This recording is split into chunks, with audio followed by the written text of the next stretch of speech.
Can anybody hear me? Let me know if you can hear me in the chat.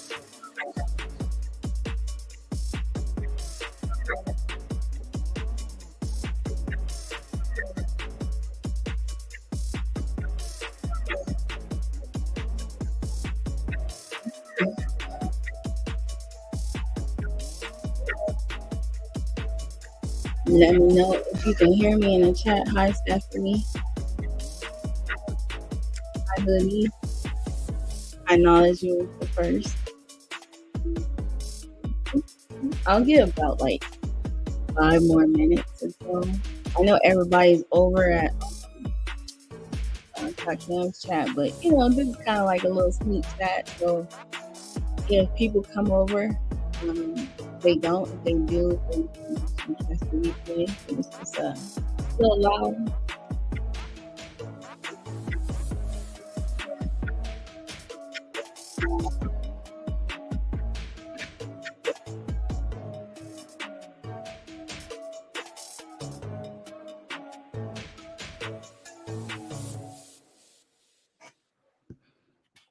Hi, Very Pespective. How's it going? Let me turn off this music.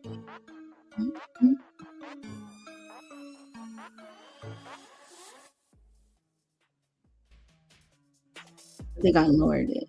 Okay, there it is. Hi, how's it going? Can everybody hear me clearly? Clearly. Hey, Ebu. I'm just seeing if anybody else dropped by. If not, it's just a quick little live. It's not a sneak live though, but just a quick little live. I did a poll and I asked who would want me to go live and talk about the being a victim.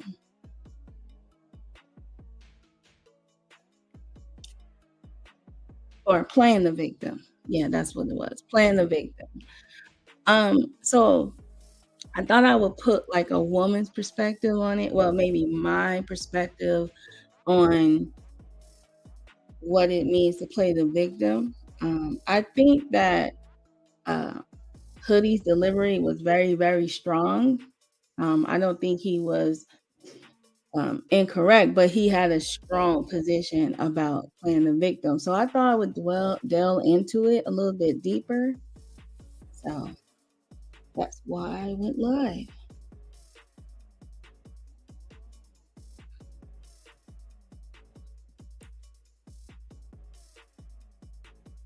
All right, let me change my little banners. I haven't used StreamYard in a very, very, very long time. So bear with me. Here we go. I thought about doing a little cartoon on it, but then I said, no, I think it's like kind of a good topic. So, and I don't feel like I have to reintroduce myself.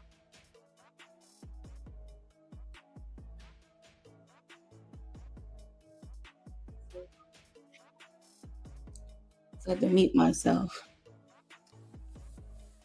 All right, to my few little audience that's currently watching now, let me turn this music down a little bit.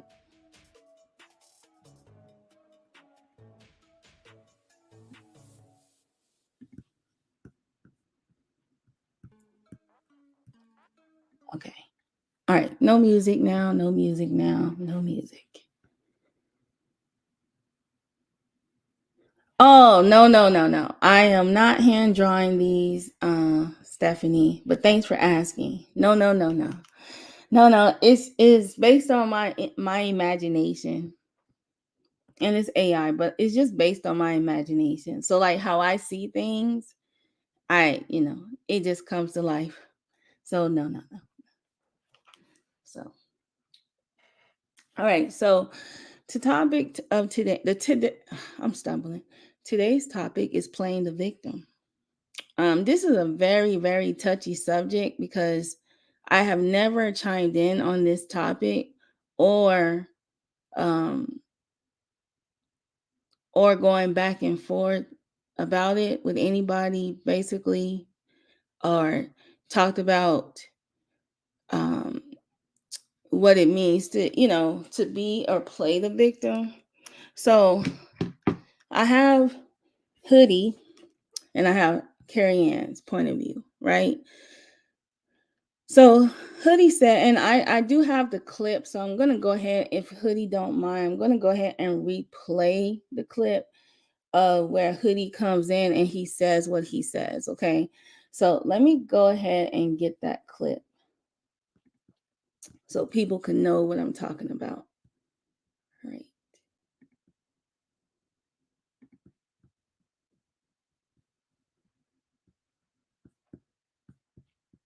Okay, go back.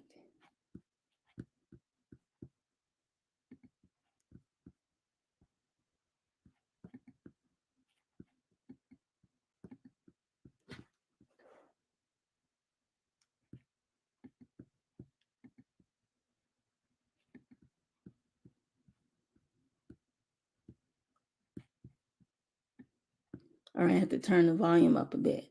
All right, so here's the clip. Okay. I don't play the victim. Anything I've said online or done online it's more than welcome to be open to discussion. Did she say I don't play the victim? Carrie. There is nobody better in this sector at playing the victim than you. No one. And look, by you saying that was playing the goddamn victim. Just by you saying that you don't play the victim, you was playing the victim right damn. There's nobody in the sector that is better at reversing a narrative and becoming the victim immediately.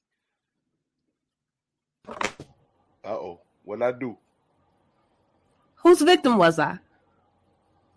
Listen, I don't. You are very good at switching the narrative around and making yourself seem as you are always in the right, Carrie. You are now never me saying wrong. I'm right and me playing the victim is two very different things. I'll say you if you want to argue that I always think I'm right or I'm good at arguing my point and looking right, that's one thing. But whose victim have I been? I'll wait. Photon victimized me. I wasn't playing the victim. Come on, Carrie.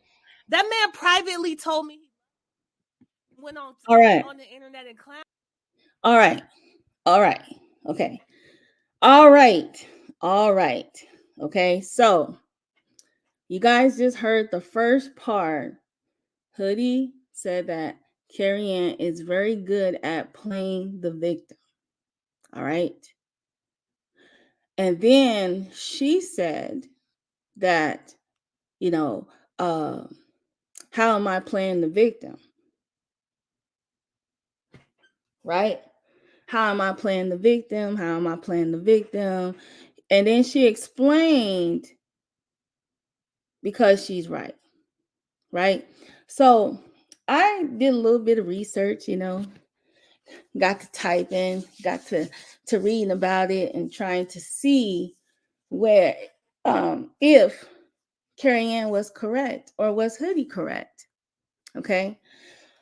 So this is what I found a list of characteristics of someone who's playing the victim. Okay. So I'm going to go ahead and put up this little banner up. I'm going to switch the little banner out for a second. And thank you guys for liking the little banner that I got up. Okay, so I'm going to switch out the banner, the background actually, and add this to the file. Okay.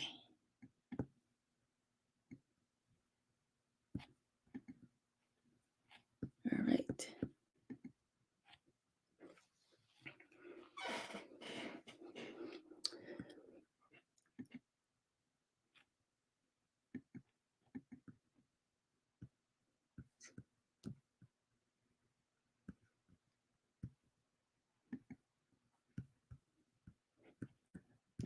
Look, I added it in the wrong place. It's already added. Okay. All right. Here we go. Okay. I'm going to go back to the little video, right? The sound bite, right? How is that not victimization? Okay. I'm going to go back to the sound bite. Let's see. Okay. But I've never discouraged anybody from having their opinions on me or discussing anything that I've said or done on the internet. I don't play the victim. Anything I've said online or done online is more than welcome to be open to discussion. Did she say I don't play the victim? Carrie. There's nobody better in this sector at playing the victim than you. No one. And look, by you saying that was playing the goddamn victim. Just by you saying that you don't play the victim, you was playing the victim right there. There's nobody in the sector that is better at reversing a narrative and becoming the victim immediately. Uh-oh. What'd I do? Whose victim was I? Listen, I don't. You are very good at switching the narrative around and making yourself seem as you are always in the right, Carrie. You are now never me saying wrong. I'm right and me playing the victim is two very different things. I'll say you if you want to argue that I always think I'm right or I'm good at arguing my point and looking right. Okay. That's what I was looking for. She said arguing her point and making herself look right. All right. That was like that right there sticked in the back of my head. I couldn't stop thinking about that because when I look up all the criteria of somebody playing the victim, her argument was to Hoodie is that because she's celibate, she fell in love with this person, and because of her experience, she's not a victim, but she's just arguing what happened to her, right? And he brought up the whole photon thing, right? And I'm saying that it appears to be that Carrie Ann is playing the victim, and only because of all the characteristics of what playing the victim actually is. All right. Now, that is my analysis. You guys can disagree with me or not. I'm not here to change anybody's mind. I think a lot of people may agree with me, may agree with Hoodie, but the thing is, a woman has not came out and said anything. They haven't put their perspective on it. They haven't said anything. You might have to pay for it, but it's worth it. So, oh no, Hoodie, I don't mind, giving you, the image. All right. So my question to the chat and my question to the sector is, have we experienced these 13 things watching Carrie Ann throughout the sector? Okay. And this is not to bash her. This is not to insult her. This is not to make her feel any kind of way. This is just to address the conversation and address what we've seen. Because we can roast her all day, right? We can make fun of the situation. We can undermine what she's saying, and all that, right? And my thoughts is that, does she fit the criteria of someone that plays the victim? Now, without Hoodie defining what it was, he said exactly what he thought it was. Okay, so when he said it, I said, you know what? Let me see if I could back up. Let's see who argument I could back up. Is she playing the victim, or does she not understand what he meant by her playing the victim? So let's go to the first one. Okay. So blaming others for your feelings or situations. Okay. How many of you guys heard her blame others for her feelings on any situation?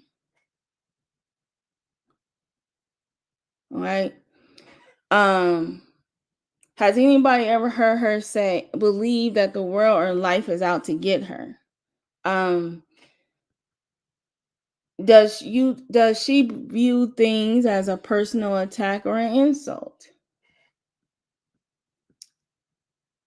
Does she believe that she deserves special treatment?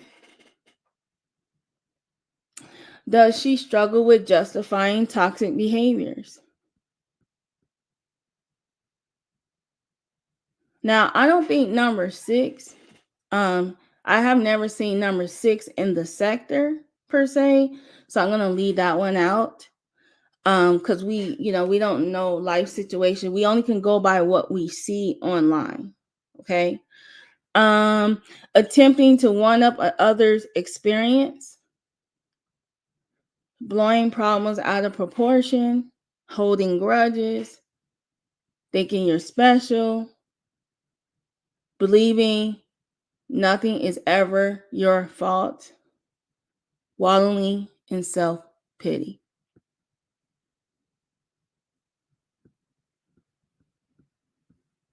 All right.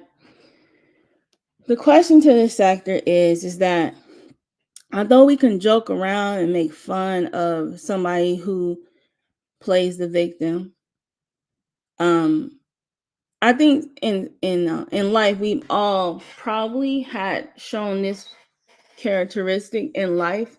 Some of us shown it as adolescents, young people, and then some of us show it in our adulthood. Okay, but in this sector, right? In this sector full of people that create storylines and narratives and everything I do, Nappy. Everything is all about, one upping on somebody else, or making somebody look bad, or making someone feel uncomfortable, right? Or laughing at someone's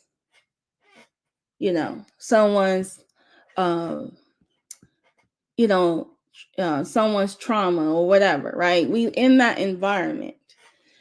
My argument is that Hoodie saying that Carrie Ann played the victim wasn't to insult her. It wasn't to make her feel bad about herself, or it wasn't to make her feel less than. I think he was just calling it how it is, how he actually see it under these terms, this definition of what it is, right? I think that at that moment he was being a realist. He was actually being for real. He was like, this is what it is, Carrie.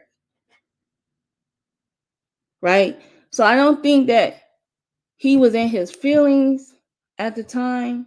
He was basically like saying, listen, you're not going to change my mind. I know what it is. I know what I'm seeing, and I know what's going on. She took the approach, her response was emotional. She said she felt like, she threw everything out there like she's being used, that people were minimizing her feelings about the situation and this and this and that. And all Hoodie asked was, how is it possible for you to fall in love with a man that you never met? Because in his mind, being a man, and I'm not trying to speak for him, and I'll give him the opportunity to speak for himself, and happy birthday, to speak for himself. But being a man, men typically know how they feel when they're dealing with a woman from a long distance. I don't know how many of you guys ever been in a long distance relationship. I don't know how many of you guys ever experienced a long distance relationship, but I think that was a valid question. How is that possible? And she explained how it's possible from her point of view. But what I would like to see her explain it and hear it from other men' point of view or other women, because I am the opposite. I believe that for me to fall in love with a man is that I have to be in his same airspace.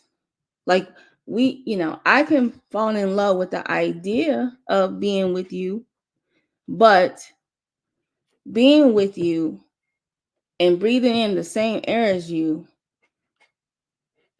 is that connection. I think that sometimes in relationships, people think that intimacy is sex. They don't understand that intimacy can be like the smallest things. But I do understand Carrie's point of view of her falling in love with a man far away, because I'm not trying to be negative, but there's a lot of men in prison with women in love with them right now. So it's quite possible for her to fall in love with a man that she's never had interactions with, because look at men in prison. Okay? So I'm not saying what she's saying is wrong. I feel like she's defensive, and she doesn't understand the other side of things. And I would love to drop the link so that men can come up here and actually explain to the women why a man is not in love with a woman from a distance. Or if they have, let me know, because that's very, very rare. Okay. So I'm going to drop the link, and I just want, if anybody wants to come up, if not, I could keep it moving, I could hold my own. But I just would like to hear from a man's point of view in this space on why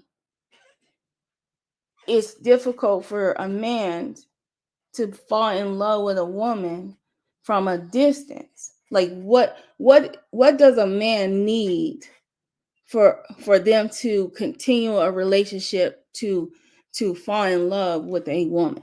So let me drop this link, and then I'm going to try to pin it.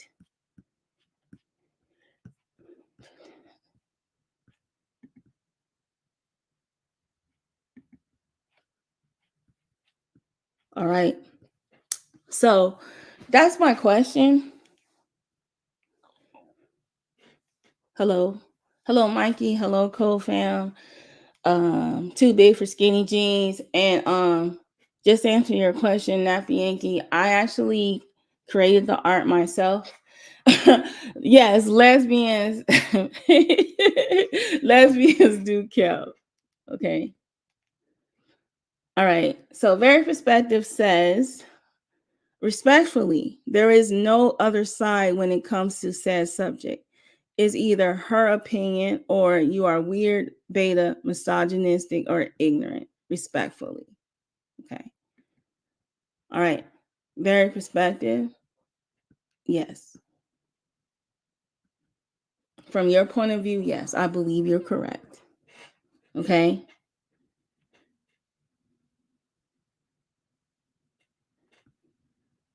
All right. Too big for skinny jeans says for him, he has to make sure you are you before anything else. Okay.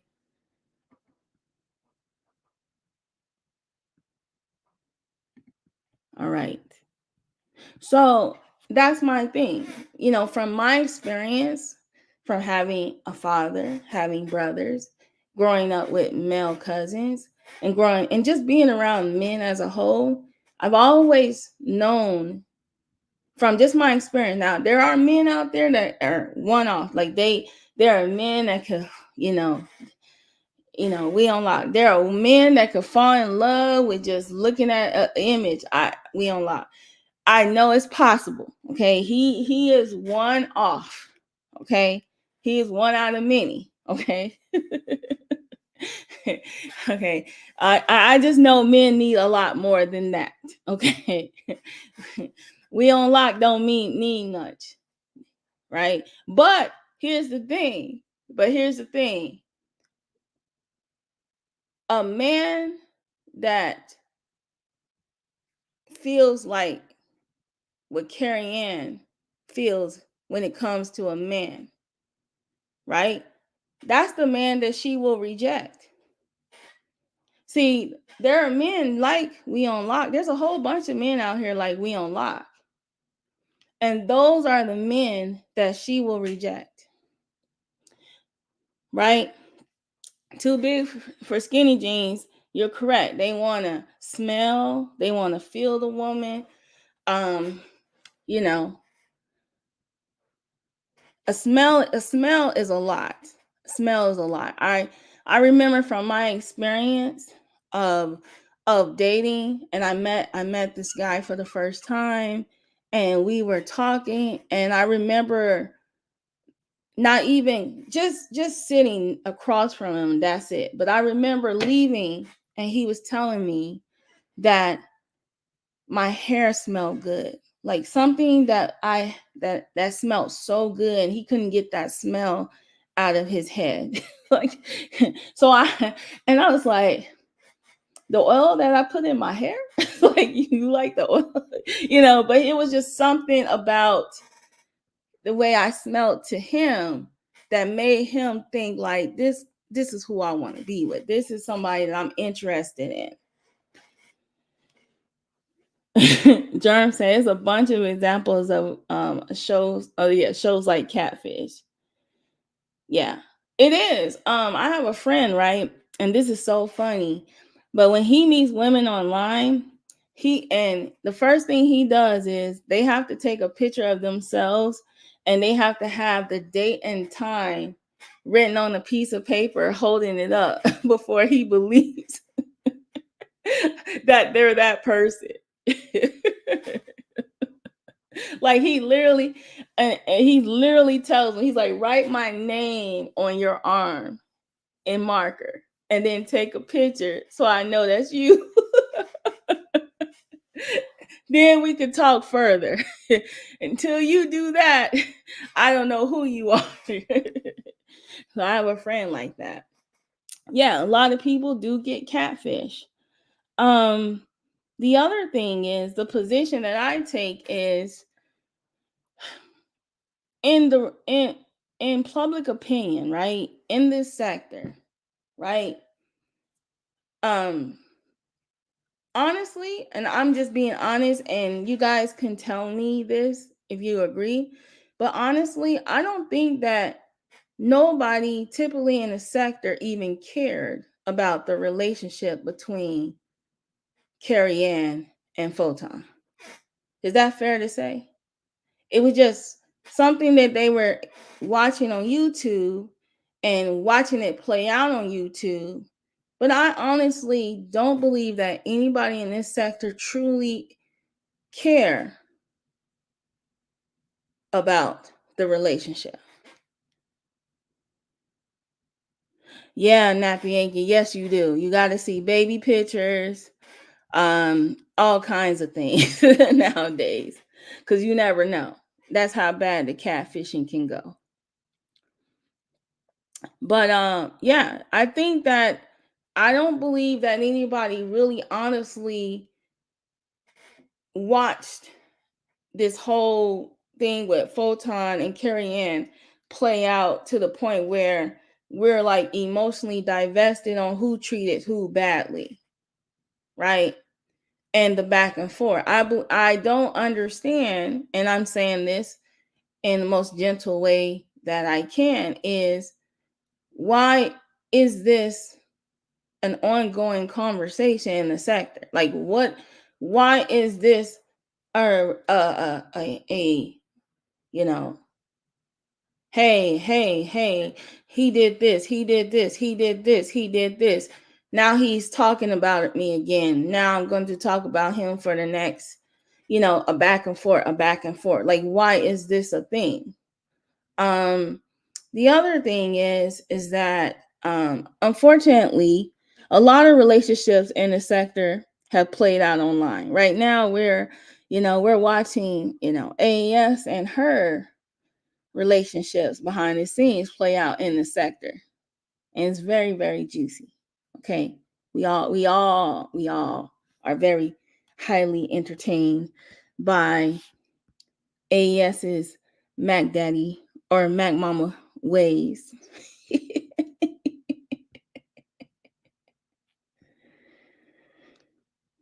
Yeah, it's possible, Stephanie. Like I said, it's possible.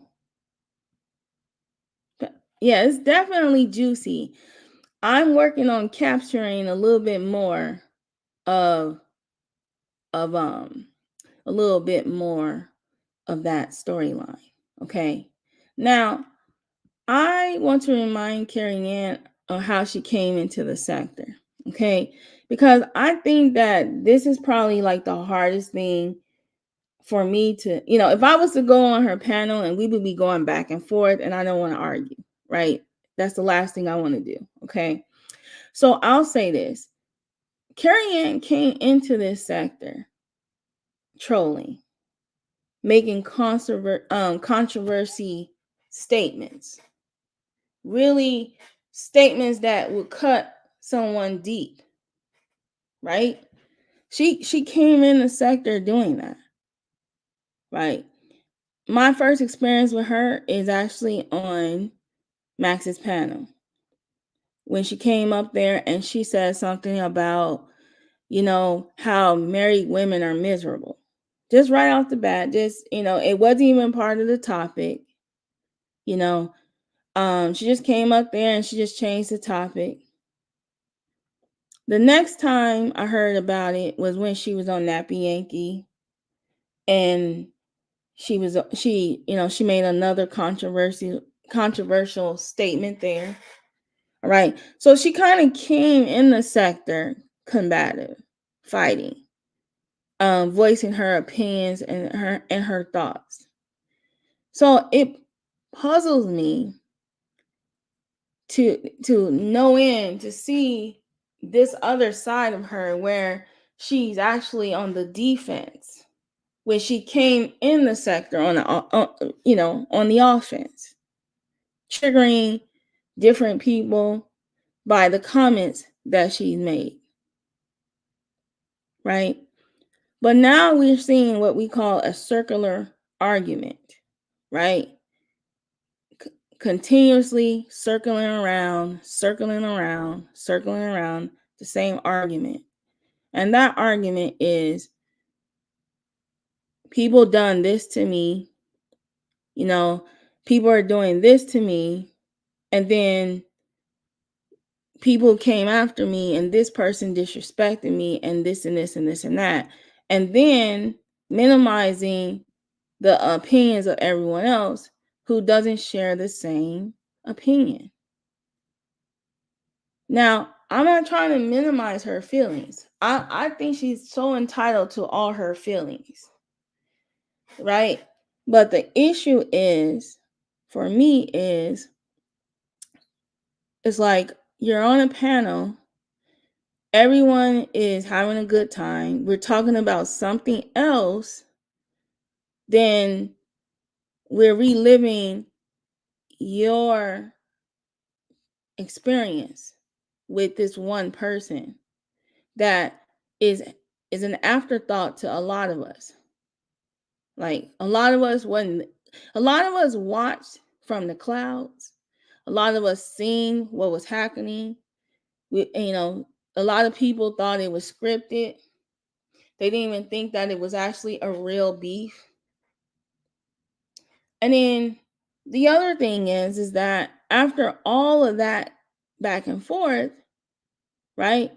And a whole year of not talking to him or whatever, the next time I see her, she's on a panel again with him. And now we're all starting all the way back over again. Whatever they got going on, that's their business. However, the issue is that how are we really just invested in knowing all of this, right? Because some people are triggered by all those emotions. Like, they hear all those emotions and they have two responses. They're like, or they feel empathy. So my question to her is, if you're not playing the victim, right, and you don't fall under any of these things, then what is it? What do you call it? What is the definition of what you're doing? It just doesn't make any sense. So I came up here to actually, voice my opinion. And I don't want to be a woman that's scared to say nothing and speak out. Okay. I definitely do like to speak out on certain topics that are interesting to me. But in this moment, right? In this moment, when I listened to Hoodie's live last night and I saw that, I think I listened to that clip at least 6 times. That's how deep that was. And I said to myself, I said, this man was not being malicious. He was saying exactly what he actually was experiencing. Watching you throughout the sector. I think Hoodie said it on Alan's panel one time. He said the same thing. He said that Carrie Ann plays the victim, and then she left. He's been thinking that. It's something that he's always have expressed. So with that being said, it's like, okay, so what is the issue? Because in one instance, she's like, she doesn't care. And in the beginning of that clip, she said she doesn't care about people's opinions, which is, I'm testing that theory. I'm testing to see if my opinion bothers her, because it shouldn't, because this is what I've observed. I don't have any skin in the game. I'm not emotionally divested in the situation, but I'm telling you what I see. And I see someone who is using that or consistently repeating herself about how she was victimized by the same person over and over and over again, to the point where even now Photon doesn't even have that many people in his chat to anybody, and then you go into a chat where there's like 70 or 80 people and they're like, what are you talking about? Is he still talking about you? Like, what's going on, right? So my big advice to Carrie Ann is that, Carrie Ann, this is a circular conversation. All right. No, I'm not looking for a kerfuffle. Remember, I say what I say and then I don't respond. So I'm not looking for a kerfuffle. I'm just asking because I'm a woman too. And I just don't see myself putting myself in a situation where I'm in a hurt place, where I could sit here and fight consistently with different people, Like after a while, you have to ask yourself, you're getting into it with everyone. Now it's Hoodie. So is it because Hoodie doesn't agree with you, or are you offended by the fact that he called you that?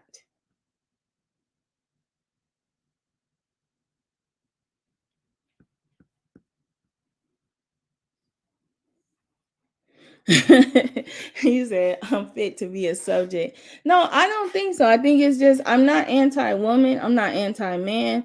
I just believe that he was correct in that moment. And then as a woman, I'm not afraid to say that he was correct.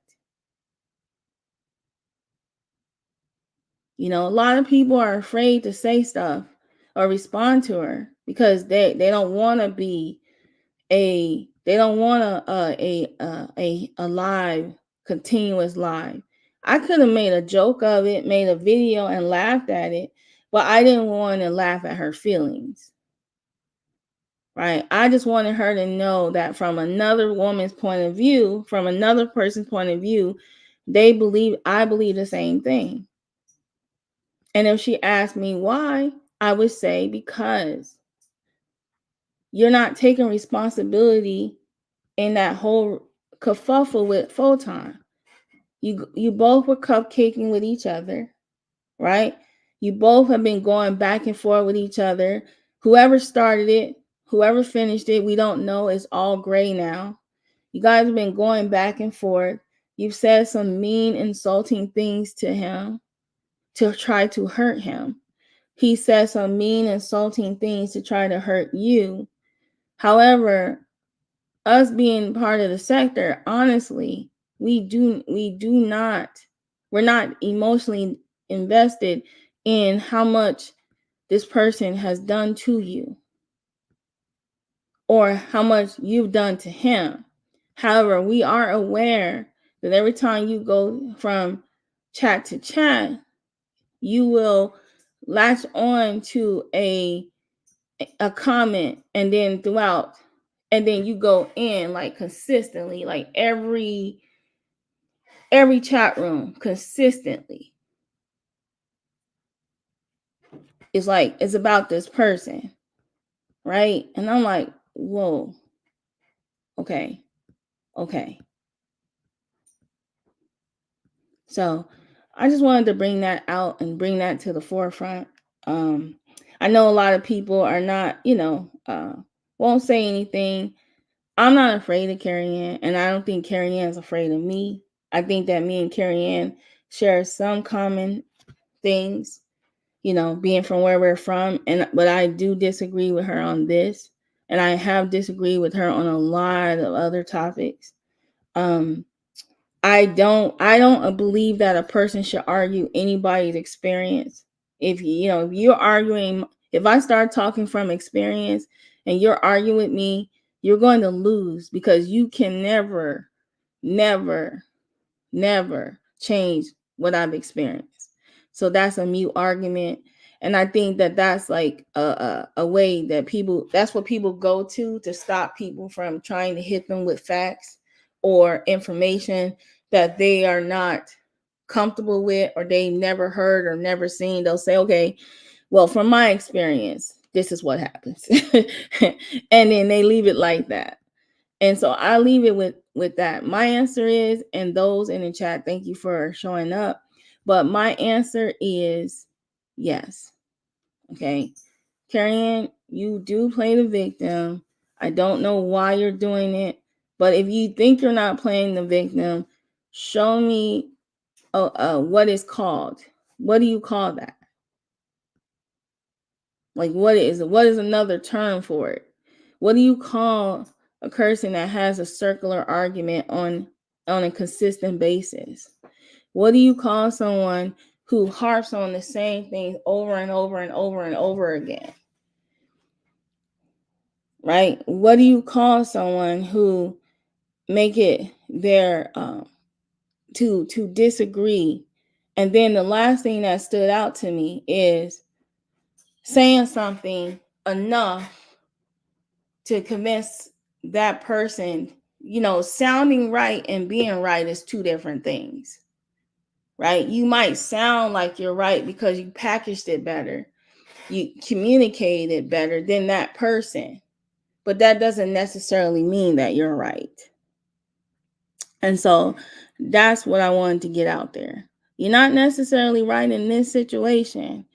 What I would like for you to do is to actually read up on playing the victim and see if you do fall in under these criteria, within yourself, and say, hey, okay, so how does everybody else feel that I'm doing this on a consistent basis? It's exhausting.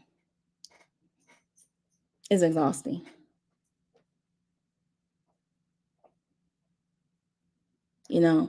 People should not be afraid to engage with you or have a conversation with you or communicate with you on a panel, right? People should not have to walk on eggshells when they're talking to you. And there are times where I felt like I was walking on eggshells. Nobody should have to walk on eggshells when they talk to you, Carrie Ann. All right? We should be able to voice our opinion and speak and say what we want to say, and you take it, or you can say, okay, I don't agree. Okay, I understand. That's just how you feel. It should not have to be an argument. And I feel like a lot of people in the sector walk on eggshell. Now, some people don't. Some people want to back and forth, and they want you to understand them just as much as you want them to understand you. But it doesn't, it just doesn't, it's not a good look. It just looks like, two people arguing from a distance. What does that look like?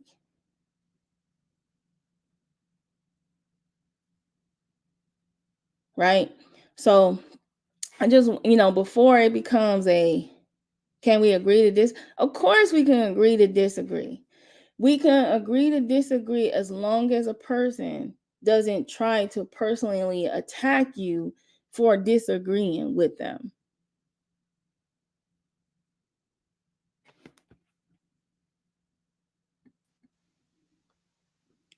Hello. You there? Hello, can you hear me? Yeah, I can hear you. Hi. Oh, good. Hey, how you doing, Joe? Hey, what? Go ahead. No, I'm doing good. How are you? I'm I'm well. I wanted to jump on a question that you had asked the dudes. I'm Okay. really I'm gonna try to stay out of this situation with that you're talking about said subject because I have my opinion on that, and I think it's unfair if I give it because I don't think it's an apples to apples argument. So I'll reserve it. But I'll answer your question about the long distance experience from a guy's point of view, if Okay. I could. Sure. So I did. If you know a little bit about me, I was in the military, right? So I was gone every 2 to 3 years. I moved. So I've been in a lot of long distance relationships, a lot before I got married. So I think that it's possible to happen. It's possible to develop feelings over a long distance. That is true. But from my perspective, my point of view, I was with someone first, and then I left to go to another part of the country or another country, and we still kept our relationship.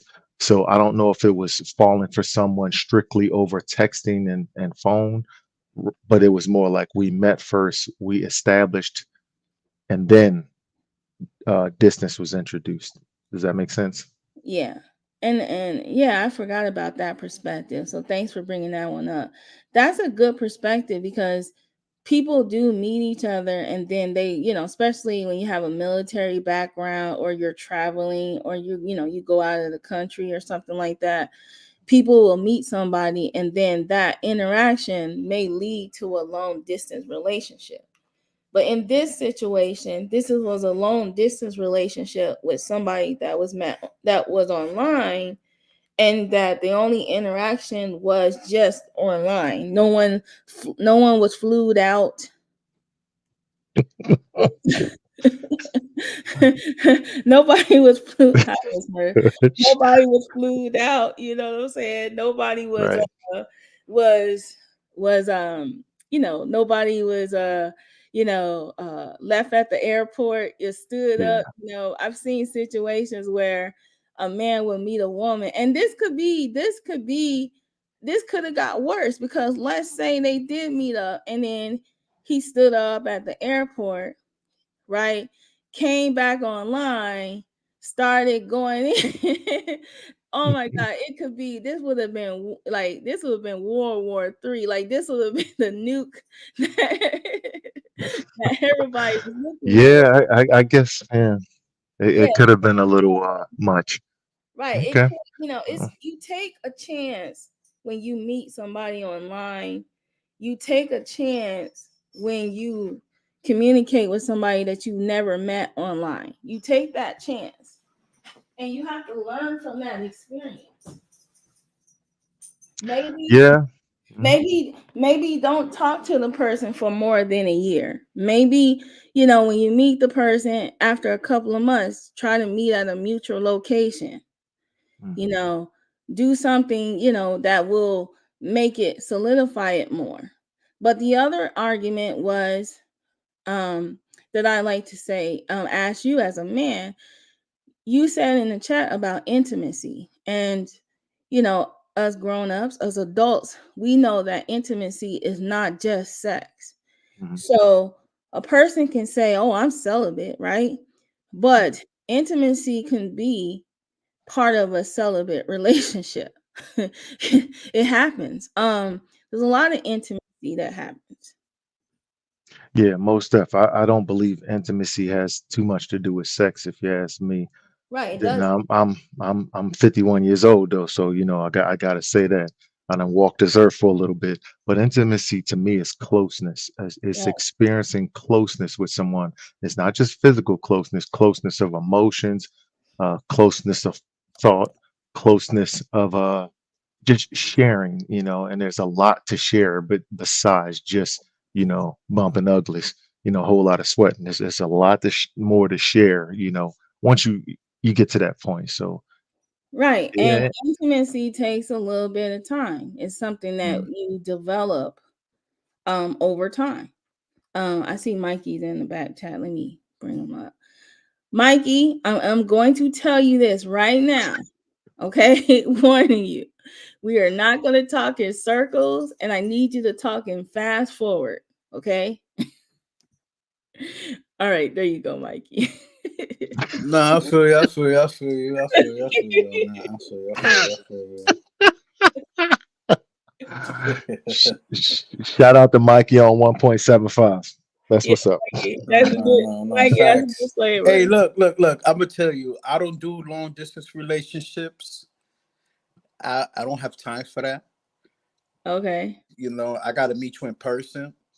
If we can't meet in person, then just call it quits. It's not gonna last. So let me ask you Yeah, this. yeah, How yeah. long does a woman, how long do you talk to a female until you actually decide that this is like we gotta meet? Is it like 10 Yeah. days, a month? How long did it take? At least 10 to 5 days. So you just a local brother. So Damn. Mike, quick so with it. so you a local brother, you know what I'm saying? So you just meeting women like down the street on the corner, on the train. Nah. Like I can meet women on the train, on the bus. If the vibe is good, how some women they give you that look like, yo, talk to me type shit. You know? Yeah, but see, we're in the information age now, so people are going to meet people farther away. People are going to branch out and expand. People want to go places and relocate and do things. So Hmm. you might not have the means to meet those kind of women, which a lot of people don't. A lot of people don't have the means and the they don't have the means or the patience or whatever to go out their way to meet people. Some people just likes to travel, and then if you meet a guy or a woman who travels for work, that is something that happens. So I mean, Mikey, we're not talking about the 5-day local. Nah, don't get it twisted. Don't get it twisted. Like I do travel, and I don't mind, talking to women, because when I used to go back and forth to New York to Florida, I used to talk to a lot of women on the bus. Yeah, we're past that part in our life. Well, we're married, but at some point, we weren't like, and I think that and VP, I'm not trying to speak for you, but I'm sure that you were traveling the world, you wasn't meeting women on the bus. Shout out to meeting women on the bus. And look, don't get it twisted. My baby moms asked me if I wanted to get married. I wanted to, but like we was too young. She was rushing it, so I felt kind of pressured. So I'm like, don't pressure me. Let's take our time. Take your time. Yeah, I don't want to rush into a marriage and then ends up. Well, for me, I'm gonna be honest with you. If I start talking to a man, and it's long distance, I want to meet on at least you better be planning trying to see me in a month. After a month, like I'm just like we gonna meet somewhere. You know what I'm saying? You better be making plans. Like, hey, I want to meet you. Really, I'm like, where you want to go? I'm just that way. Now, was it always like that, Joe, or was this just recently? We're married, so we're speaking, in the different terms. Yeah. So was it? Are you talking as Joe today or Joe at 23 out there? Yeah. Working on desktops. No, Joe, Joe when Joe was single, Okay. No, Okay. but here's the deal. Even if, let's say, there's people that meet online and they're married and they meet friends and married couples and they go on cruise. Like you've seen those things where people meet in a group and then they kind of go like on them group cruises and things like that. So people, I just believe that if a man wants, this is my experience. Men that wanted to meet me, they flew themselves out. You know what I'm saying? They drove themselves far to see me. But that's because that connection, a man needs that connection. So they want to see, their curiosity. They don't want to lay dormant for months at a time. If you got a man who ain't trying to see you, 9 times out of 10, he got somebody close to him. See, so that's another thing. So you could be dealing with a man who's telling you everything, Prince Charming, right?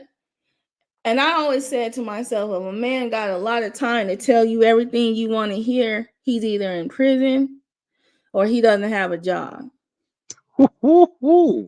Speak with your speak, Joe. Say it with your chest. I hear you. I mean, I'm just saying, if he got time, those are the only men that got time to tell you all their dreams and admirations, because men who have dreams and admirations, they're either trying to fulfill their dreams. They're not sitting around telling you their dreams. Yeah, we call those people I'ma do's. I'ma do this. I'ma do that. If you are I'ma do, yeah, you got too much time on your hands. If you talking to a dude, here's a little game to you chicks out there. If you talking to a dude and he don't give you at least one time within a 10-day period, boo, I'm gonna be out of pocket for about 24 hours. I need to rest. I'm gonna be out of pocket for a minute. I gotta catch my breath. If he don't say that to you, yeah, you fucking with a prisoner. It goes both ways. Females too. Females do the same thing too. Well, what you mean? Like you got some females say, I'm gonna do this and I'm gonna do that. And they never do it. Yeah, I'm a dude don't have a gender. I agree. I'm a dude don't have a gender. It don't have a gender. It don't have a gender because you're right. And you can always tell those women, because a man will be tired coming home from work and she'll be like, how come you don't talk to me? Yeah. Like, a lot of time. Talk to me, all that. Her whole life was waiting for you to get home so she can tell you what's going on. Man. And that nigga need to sit down and catch his breath. You know what I mean? Give that man a beer. Give him But 10 minutes by himself. Let him catch his breath. here's the thing. There are warning signs for women out here. I mean, I'm not trying to clown or roast, but if you're talking to a man, right, and he says something like, because I remember this dude, like he was married and he was trying to holler at me, right? And it was so funny because I would listen to him, and every time he would talk to me, he was either on his way to work, on his way home from work, and then before like I think about 8 o'clock or something, and he had his whole game plan. He said something like, yeah, I read, from 9 to a certain time, so that's my quiet time. And I was like, what? So I played into it because I wasn't checking for him. See, sometimes you just gotta let a man lie. Like, oh, really? That's your quiet time? Oh, okay. Yeah, between that time, that's my sexting time. So I'll talk to you later. Bye. Shout out to Big Red. My office hours are from 9 to 5. Yeah, you got men that, and then if you got a man that be like, well, I gotta, me and my baby mother, we live together, but we stay in separate bedrooms. I'm gonna tell you that's some BS, because I know for a fact that if a woman lived with her baby daddy, she couldn't date. Only men that want her are men that want to sleep with her. That's it. Because they're gonna be like, yo, baby daddy there. And the baby daddy gonna interfere with every man because he gonna pick up the phone. She in the shower right now. Right? It's crazy. But on the other hand, the man will be like telling a woman, like, yeah, she can't take care of my son by herself, so she's sleeping. I sleep in one room, and it's a 2-bedroom. So I'm like, okay, so where your son sleep? Well, he sleep with me sometimes. That's a problem. He sleep with her. That's a problem. That's a problem. I would have been like, look, we got to separate because this is not gonna work. No, but I'm just telling you, feel it's me? like I'm sleeping in another room and you sleeping in another room. Get the fuck out of here. well, some people do it because they can't live live on their own, and some people are lying because that kid has his own room. Yeah. So what I'm saying is that you don't know a person's situation until you actually meet up with them and you actually take the time to actually listen to what's going on with them. Some women just go in full throttle. The man can charm her, say all the things she want to hear, right? Right. And then she's falling in love with him, And like I said, I use the prison reference as an example because men have time in prison to tell you all the things that you want to hear, because women go by what they hear and men go by kind of what they see, right? So women, a man telling us, what he gonna do, is that's how women get caught up. I'm more of like an action, type of woman. Like I have certain things. Like if a man can't commit to a lease, he can't commit to you. If a man can't commit to working full time, he can't commit to you. Like there's no way. There's no way. If you meet a man and he's constantly telling you he's hungry 24/7, you say, well, go fix you something to eat. He can't commit to feeding himself on a consistent basis. He can't commit to you. So right then and there, you shouldn't be trying to be emotionally divested in a man like that. But I will tell women this. You have to get in where you fit in too. Because if you get a man that has everything, right? He has his own car. He has his place is laid out, food, refrigerator full of food, house clean, everything. Where do you fit in? What do you offer him? Nothing. You got to get in where you fit in. So you got to see something and bring something to that man, just like he's bringing something to you. He might be able to provide a roof over your head and all that, right? But if you can't cook and you can't take care of yourself in your own little place, I doubt that you can bring anything to the table for him. We don't live in that day and age where a grown person wants to carry the full weight of someone else, unless it's their children. Right now, if you are, if you're those guys that have millions of dollars and you might have different types of women, you might have different women. I heard somebody in the sector say, men that are rich, they don't need to commit to a woman. But some men that have money do, right?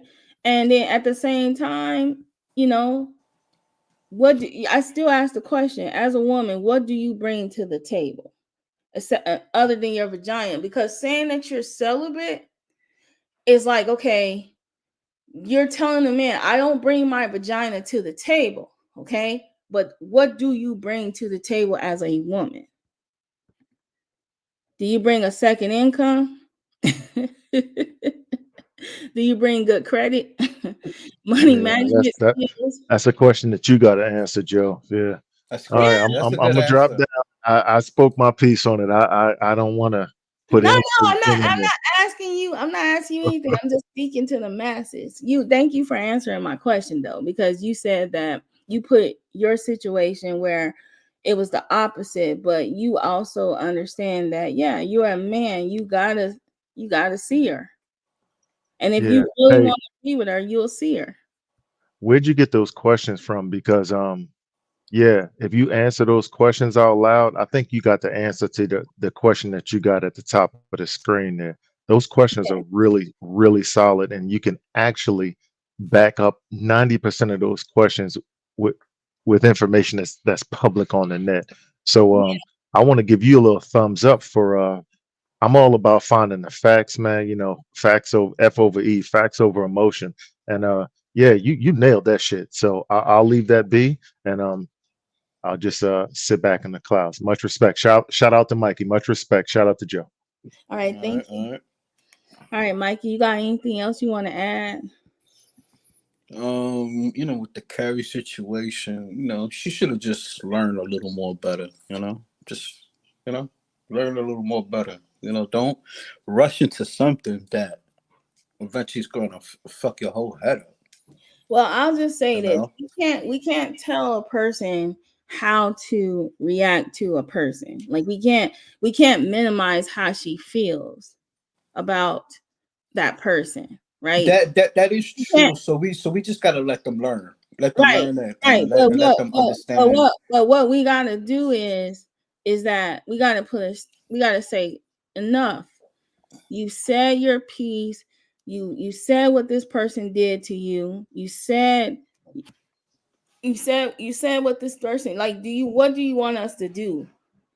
What are you looking for? Are you looking for validation? Are Sympathy. you looking for sympathy, empathy? Are you looking for people to agree? What are we supposed to do when we're just on the internet? Nah, you just got to be honest and tell the truth. Hey, you fucked up. But I don't think it was a fucked up situation. What I think is that two people were talking behind the scenes. One person felt they were disrespected. The other person probably felt they were disrespected. Right? Mm-hmm. They both felt disrespected at some point, and now they're doing it in front of a live audience. And the live audience is saying, and I'm saying this, it was a good narrative when people didn't have content. It was a good narrative when people were searching for content. It was a good story when people were looking for a space to be in to watch something play out. But here we are in 2024, And it's like, if you wasn't there, you really don't care. But those who were there are like, whoa, like what? Okay. Yeah, I don't really care. It's like, Yeah, nobody really honestly care. I mean, we care about the feelings. We understand it, but we honestly do not honestly care about the situation, because if somebody mistreated me the way, if I believe I was really mistreated, I would stop talking to them. that is true. And I definitely would not be going back to seeing what they're saying about me or respond to them in any way. But not everybody is that strong. So do you think she's dramatic with it? Do I think she's dramatic? I Yeah. think that she's very emotional when it comes to how she feels. When it comes to how somebody else's feelings, is she minimizes how they feel. But then she's not invested in caring about how you feel about the situation, because in her mind, you wasn't there and you're not her. And the thing about it is, we were there. Of course, we're not her. Some of us have probably been in that situation before and we have empathy for her. But at the end of the day, when do you say, I'm going to stop talking about this? That is true. When are you going to say, I don't think people are now running back to seeing what Photon said about her. I don't think people are doing that. I think that people really like her. I like her. I think people really do like her in certain ways. Yeah, she's cool. She's cool. She's cool. It's just right. She's funny. Yeah. Her roast game is really, really strong when she's not in her emotions. And she can't have it both ways. She can't be emotional and roast at the same time. And I know that from experience. Yeah, you can't be in your emotions and be out here like, getting it in on people. As for, and the only reason why I'm keeping it on this is because the other stuff is personal. Like, I'm not trying to get into nobody's personal business behind the scenes or anything like that. What I am saying is, look, you can't get into it with everybody because of how they feel about the situation. Some people are not even taking Photon's side. They're just saying, like, look, you're being, this is a bit too much, right? And if Photon was doing it to them, they would say the same thing. Photon, this is a bit too much. That's a fact. So, we're giving, we give her the benefit of the doubt, but, we got to, I'm not going to yell on a panel and yell at her and argue with her. I'm just going to say, hey, think about what I'm saying. Take a little bit of time to research what I'm saying, because I don't really think I'm wrong. How about you think she's kind of one track minded? Because there's some people are like that. One track minded? Yeah. Oh, I think that she's hyper focused on herself. She's hyper focused on how she feels. That's all it is. It's all about feelings, and a lot of people are not like that. I'm not too hyper focused. Like, to me, some people are hyper focused on other people's feelings, and some people are not invested in your feelings at all. Like, they just don't care. And that's okay, because they don't know you. They're strangers. They're just in a space. So you have to accept it. Some people are not willing to accept that because they are worried about how people perceive them in other people's eyes. I can see that. I agree, Brown Sugar. I think that, you're the second woman that said, I'm tired of hearing it. I'm tired of hearing it. But like I said earlier, people are scared to say something. Nah, you just got to be honest with it. You guys just say it, You got to be honest. I wasn't going to ambush her on a panel, and I wasn't going to go to hers and argue with her. I just wanted to point out some facts and back up what I was going to say without having, without my thoughts being jumbled up,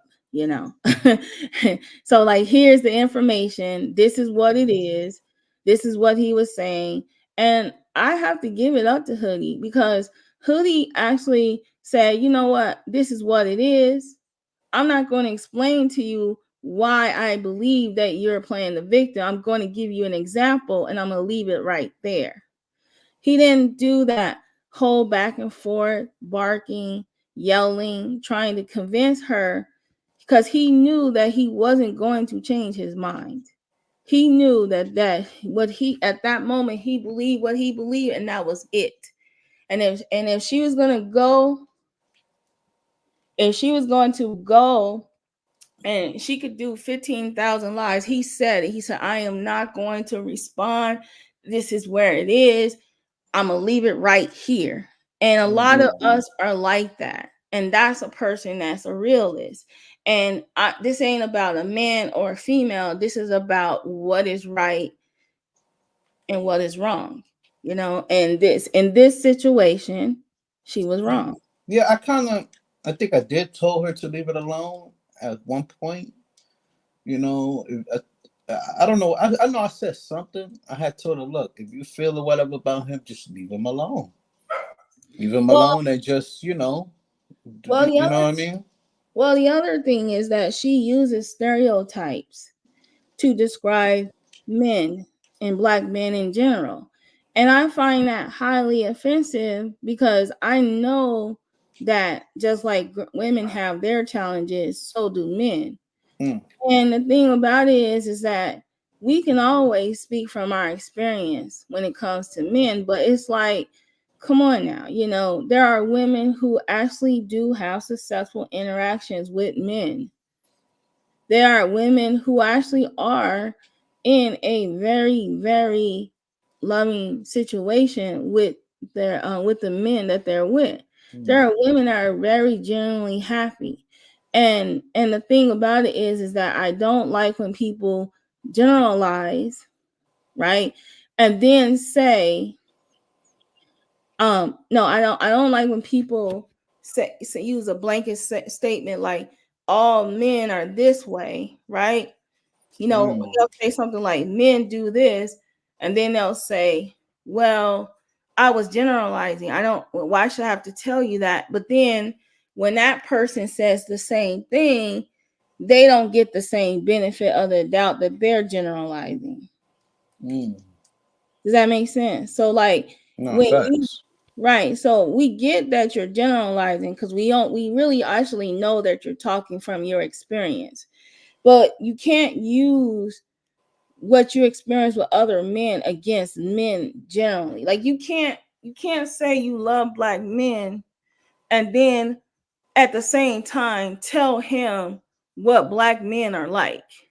You just can't do that. It doesn't make any sense. It's like you're tearing down his self-esteem. You're putting him in that box.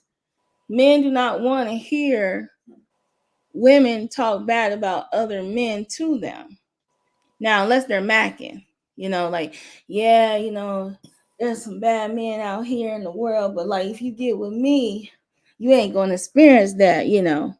So that's where we are. Like we're older now. It's like the audience that you're speaking to are middle-aged adults. We are almost at the point in our lives where we are set in our ways.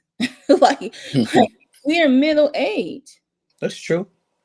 That is true. That is true. True. We are set in our ways. I am very set in my ways. You might call me stubborn. I am very set in my ways when it comes to certain situations. So it's very hard to convince me of anything sometimes. But what I will do is I'm not going to sit here. Once I decide that this is what I believe, I'm not going to argue with you about it anymore, because I don't want to get high blood pressure. Because that's what's going to happen. That is true. No, you're right. That's what's going to happen. You know, you going to have high blood pressure over here. Just arguing. Yeah, arguing about something that you know that's not going to change. You're going to go home. You at home online. And you're arguing about about a situation that you're not even in. You ever watch Larry David, Um, the guy that created Seinfeld. I think I seen him. He's a comedian. Yeah. And white Like, man. I think he passed away. no, he didn't. Oh, he didn't. I thought he passed. No. He just did another show. He just did a Oh, whole new a must whole be. new. You know what I mean? He is too funny.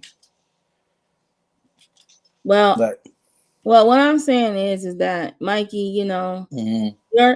your perspective, you do have good perspectives when it comes to like under a simpler umbrella, but a lot of times it goes it goes unrecognized because there's a lot of Mhm. complexities to people's life. We a lot of us have had a lot of life experiences and have seen the other Yeah, like world and you stuff. know, me, like, I've been through a lot, whatever's the case may be, but I always tell women, hey, if you don't want to fuck with me, I'm cool with that. You know what I mean? I ain't gonna sit back and cry and whine, and I probably may throw shades for a good maybe 2-3 weeks or whatever. But other than that, I gotta keep it pushing because I don't have time. I have time to do what I gotta do for me. Like, I don't have time to be into women's bullshit. You know, Well, you shouldn't be in women's BS. you know what I mean. To tell me what tell me what we're gonna do in this relationship. Are we gonna fuck around? Or we gonna just be in a relationship? Or like let me know. That Well, way I know. That way I could be prepared. hi, You brown know. sugar. Hey, baby, how are you doing? Hey, JoJo, you did a pop up on us today, huh? Yeah, I said let me go live. If only 10 people show up, I'm good. I'm one of those people. So it's like, I know that's right, girl. Yeah, but Mhm. I wanted to chime in. Hey, Mikey. Hi, everybody in the chat. And just say you are right on the money. You are right.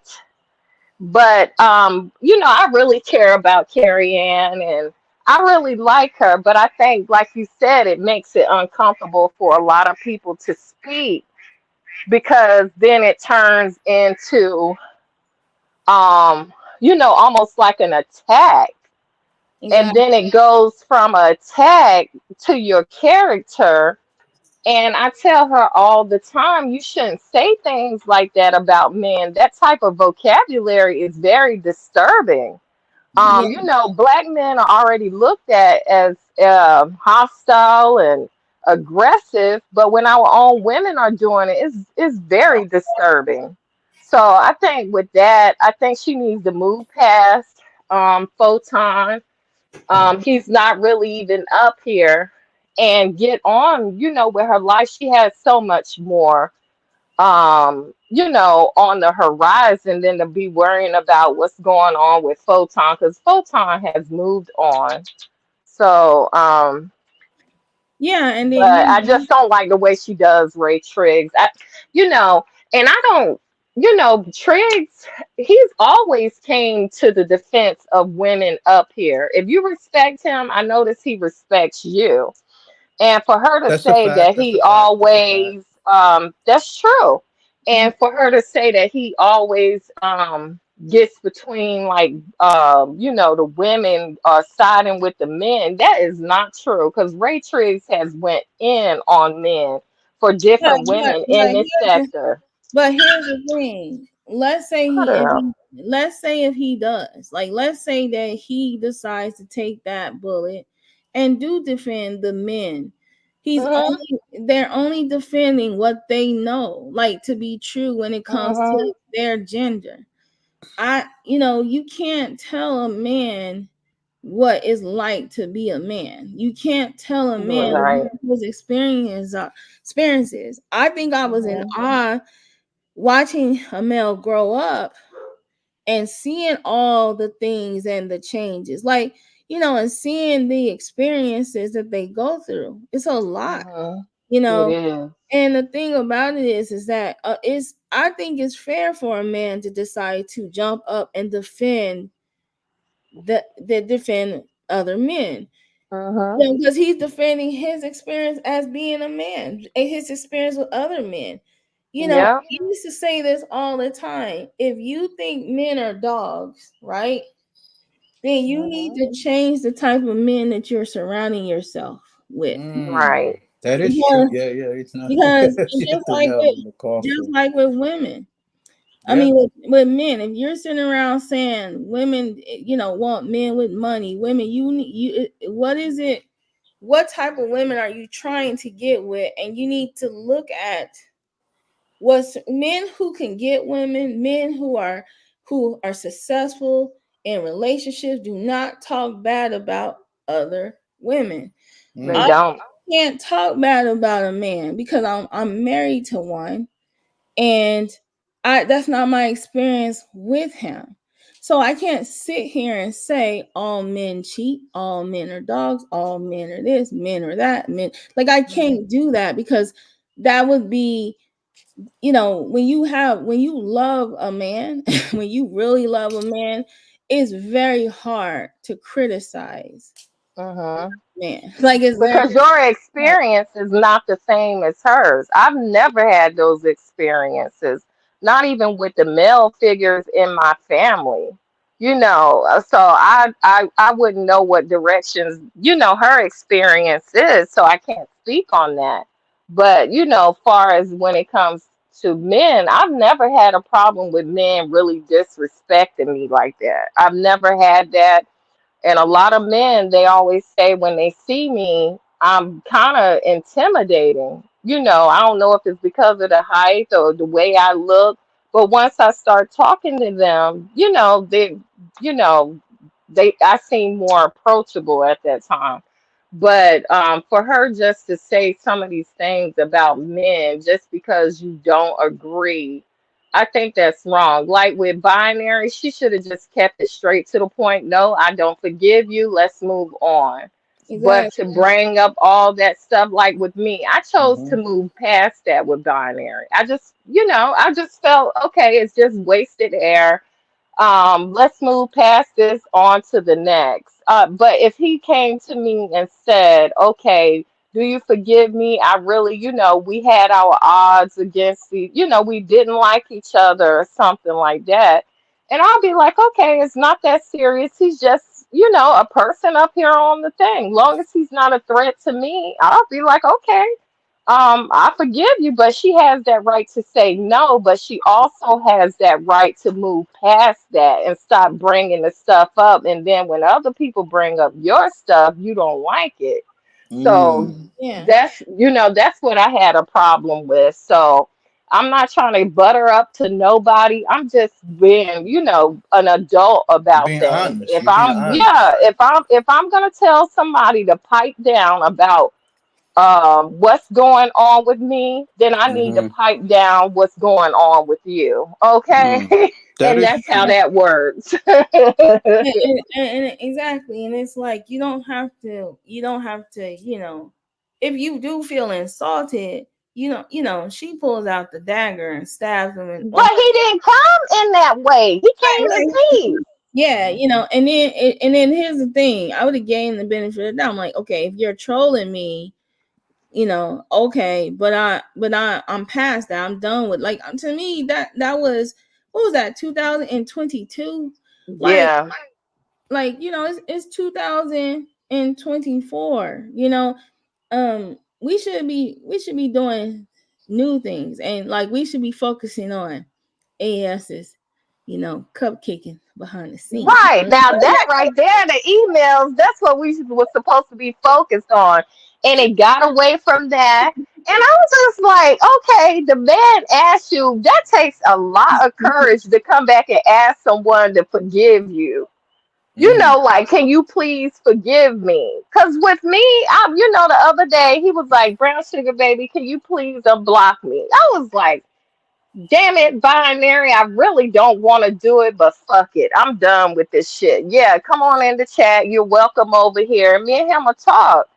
But He asked me I to. just can't hold nothing against a person like that for so long. And even with Star, I don't got over what she says, because once you know how Star is, you just be like, okay, either one, I could deal with her or I could move on.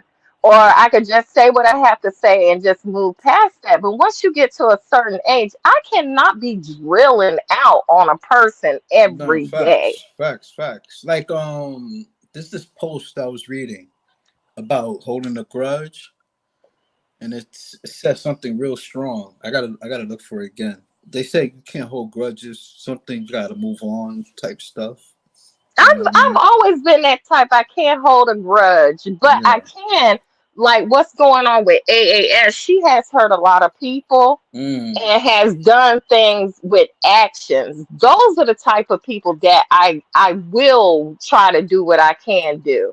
But with people like Binary, he's not really a threat to you. He wasn't the one that called your job. He wasn't the one really doing anything to you. So I don't look at him as a threat. You have to be able to look at a non-threat and a threat. Which one um can really do something to hurt people? And we look at AAS history, and it has been hurt throughout. If Mm. you look at Binary's history, you really don't see that. He's a troll. And once you get to know, okay, he's a troll, me and him are good, and I'm gonna move past it. That's all you have to do. But I'm not telling her to do that. She has the right to do what she wants. But he had enough of courage to come up and ask you for forgiveness, and you took that to a whole. It's like she just restocked her bullets and started going right back in a circle with the same stuff. Photon, Binary. The Now I can understand her problem with Shakim, because there was a lot of stuff that was taken, but I still don't get where her, you know, why did you even bring up the touching of the women, but then didn't want him to bring up your job? I don't get that. I left because I ain't trying to like I said, some of that stuff is like very can be just so negative to the point where it's like I didn't come over here. Like if I wanted to watch something negative, you know, But we already heard this for yeah. like months straight with this, and we're tired of it. So now we need to focus on the emails and focus on the things that were done to actual people, Or other than, yeah. no, or if you just want to invent a storyline, like I've been doing, hint hint. Um, You've been doing good too, JoJo. what I'm That's saying? I crazy. mean, I'm still mad that I'm not getting all the credit. I mean, get any credit. Who took the credit from you, YM? Because YM has a tendency of doing this. No, She has this she all about herself that she will come in and snatch your stuff, JoJo. I'm just playing, YM. I'm gonna tell you, YM is AI, and we're the same. According to Rev G, me and her are the same person, which we are, and I'm not gonna deny it. And I'm just gonna we are the exact same person, and it is what it is. It's just that it depends on what day I'm having. So I'm tripolar, I guess. So I think the reason why they think that is because they actually be talking to each other under different accounts. So Yeah. that's the assumption.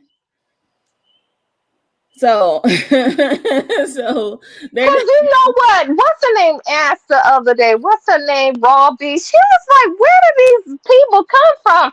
I said, "When Remix go live, go over there and look at his chat." I said, "Every one of those characters are up under his chat, talking to each other." So well, you can't deny it's always under his, in his chat. All those troll names that be going after Raw B is always in Remix's chat.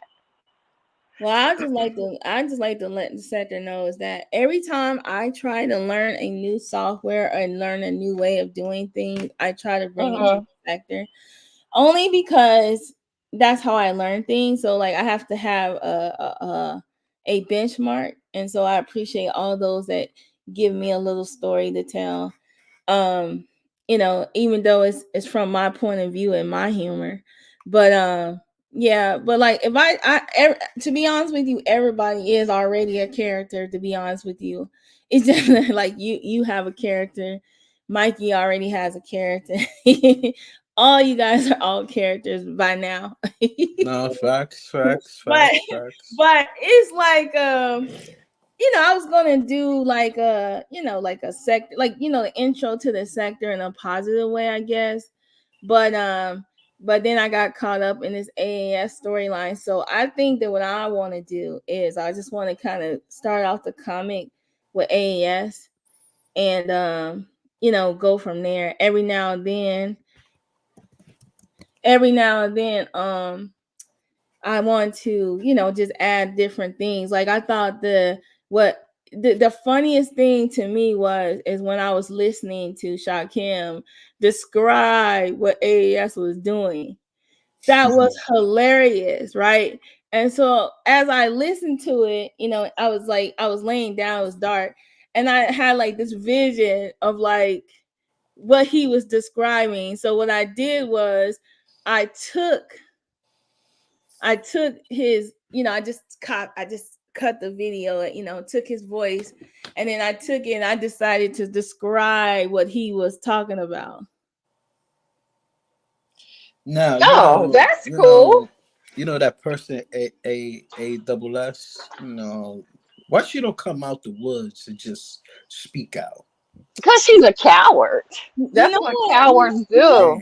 What I want to touch on in another, like maybe another live or video or something, is how all these men right can go that something, there's got to be like all these men have something in common, because I'm still trying to figure out how can these men go all this time with talking to and dealing with a woman they never actually seen before, when it's like goes against the grain of everything that I know about how men move. Like, you're not going to talk to a woman for more than 3 to 4, 5 months without knowing exactly what she looks like. Because it's money. It's money. And I'm like, how are they more braver than you? Because they will get on a panel and approach people, but you don't.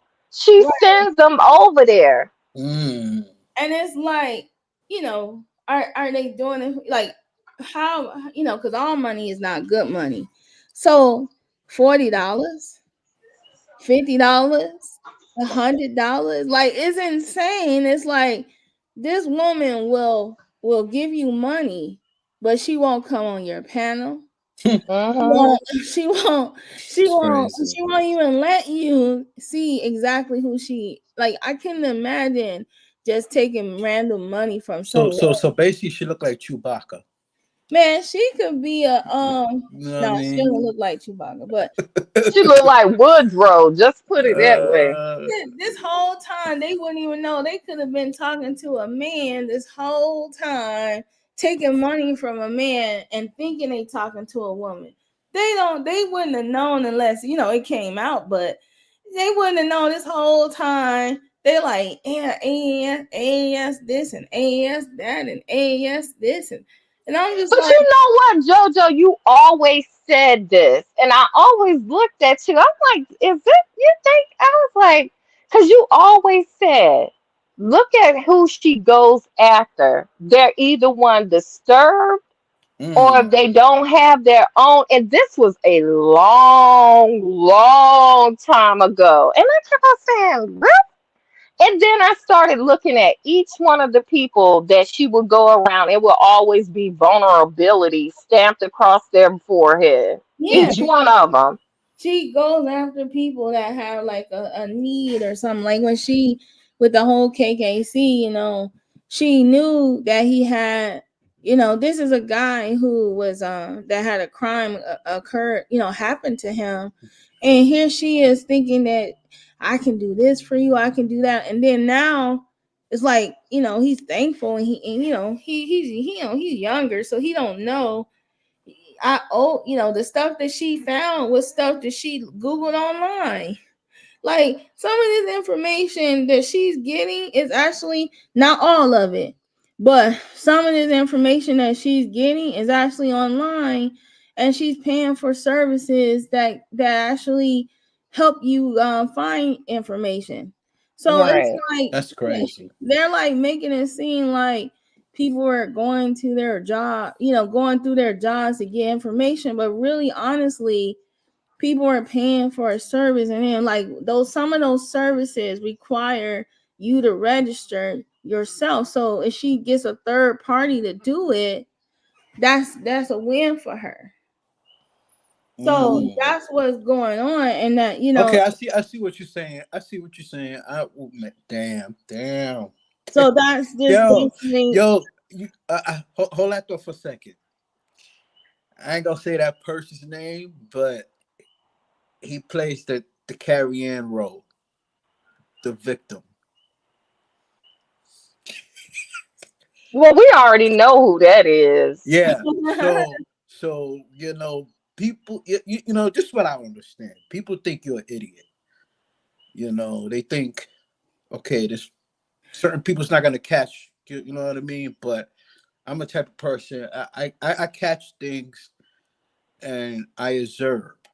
So when I observe, I caught what that person said. Whatever. You know what I mean? It's crazy. Well, I'm gonna say the man's name because he ain't allowed over here anyway. All right. Yeah.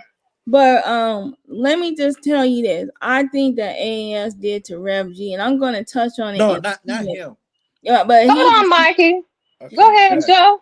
I think that AAS did the same thing to Rev G that she did to KKC, and I'm gonna tell you when she did it.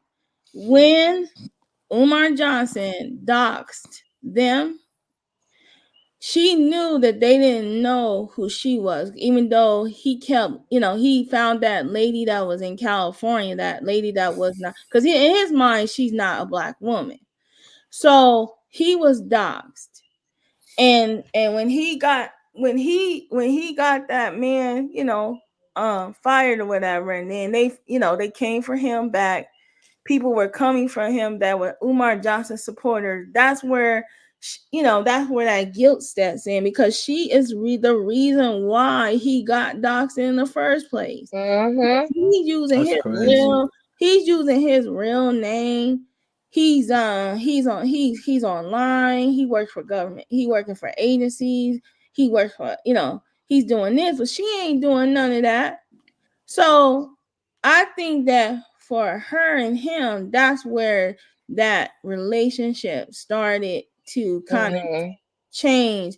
So she was attacking everybody because she knew that she was the reason why he got doxxed.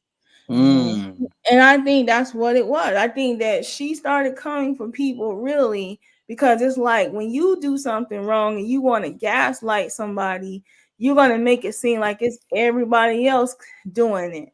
So she didn't get doxxed like he did, it affected his livelihood. So that's where I think his loyalty to her comes in, because she's like, I'm gonna help you get the people that did this to you.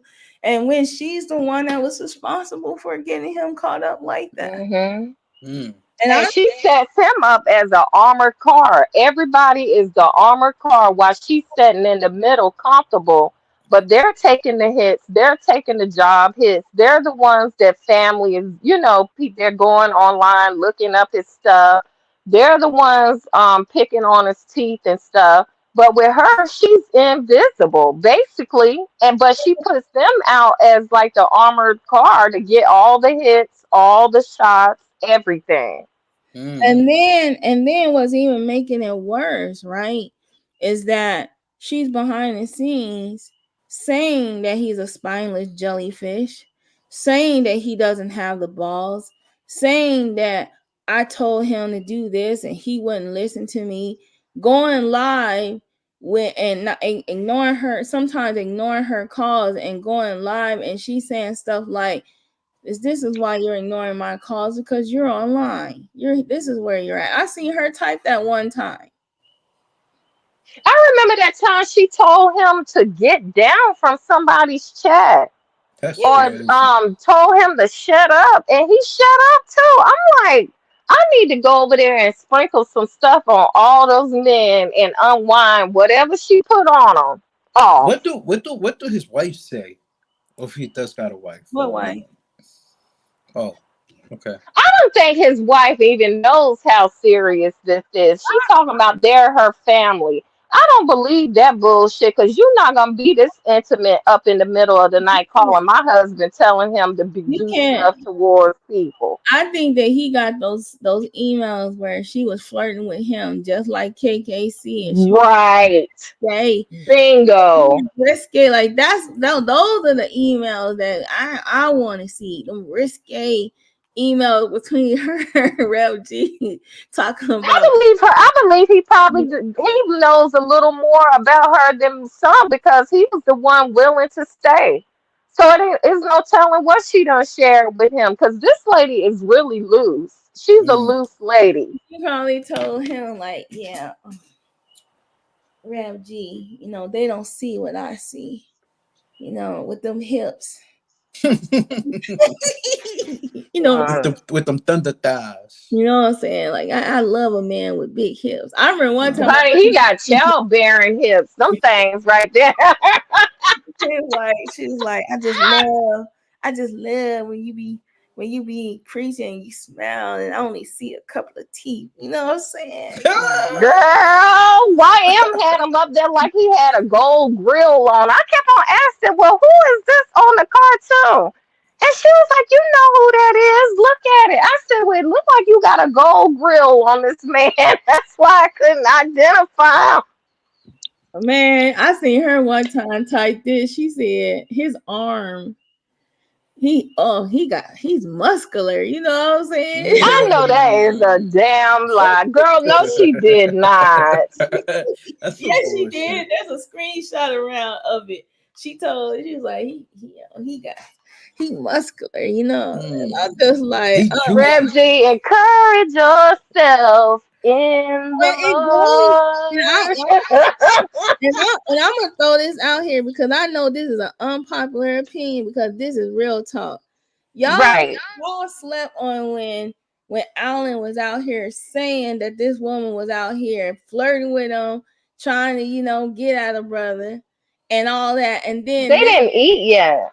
now now that it's happening to other people in the sector, it's like they just minimize what he was saying. This woman literally was out here trying to get her little Mac on. You remember that night she was on Photons, and Alan was over there, and she was like, yeah. Alan said, well, do you want to do something, like, I think meet up or something? I can't remember what he said. And she was loving it. She was just all over herself that Alan was paying her some attention. I was like, this woman really, I think she looks for men online. I really do. I really do. She was out here. She was just like, this how she do it too. I'm telling you. If anybody have emails from her where it starts off as brother, hey brother, please forward those emails to me. because that's the most hilarious thing I've ever heard. She'll be like, hey brother, I was watching your show. I love your show and everything, but the guy that you had on your panel, he's toxic, and he's a demon.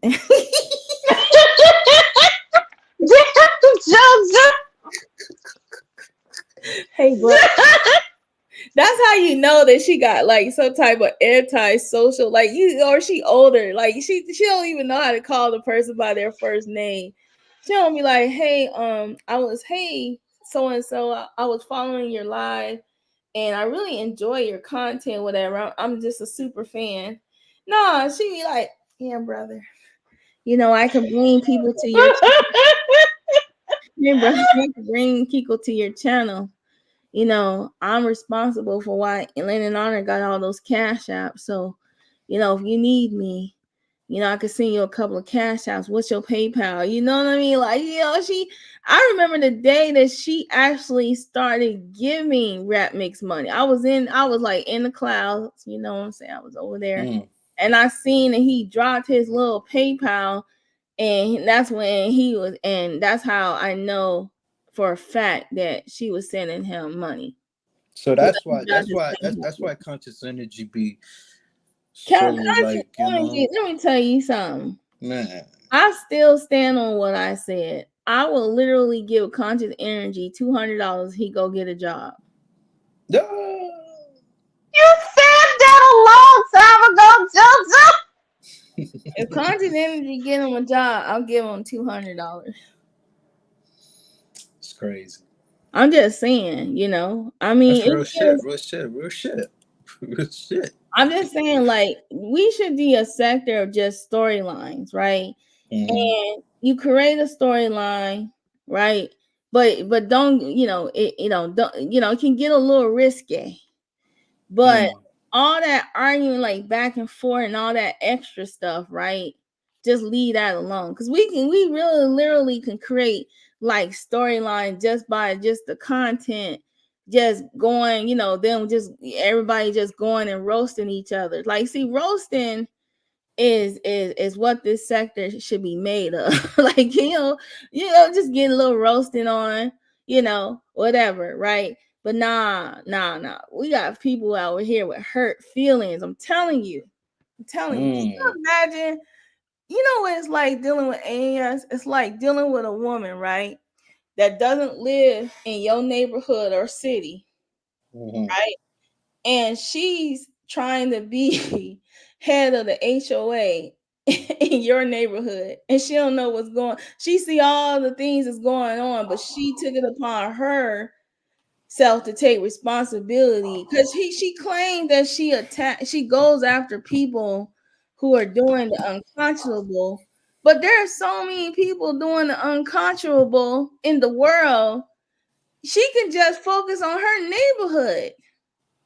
That's true. That's what you know, when I try to explain the story to someone that is really looking into it, they're just like, who is this lady and why is she so interested in people on the East Coast and that don't even live anywhere near her? What is her interest? I said she's a literal stalker. She's a stalker. She's over here like just stalking people and doing the most. She saw somebody laughing at her in the chat, and then she followed them to another chat, and then she said, oh, "There's a demon. Let me find out where they work." You know, and I think what they're doing is they're just out. You know, it's just they're just out here like she's just trying. She's like a nuisance. She's like a fly. You know what I'm saying? She's just around here buzzing around. She a shoe fly. That's what she is. Just buzzing around. And she's attention star. She starves for attention. This lady does not really have any interactions with anyone. So when she gets up here, that's the closest she probably interact with people outside of her job. I really believe she doesn't have anybody around her. And that's only if she working. And in my opinion, I think she's not. I think that she's collecting some type of checks of some sorts, and that the money that she's donating to people in this sector is coming from other people, and because she's somewhere else causing ruckus somewhere else, you know, because she got a lot of time on her hands. So she's causing ruckus, she's harassing people, and she thinks that because people don't have money that they can't, you know, come for her. But I think that everybody that has tried to come for her, she left them alone. Now I want to see that list that she got where she had all our certain people's names on there that she couldn't dox, and she labeled all trolls and told her whole crew to block us. Because here's the thing, Thank you. You know, you did. Thank you. Right. I want to be blocked by y'all. Y'all crazy. Like, thank you. I appreciate it. They blocked me a long time ago. A long time. But I guess she just talks about me, she makes her little stolen valor stuff.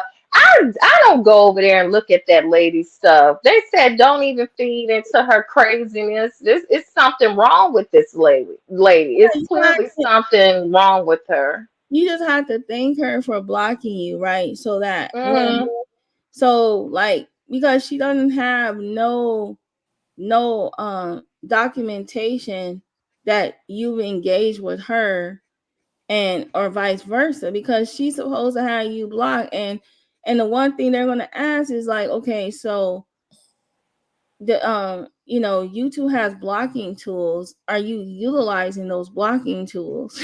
Like, what? yeah, it's something wrong with that lady.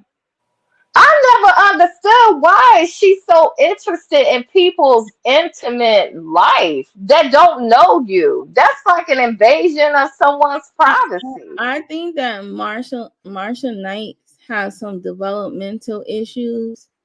And I'm not going to tell you how I know that, because I do. But I think Hmm. that she has like some, like, she has some like mental or something going on with her. And it makes sense, Hmm. because that's the only type of people that AAS targets anyway. But I did like that KKC did confirm the one thing that that I knew for a very long time, and that Hmm. Venus has a troll account with her own name, and she was lying and saying that that was somebody else, but that really was her. Hmm. That's crazy. Nah. Why? I'll tell you. Yeah, she does. Oh man, she's special. She's on a And special. everything she says about you, just reverse it back because that's who she is. Somebody's Mm, been sitting back watching this lady. They said everything she has set up here and accused people of, that's who she is. mm. So what she does is reflect her negative side on other people. So if she says, okay, today, like you were doing with her, you just played word salad with her, but you placed it right back where it belonged because she loves to project. Yeah, So you put the projector back on her. Everything she says, just reverse it right back to her yeah. because that's who she is. No, because I remember when, like, I would be like, I read her post and I was just like, if you took out her name, and no, you took out everybody's name that she talks about and just put her name in it, and Mm-hmm. it sounds just like her. Like, it takes one to know. Like, you literally know somebody must have told you these things, or oh yeah, she said she had 3. That's beautiful, Bernice said. It's like she's just trying to get a response. I would just laugh at her and I'll just keep it pushing. I wouldn't the one thing that I can tell people not to do is, if she knows like the type of job you have, and she thinks like you're online at work and stuff, that's when she's trying to shake the tree on your jobs. She's Hmm. trying to get you guys in trouble on your job. She has no evidence of you doing anything other than the fact that she clips stuff and try to put it together, and she's trying to Hmm. use that. And so you just have to be mindful of like what kind of job you have, and read what your job tells you, right? Hmm. And then act accordingly to the way you want to act online. But the thing about it is that that's her. It's just that, you just got evil people in the world, and she's just a very, very evil person. And She is. she enjoys it. She laughs about it. I don't know what enjoyment she gets out of it. It's like probably like the same as crack cocaine. Like, you only She say, gets an arousal off of it because the personality, like the personality disorder that I feel that she has, they said Mm. they actually get an orgasm off of it. I think that, What? but I said that I said Yeah. that I said that's why she became a marriage and licensed therapist, because I think that she gets off on the breaking up of people's relationships. Like she's not empathetic to a marriage. She's more so the person like, see, that's why this marriage ain't gonna work, and she takes sides with the male in those situations. So if a woman wants a divorce or wants something, it's like she'll take the sides of the male. So Mhm. that's what I get from her. I believe she plays them against Mm-hmm. each other. She'll go back and tell the wife, well, you know, he said this. Right. And then she'll go behind the wife back and tell him, this happened on this way. And then she tears up marriages. But you got to be careful when you mess with in marriages like that, because that type of stuff is sacred. And She, you can get your ass in a lot of trouble. It might not be through your professional life, but you can cause hell and brimstone to fall down on your ass trying to mess with somebody's marriage. she That's crazy. in the world that we live in, the way she moves, she lucky that somebody is not insane enough to be camping out, where she's at. Yeah, And that's it's true. like, But she's That's the true. one that does that type of yeah, stuff. She's the one that does that type of stuff. She's the one that stalks people. She's the one that has time all day to call people jobs and call different agencies and stuff. I'm not on that bullshit. When you have a life, you have kids, you have a husband, like she told me I didn't have. Now all of a sudden I have one. Um, you don't have time for games like this. This lady does not have nothing going on in her life. It shows. Because when do you have time to do all of this? I think it's funny that she records herself talking in a room by herself, and she has all this commentary, and she's very animated. That's number. Yeah. The other thing I find it hilarious is that if you talk to the person like behind the scenes or whatever, why are you having full dialogues about what y'all talked about in a chat? If Yeah, she's like, Rev, we had a good time last night. Could you call me back or something? I'm like, didn't y'all, don't you have each other's emails and phone numbers? no, because she be telling people, yeah, go in there and do that so that people will know. It annoys them to know that we talk. And I'm just like, And no. we do not give a fuck because I have my own damn husband. And then the other thing that is funny as hell is that when she uses the chat room to talk about things that have nothing to do with what the topic is, but she just needs to get her point across. And then Mm-hmm. screenshots what she says as if the person might have missed it, and then puts it on her channel to try to see if the person will recognize what she says, because she can't send them an email now because the emails is coming out. So she gonna have to Mm-hmm. like rely on she got to do something. She got to rely on her community wall to get her little messages out on what's going on. What she's trying to do. And that's the thing about it. She's lying saying that these are not people's emails, but I've got different emails from different people and they had the same thing. So I don't understand what CE is talking about. Well, see, listen, He's caping for her. you didn't hear what y'all crazy. Y'all didn't hear what CE said when he was on the panel. He said right after he said, well, I can't, I did what I came up here and said what I was supposed to say and left. You hear what I'm saying? Yeah, because you know what he tells on her. I was like, if you're gonna have somebody to come over here, at least have somebody smart enough not to tell what their intent is. Because when he went up there, he said, "What this happened over 2 or 3 years ago. These are old emails." Then he turned around and said, "No, these are not real emails. They doctored the emails." I said, "Well, which one is it? See, are they real? Or are they, made up emails?" Well, let me tell She you, made him look like a fool. He literally made AAS look like a fool, whether she knows it or not. Rev G sounded defeated. He came up there. He was like, "Why are you guys I'm bringing up done. these old Mm-hmm. emails?"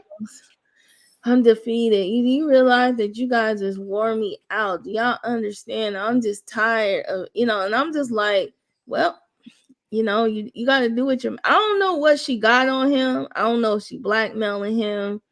I I don't think it's know. blackmailing. I don't know if she, I think. Because you know what? Hmm. If he goes against her, he already seen the example of how she did. Let me see your transcripts. well, I Mm. I think I think I'm gonna touch on that in a comment, and over Hmm. exaggerated, but yeah, I think that she's blackmailing him. I don't like Rev G because he's a professional victim, and he don't take responsibility for what he's done and all the decisions that he's made.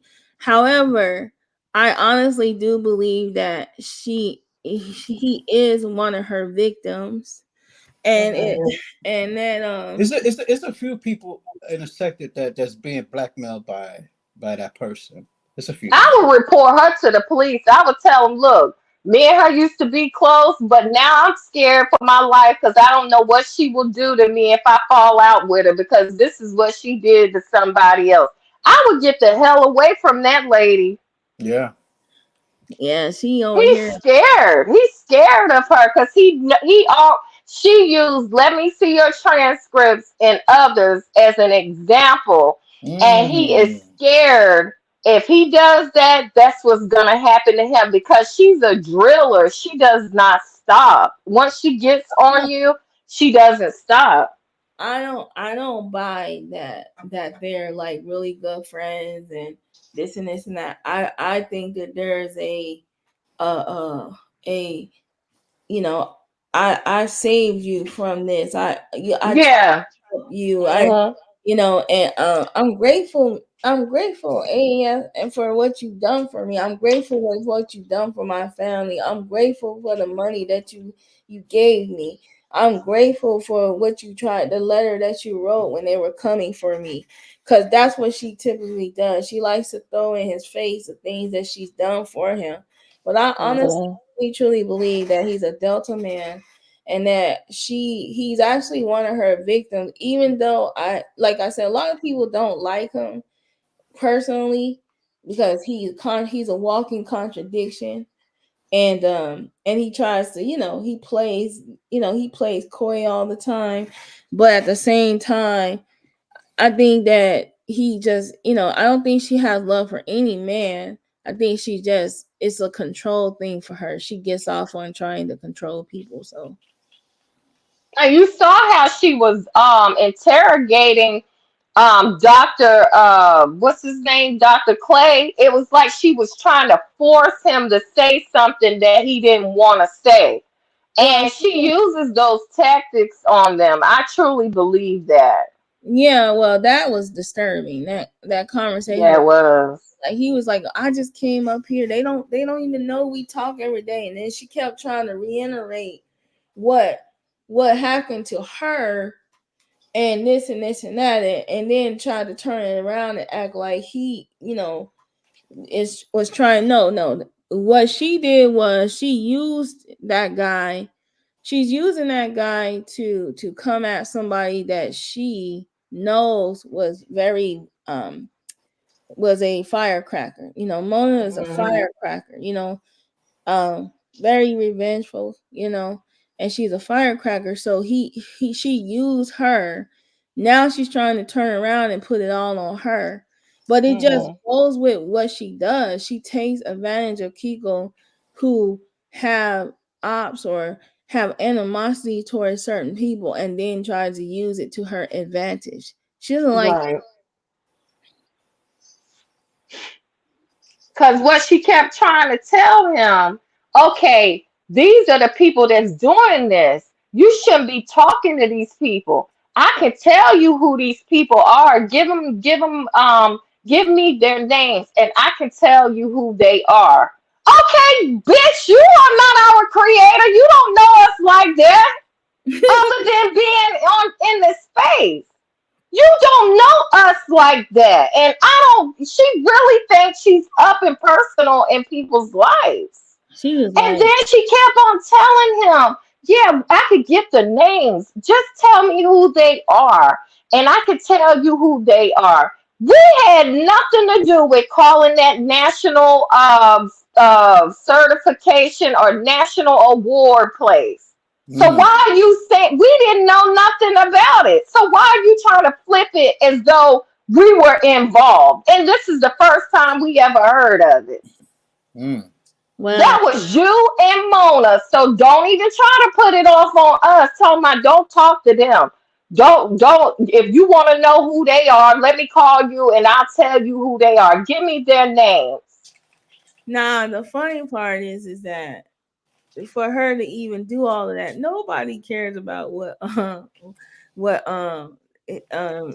mean, I know who he is, but like I said, she's responsible for why Umar doxed him.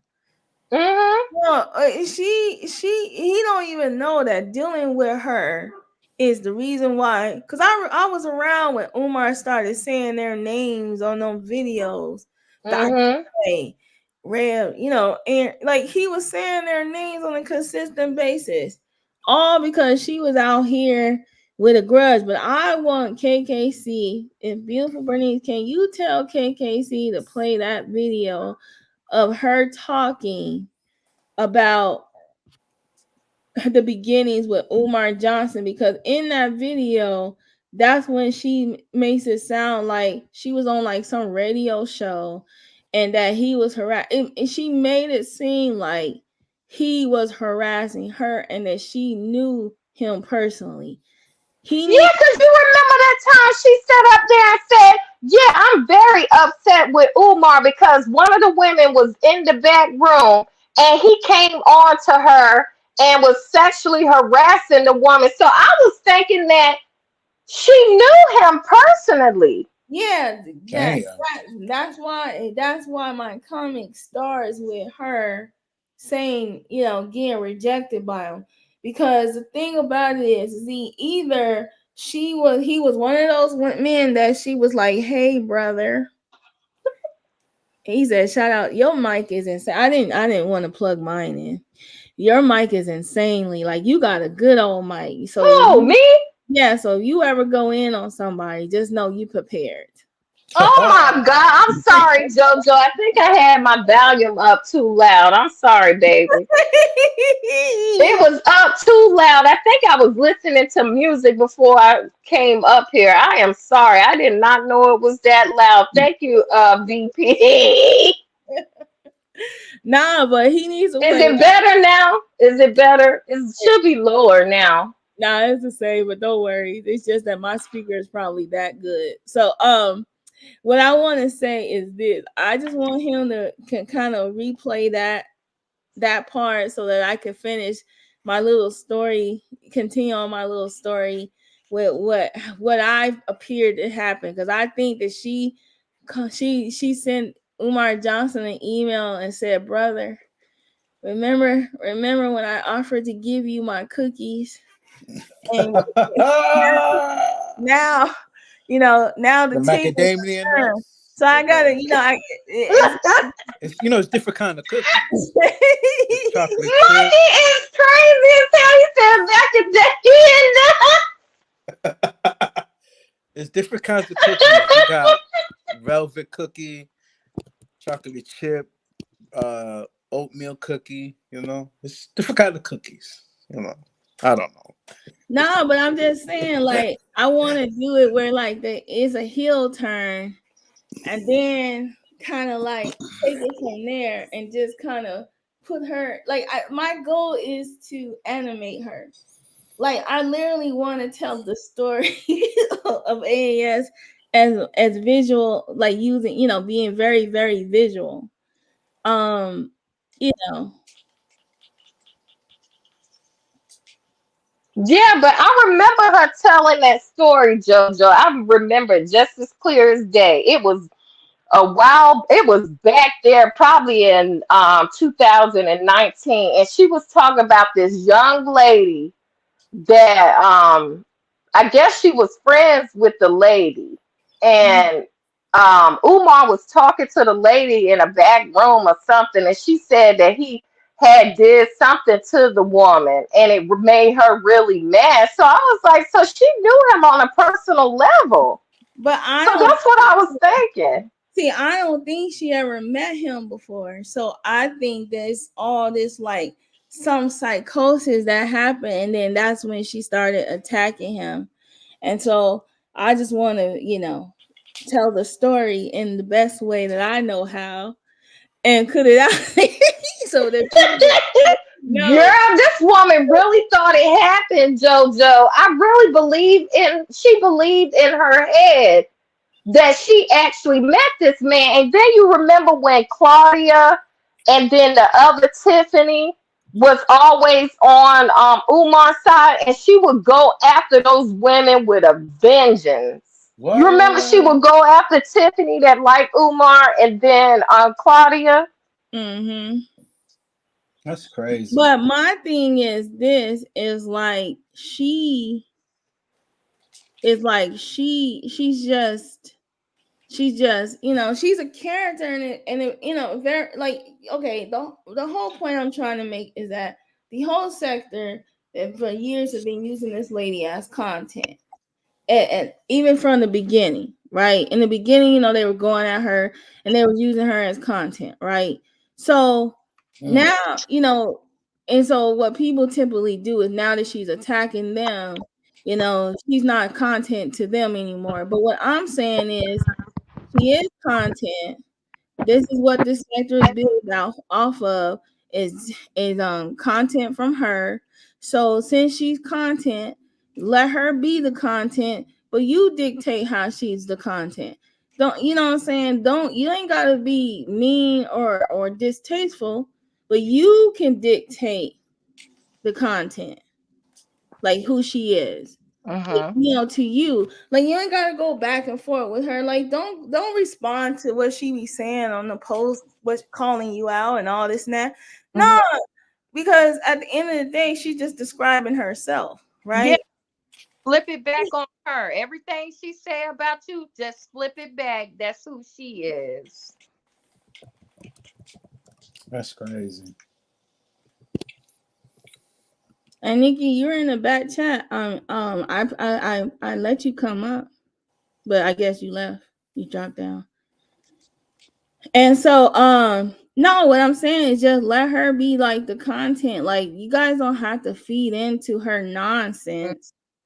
You know what I'm saying? Like you don't have to feed into it. You just kind of have to just let it flow. Yeah, let it flow. Like, don't feed into her nonsense. Right. You know what I mean? You don't have to feed into it. You just, the other stuff. Like she'll be like, she just talks randomly to herself. You can leave out names. You could be like, she was over there in such and such a chat trying to did you see what she was posting? She said all of us is going to hell. And then because that's the only way, the point is she wants us to be all angry, riled up, fighting against each other. That's like she'll flip on you too, because if you got an ops and that ops go after you, which I don't have no ops, but that ops goes after you, right? Then she'll side with the person that she don't like. That's what she does. Like Stargate? She did that with Stargate. She sure did. Yeah, she'll side with somebody she don't even like just to go at you and then to get you to respond when all you have to do, she's a character by herself. She's been giving us so many years of content that we can just go back. So if y'all want to, like I said, I don't understand why people are mad because they've been using her as content for years. Like it was okay. Like I'll give you an example. Full-Time had her in his chat. He was using her to antagonize us.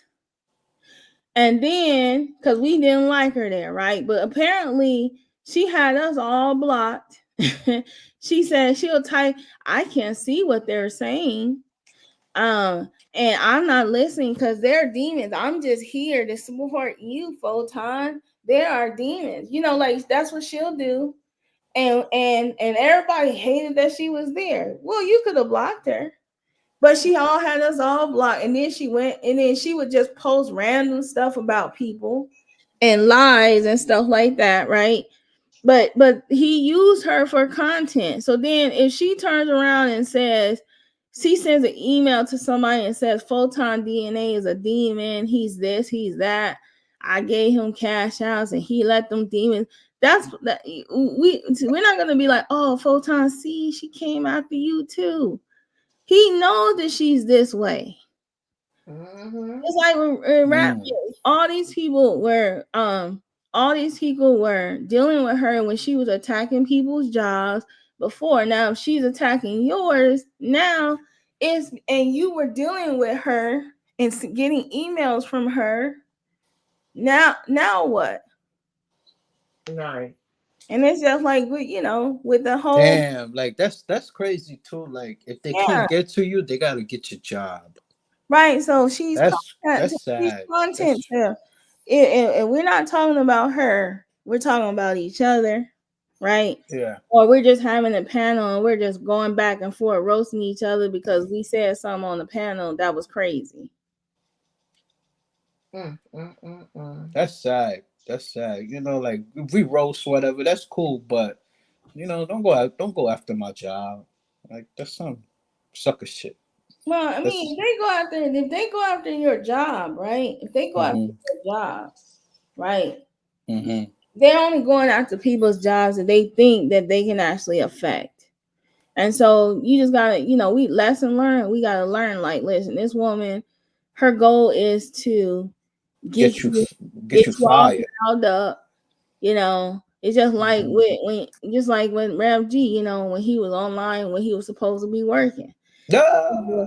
The thing about it is that's whatever was used against him is what she's used against everybody else. It's like every time they Mm. go into the system, they learn how to do it better. I think I heard somebody else say that, but it's true. Mm. But I like the way Hoodie plays on the situation. He's like, yeah, you know, you can't say I'm sexually harassing you because you over here sexually harassing these men's is behind the scenes and emails. You getting risque.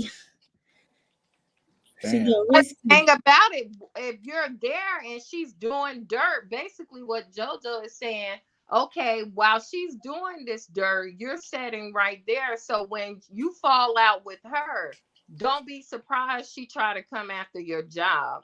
And another thing, what they like to do, like Reggie said, if you're gonna make a report, make sure you leave your name. They want to see if you're gonna be dumb enough to dox yourself. I Yeah. don't know. Yep. That's exactly what they did. That's why when Rev G got excited when he got a picture, he thought he was on to something. He thought he had some boy. I'm telling you. Oh man, he was like, look, man, we could figure out who this is and really this is a real person for real. Let me see what I can find out.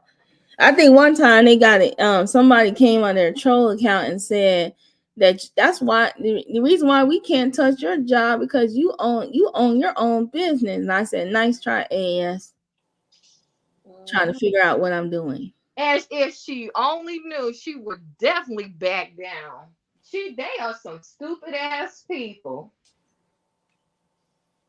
That's crazy. But they knew who a lot of these people are. They just waiting for them to do something stupid so they can have their asses arrested. That's what's gonna happen. Yeah, that is true. He They did.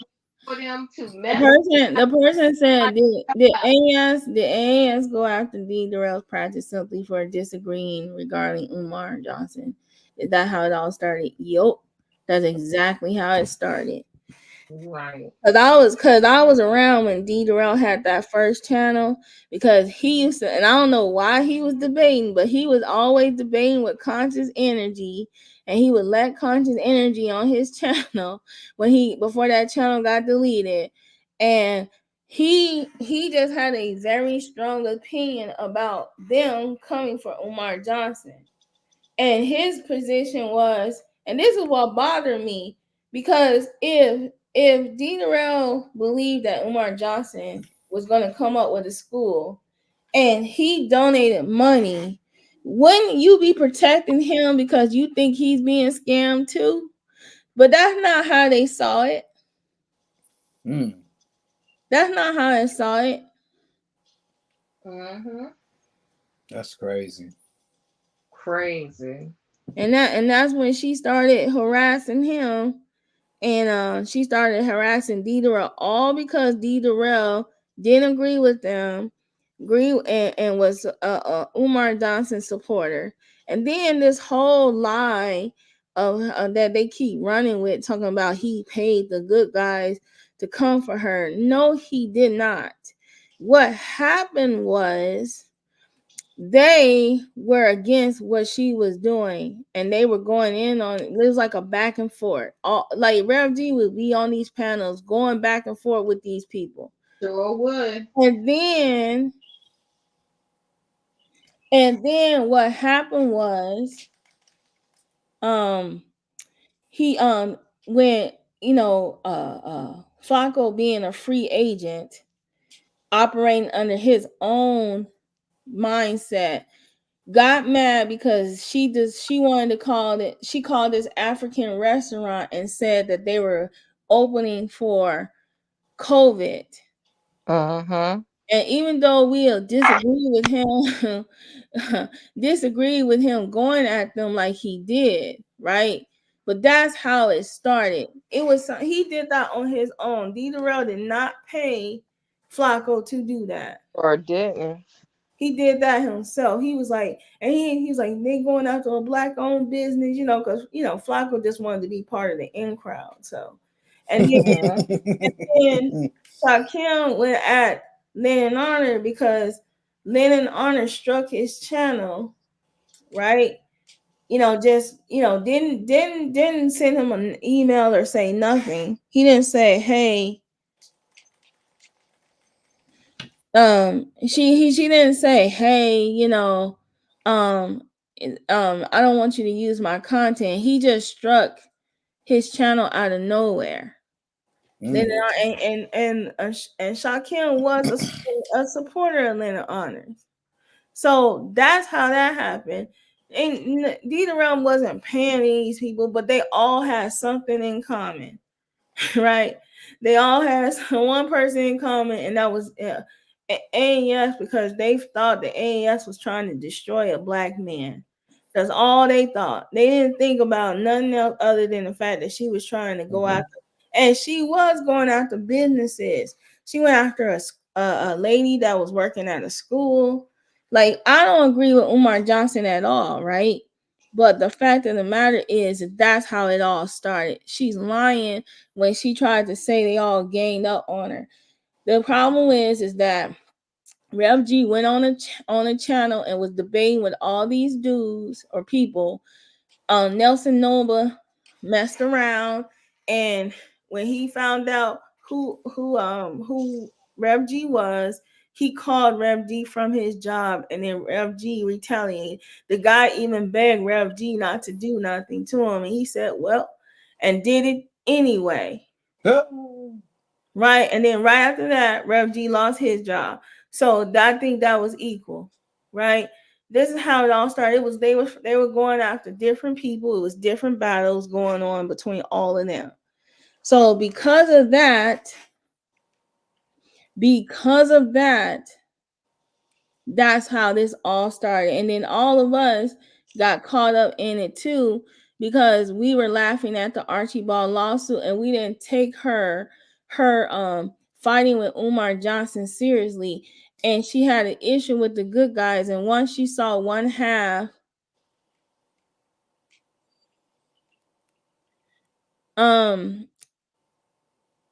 YM, you said what was the job that Rev G lost and how did that information got out? I don't know how that information got out. I think he told somebody, and that's how it got out. I think he just told somebody. I think that it was just retaliation. I think he told somebody, and that happened because they had a lot of supporters back then. So you don't know, people kept jumping ship. Like different people stopped messing with them. So you don't know who could have passed that information around. She was BCing, seeing everybody on all the same emails. I used to tell people this all the time. Do not email her because she's information gathering. I said, why does she need why does she need to send you an email to send you something that she can post right here?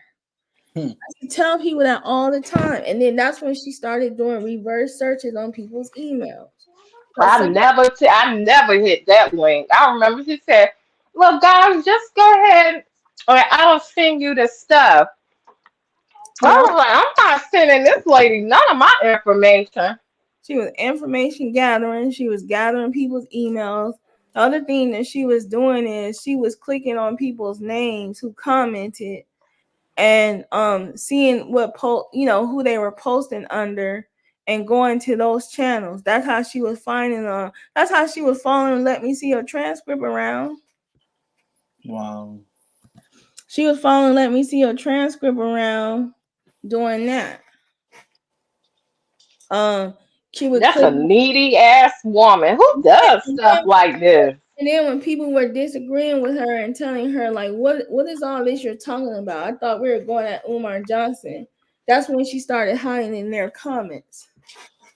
So she acts like there weren't people here from the beginning. I was here from the beginning. I just wasn't a Lennon. I didn't come through Lennon Honor. I used to be on Umar Johnson's threat, those two channels that Umar Johnson claim isn't his. And I used to be in the comments roasting the people who believe what he was saying. That's what I was doing until I found out that you can chat, right? So But she would be bad at people because they wanted to support him. People have a right to support whoever they want. But you don't have a right to harass them because they don't believe what you want them to believe. and You know? exactly. Let me add nephew. Yeah, what's going on? Can you hear me okay? Yep. All right, I what's can hear going my on? Okay, now. you gonna have What's to up, mute. everybody? What's Can up? you Yeah, can I you can hear you. mute? I can hear you. Right, but can you mute the YouTube with your echo? Oh, yeah. Let me do that. Hold on. Yeah, but she acts like people weren't here at the beginning, so I decided that I'm going to tell the story at the beginning my way. All right, the YouTube is muted. Yes, I can hear you now. All right. All right. What's up, everybody? What's up in the chat? Look, yeah, I just want to clear up you know, the therapist down in Texas. Look, I know that AAS is mad and that she's got a few boxes turned over in the attic. I get all of that. All right. But I'm not gonna sit here and make out like Darrell wasn't on fuck shit from the beginning, just like the both of them. You know, for me anyway, it's just that AAS turned out to be on fuck shit herself, right? Right. So I am not against anyone who sincerely likes Umar. I mean, there are people who I rock with who, they just like him, whether it's the theatrics or what have you. Little by little, Yeah, I'm gonna drop down because my phone is dying. I'm All gonna no right. drop down. problem. Peace, All right, man. all right. I mean, I used to wonder why a lot of intelligent people rock with him. Now I'm seeing little by little, he's getting figured out by people that I've watched. So I'm not against people who rock with him or support him for some reason. That's not it. That's not the situation with this dude, okay, or the goofy guys. All right. I Mm-hmm. have I have 3 videos when I first interacted with this dude. All right. 10 hours worth of live and content. This dude, all he wanted was fuck shit. That's it. And if you feel that he was defending himself against AAS, Explain all the other people who he tried to fuck with. Well, Explain. I didn't say that, Nappy. I No, didn't. I'm not saying you did. But No, we're not saying that. We know that he was on fuck shit because he had he had conscious energy on his channel. He right. was part of the manosphere. He was doing all of that. But what I'm Yeah. saying is that this lady contradicts herself because he ain't never attacked. I don't know, and if maybe somebody knows this, but I ain't never heard him calling somebody's job, attacking somebody where they work, or calling anybody's business. I ain't never heard him do that or whatever. And what they were trying to say is that he paid Flacco, TC, and all of them to go at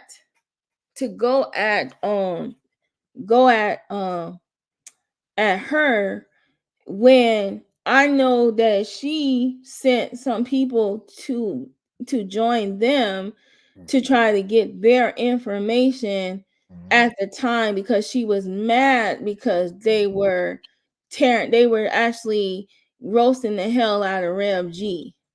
Yeah. So that's what that's about. It ain't even just about Umar. And what I'm saying is that how can she go after him after how can she go after him, right? When if she's all about fraud and whatever, and he's giving Umar Johnson money and believing the hype, why is she attacking him? Well, she's attacking him because he aligned himself with people that were did not agree with Rev G. And Right. what I'm saying is that she's wrong for going after his job and all behind something that happened on the internet. She needs to get up on a panel and go back and forth with him if she Oh, got problems. well, I agree. I don't think she'll ever do that as far as getting up on a panel. She said, I mean, I'm still subscribed to her, so I do listen to some of the shit that she says, which is like she said, "Oh, I'll never go up on a panel." I'm thinking, you never go up on panels anyway. And then she said, if I go up on a panel, if I see anyone even who's even opposed to me, which is pretty much what it was, she said she'll jump down. So she's never going to go up on a panel with anybody. As Right. far as paying, like Durrell paying stuff, yeah, I believe he paid, because look at what he's done with T Pre. It's been proven he's paid Shot Kim. All right, it's been proven he paid Steve. He pays everybody. He done the same thing. Yeah. So again, and if it's just going after her, then not just Lennon. What about Eli from What Happened to Common Sense? Right? What about Taz? He's done this to everybody. All right. Again, the first, I don't care if you like Umar or follow him. You eventually, if you're smart enough, you'll figure it out.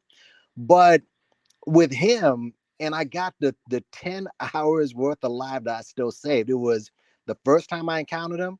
He was up there, obviously cupcaking, what's her name, Uppity Unicorn. So we were all up on the panel. I think Drama came on there as well, and Make a Change. The second time he interviewed me and went through my video, blah blah blah, and he just kept lying throughout that. And then he brought Claudia up. And again, I got the video from that. Claudia was there, Make a Change was there, beating up on Claudia. And he had her come on with stock photos of FDMG, talking about I went down there and I sat there in the ghetto and had bread. Like, just I remember that. yeah, she's insane. He brought this woman. You talk about people who have mental problems, and I know she's gone now, what have you. She came from San Francisco to go to Delaware and to sit in the middle of a hood where I was. It's a hood in a muddy place that's not even cleaned up yet, to have breakfast. And he had that on there, like, see, this shit is, that's what I'm talking about. All just so much bullshit with this dude. So I'm not saying that she's not crazy, all right? Because YM had put it, and I think you had commented on that post too. She went after Raw B because Raw B savaged Taz, all right? Basically beat up on him in an argument. And she started telling Taz, oh, well, Taz, you don't want to be around people who yell and scream to get their point across. I'm like, what? Like you hang with Remix, Taz, who I think who gets on, who acts like he's protecting women. I think that he's gotten into the manosphere to act like this protector of women, so he can have carte blanche and call them bitch and hoes and all that shit. That's what I think at this point. But I think D Durrell just likes being online and likes content and likes the drama and stuff, and it touched his job and it touched his life and his livelihood. And he had to readjust, just like, you know, and he had to realize that, you know, you participate in the degree of fuck shit that you had to present. Now, I'm not trying to speak for him, because I know when D Durrell first came in the sector, I used to roast him too. So I was roasting all the good guys, because I didn't, you know, I didn't see, you know, like you said, they were all for the fuck shit and they were roasting and they were going at it. But what I'm trying to say is that this because see, this is not fair, because just because D Durrell has the profession that he has, are you saying that he's not allowed to be down with some in a sector that's nothing but fuckery?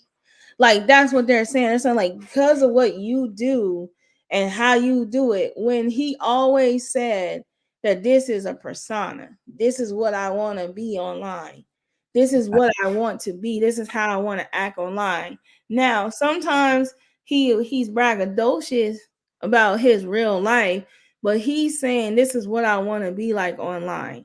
And I agree with you. You know, I'm not going to get in back and forth with men and their banter.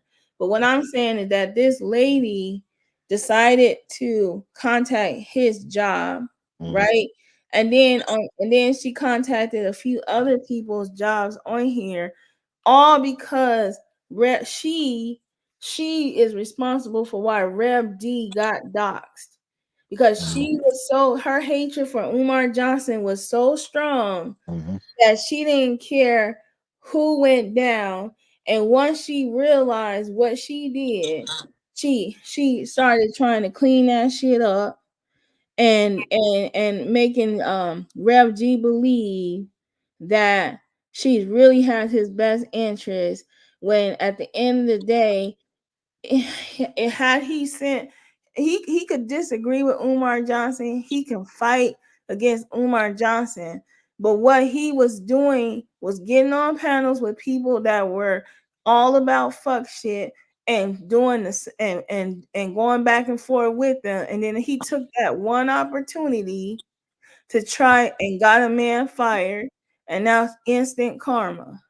Yeah, well, and if you want to know, if you know, as far as the effery of Durrell, just go to True Black Anonymous's blog, who, for what it's worth, she still is a person that takes the Umar Johnson thing seriously. But even with her, like, and this is what makes AAS and Rev, those two are weird. You're gonna attack True Black Anonymous, and he's mad at everybody because I guess he's saying we didn't back him or we didn't protect him when the goofy guys went after him. But dude, you kept going on their platforms though. First of all, we're not gonna, some of the beliefs you have, we just don't, I just don't rock with it. I've done a couple of lives highlighting some of his beliefs. I'm like, bro, some of us don't fuck with that. But with him, understand, some people have left the sector and gotten away from it because it's too toxic. All right. Max left that shit. He got away because it was too toxic. Ankh got away from it. There's a few people that left. What is stopping the Rev or the dude down in Texas? What's stopping them from just doing something else? That dude in Texas is supposed to be so educated. Why doesn't he just do what Dr. Shauna does and put together a good presentation about, her profession? All right. Or why doesn't Rev G, notice, remember he was supposed to do a live about the shooting in Kansas City? Well, the news cycle is like what, almost a month now, and he still hasn't done the live. He's still talking about this shit. Why doesn't he do something about, I don't know, I mean, since he's into LGBT stuff, why doesn't he analyze what happened with P. Diddy or Nature Boy or something? He doesn't want to do that. He just wants to to, I don't know, revel in effery at the behest of AAS. You know, and that's I think they both have blood in their hands. To be honest with you, both of them. Well, of course they do, but what I'm saying is that all because of who we rock with or who we decide to be in a chat with, who we decide to laugh at. And you know, we all got to go down too because we're in a space. She can easily just leave. I can't speak for D Darrell. I think D Darrell likes fuckery. I think he likes tossing his money around and all that. I think that's what he likes to do. I think that he likes the camaraderie. I think he likes the back and forth. So that's just who he is. Right. Now here's Speak Easy about to tell the history of the good guys. Here we go. Here we go. Okay. When Go I ahead. first came in the game, right, I didn't know. Like, what's up, man? What's up, Joe? What's up, man? Hey, I'm gonna jump down, Joe. Hey, Speak Easy. Hey, what's up, I'll get Bradshaw? off. All right. Thanks for letting me up, JoJo. Listen, Speak Easy, the good guys saga in a comic is coming at the end of this summer. But right now I have to slap AAS. So Hey, look, just portray me the right way, cause y'all be grouping me in with the fuck shit, and I ain't bought nothing but truth. I told no lies, and I woke people up. Y'all got to stop putting me in the bullshit and say who did what they did.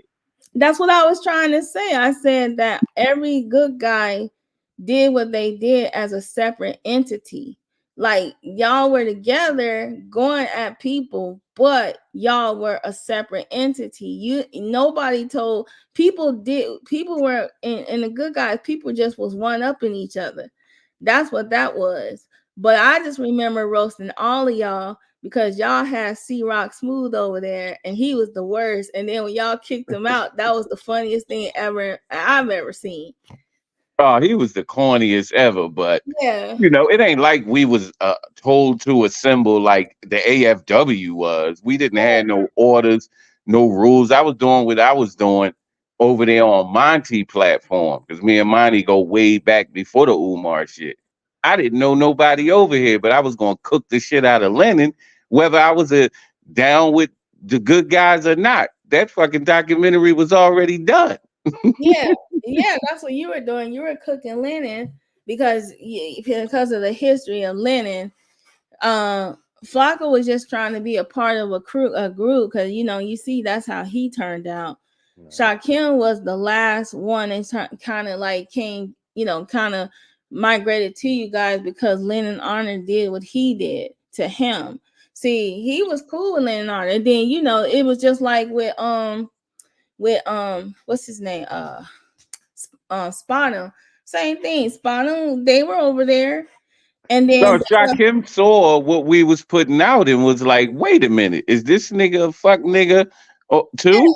And So Shakim didn't have a problem with calling both sides. Like when we first came in, you couldn't say shit bad about Lennon at all and everything negative about Umar.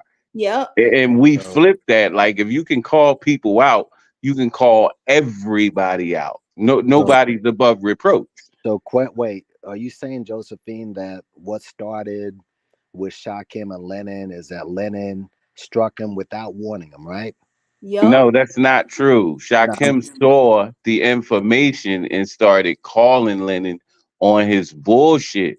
It had nothing to do with Lennon striking Shakim. He didn't get struck Okay. until he started rocking with us. Because That what happened? But Yes. let me ask you this: Well, didn't he buy Lennon's book and Lennon never sent the book or gave him his money back? Well, the reason why I'm asking that is because, believe it or not, that's how things got, how me and the Rev got into beef, because I just did that interview. After he did that interview with, who's that guy, that gay guy? What's his name? You know what I'm talking about. He did the interview. About Stephanie No, not Stefan, the other guy in the the other guy when they conjured up a man off when Flacco Oh, made the boy, yeah, the Craigslist boy. No, it's not that. That's another one. Reb G. Remember the guy? Nelson Noble. No, conscious something. It's the guy, the guy in the church sector The Rev had a whole interview with them, Oh, Oh and you no, when? no, this is how the beef with Eyes, the beef with me and him is at the same time the beef with Eyes as well, because we saw that because he was having an interview with this guy going after let me see your See, transcript. you talking about see? Oh, he talking See, about conscious TV. yeah, that Yeah, guy. And when I saw that, I was like, dude, I was just shocked because why are you going after this woman like this? And as a man and stuff. So I just did a quick live and I just did a quick, it was gonna be 5 minutes, but it turned into a whole 3 hours of interviewing. Let me see your transcript and others. And Eyes also went live too. She went after him. And so what he did, I guess he decided to be petty because I took the screenshot from that video and it had his logo in there. So he struck me. I was like, yo, what'd you do? And then I just took it down, and there was still remnants of his logo, and he struck me again. What So was your video about, Nat? no, it was just an interview with Let Me See Your Transfer. She was telling me how this whole thing started because I had no idea. Oh, I was just so like, Rev, what are you doing? Why don't you just go after her instead of letting this guy? And again, the hypocrisy of AAS, she talks about protected class and not to call people names here. This guy is savaging this woman. So I'm saying, why are you doing this? So that's where it all started, where he struck me twice without any sort of warning. And it's the same time that Eyes, they got into a beef with Eyes and stuff. And I guess, AAS, she decided to cozy up with Conscious Energy, and just that's basically how that whole thing started. So that's why I was yeah, asking. yeah. That happened later than where Speak Easy is at because the good guys in that saga was like 2019, or like right before, like right COVID, like that's when all that was going on. And all I'm saying is that it was the good guy. It wasn't really the good guys yet. It was just all of y'all were in the same spot. And Rev D brought his raggedy butt over there and was going back and forth with these people. And then they got the best of him. And then around that time, he got doxxed by he got doxxed by well, I can't say that Umar Johnson really doxed him because he actually sent a letter to Umar Johnson, and the people gave Umar Johnson his information.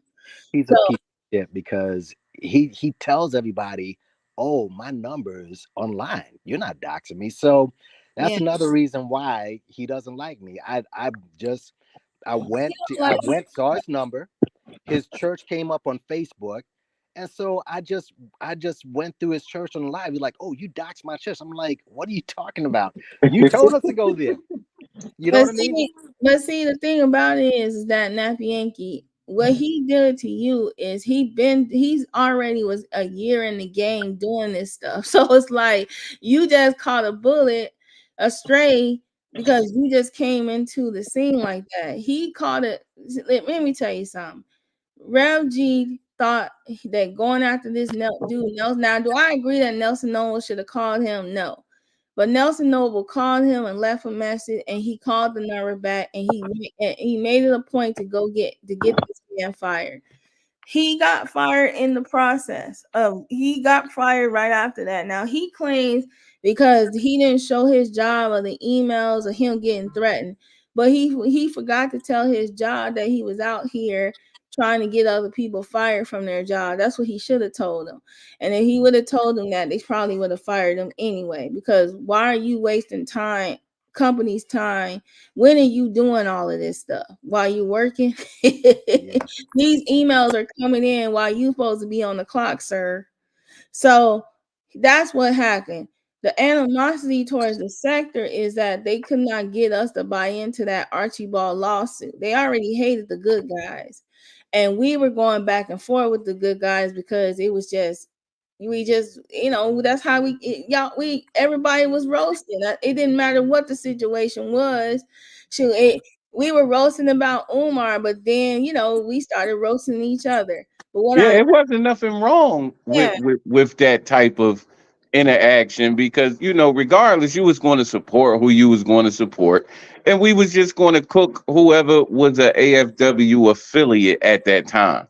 Right. But And I And think I was the first and I'm person that red flagged. Like he was in the really Facebook group telling people flag my channel down, my original channel. They was like, he got to fucking go. That fucking documentary is up to 5,000 views and a lot of likes. We got to get him out of here. And they was flagging the fuck out of that channel.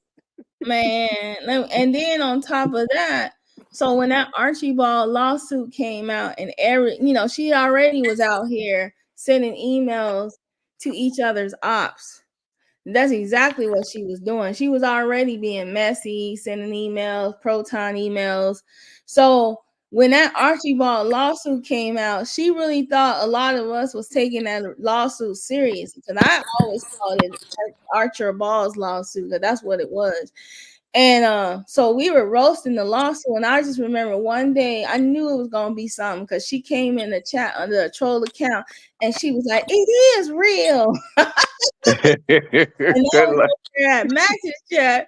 And after that, that's when she just started looking at people's beefs, and then she started using that to her advantage. She was like, Because "Oh, y'all didn't fall in line. Y'all was supposed to rock with what the hold on. play was that she had, and that was the Hold, Archibald comic book. hold on. First of all, Speakeasy, you're saying that you're an independent entity in yes." this whole thing. Okay. Can I you came please? in independent. Okay. Everybody, Can all of them was hold on. technically independent. It was just like, but it was like TC wanted it to. TC was like, this is the good guys. And so it was like it was all of them, and then the only two women that was over there was T Free and Oracle. That was it. All Can the rest of them, and then CB infiltrated them, but I think she was sent there by AAS.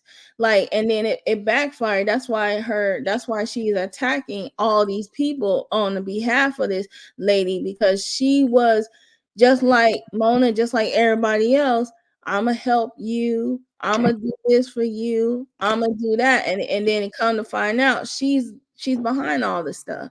So what I'm saying is to this, the good guys was just like it was a play on just a part of just a little group of men or guys or people who just wasn't who was against Lenin and didn't care. What did was like, how y'all gonna rock with how y'all gonna say Umar Johnson's a bum when Lenin's a bum? Like, that's what that was. but okay, so if you are independent, can you please stop labeling everybody part of AFW? I have no idea what the fuck AFW is, or I guess it's a You corporation. never knew, Nat. Come on, Nat. No, you're It's saying all no out in the wait. open now. No, you're saying that I was part of the AFW. I'm saying you were, if you wasn't part, like official, you were very closely aligned. No, I have no idea The what was reason going on. why, She okay, said, so hold on, let me say this. She sent anybody who went after Umar emails. All right, just just emails that were didn't even make sense sometimes. I didn't know what it was. that's So, but I'm not, I'm independently put out videos on Umar. I wasn't. the reason why they think that AFW is because AS wanted to make it look like she had a whole army of people. And what she was doing was she was collecting names of different people in the sector. And I know that this list exists because Black Anonymous decided, when she said Yep. that she was Yep. no longer, she put all our names on that list. And I'm going to tell you, my name was on there twice under an account that I had on IG. So I was on IG and I was following Black Anonymous on IG. So what they did was, anybody that was roasting Umar Johnson or disagree with Umar Johnson's school, they just labeled us AFW. They wanted to make it seem like it was a bunch of AFWs, like it was a It bunch, was. It was. but it was, When but you came from Max, right? yeah, I came from Max. Max was AFW. That's why we cooked him too. Like we was only cooking members of the Right, AFW and people but who was on nobody that list. but nobody was really like I'm telling you, That's what I'm AES, saying. She just I felt mean, AES, like y'all didn't have shit. to be official, but right, No, anti-promoted what you I'm saying, guys. it's like right, it was and like it anti, was like sending right. out So spam. so right, so we became affiliated because we were doing content about about him, and she latched on to that, trying to make it seem like we were all part of this like group. And when that thing disbanded and she sent that list out, that's when people started realizing like we ain't AFW. What are you talking about? We're not AFW. I What? mean, so who did you ever get the email? Nap, you got the email, I right? For never what? I For never what? got an email. I got a My Like an emails. email from Anti. I I guess never that got was an her. email for I anti. guess that was her because the emails again. I would get a lot of weird emails. Somebody sent there were other emails coming Was out of it South. Proton? Was it those Proton emails? Must have been it. Yeah, Yeah. that was AES sending them Proton emails showing Catherine Brown's lawyer and all this stuff. Yeah, that was her. But Max really wasn't AFW because he was doing content. I told you the fact that we were doing content, the fact that we were just doing content about Umar Johnson, it was content. We were trolling. I could care. I used to say this all the time. Shoot, Umar scamming. I said there's a whole bunch of people out here scamming. So what makes him different? They're gonna But be somebody this else. is what I'm saying. She doesn't. It's like I said with Rev. Rev has a lot of content for what he claims his his movement or what he's interested in. There's tons of content he could have done this week. He doesn't want to do it. She can do content. And by the way, Umar's he's still content, but she doesn't do that. She's more interested in this shit. And I gotta tell you, some of the things that she put in the community tab about KKC with the monkey is, in a word, uncomfortable. It really is. Abhorrent, man. That's crazy, bro. Oh shit, where the hell Muslim come from? Was you here the whole time eavesdropping? Nah, Yeah, he's man. I just here. snuck up here. I climbed up And here. Muslim, you Whoa. was AFW too. Nah, never, Yeah, never. you was. You But was AFW.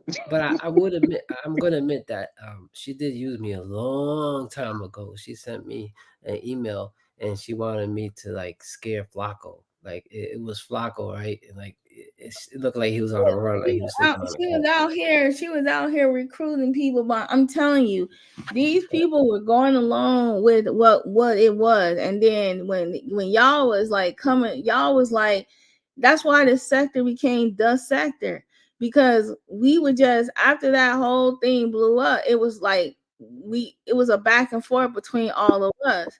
But what AES was doing was she was taking beefs that people were having and sending emails and emails and links to make those beefs like stronger. Like she was, paying for them.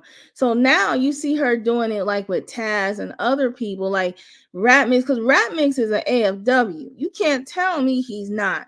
He was on y'all. He was with y'all caping for Lennon all the time. Lennon Yeah, couldn't do nothing wrong. yeah, he was definitely caping. He was caping. Him and KKC had a little John going on. If anything, if they weren't ALWs, they were Lennonites. I'll tell you that. They were Lennonites. And So you Nap, what was your beef with the good guys? Sorry, my What was Mhm. your beef with the good guys, Nap? Or you just was like, fuck it, I'm gonna talk shit about them too. no. I mean, it You was see, with some of the lies you were saying. For example, when I went down to Atlanta, and then you lied and said that I just put out a lie. This is the same thing that Darrell did. All right, Hold that up, what did you do when you went to Atlanta? Because me and you had conversations on Money no, platform before we got over here. I simply went. I was down there for Thanksgiving. All I right, with the remember. fam, and I said, okay, let me go check out this. What was it? A yoga shop that Umar claimed that they vandalized the place because he was coming. That turned Right. out to be a lie. the neighbor said no, there was a vandalism spree, and they just got caught out there. So Umar lied about it. And so the next day, and I put out proof, and there was a whole video of me speaking to the woman, the next door people, and they told me. But it was TC and other people said, he did a video with Terry Crews shaking his. I don't know what the hell that meant. I don't know what that was. I don't know what the fuck that was. I'm gonna be honest with you. But he did a video saying that I lied about it. I'm like, lie about what? All right, that's just one of the things. But Nappy, like, honestly, I'm telling you, like, it's funny to me because, like, if you was paying attention to all of them, all they were doing was talking smack, trying to roast, and trying to go at and trying to get under people's skin. And the people, people that were really, really sensitive, they were mad. But like us, they would come in the chat. Oh man, they could not stand me. Boy, I used to I couldn't wait till they show up over at Max's Didn't chat. Humble King go down there too? Humble King lived down there. Yeah, Humble King. Yeah, they lied. They lied and said that Humble King broke out the window. It was 2 weeks prior. It was a cry. But see, that's what this sector is built on, fake narratives. But the question is, how did it hurt you? Like a lot of these things, like they were doing was just all about credibility in this sector. But what AAS is doing, that's on a whole nother level. Like that ain't even about credit. That's about, I hate the fact that you're in a chat room even talking about me or talking about anything that's not related to Umar. I'm going to call your job. That's she's a control freak, man. If what you said about Mashonda Knight is true, it is true. If that's true, that is real. Then she's at predatory levels of Umar as well. I mean, I'm gonna type in the back chat and tell you, and then somebody gonna try to come up in the back chat and that's on. But I don't care. But I'm gonna tell you. I'm gonna tell you what how I know. Okay. Let me see. Wow, that's sad. If somebody gonna come. I'm just trying to get people to come up from the back chat. and if the Rev knows this too, if this is I've stopped. I think drama and make a change. They're like saying stop looking at this logically, and that's what I'm doing too much. Yeah, because you making it too serious. Like you serious. No,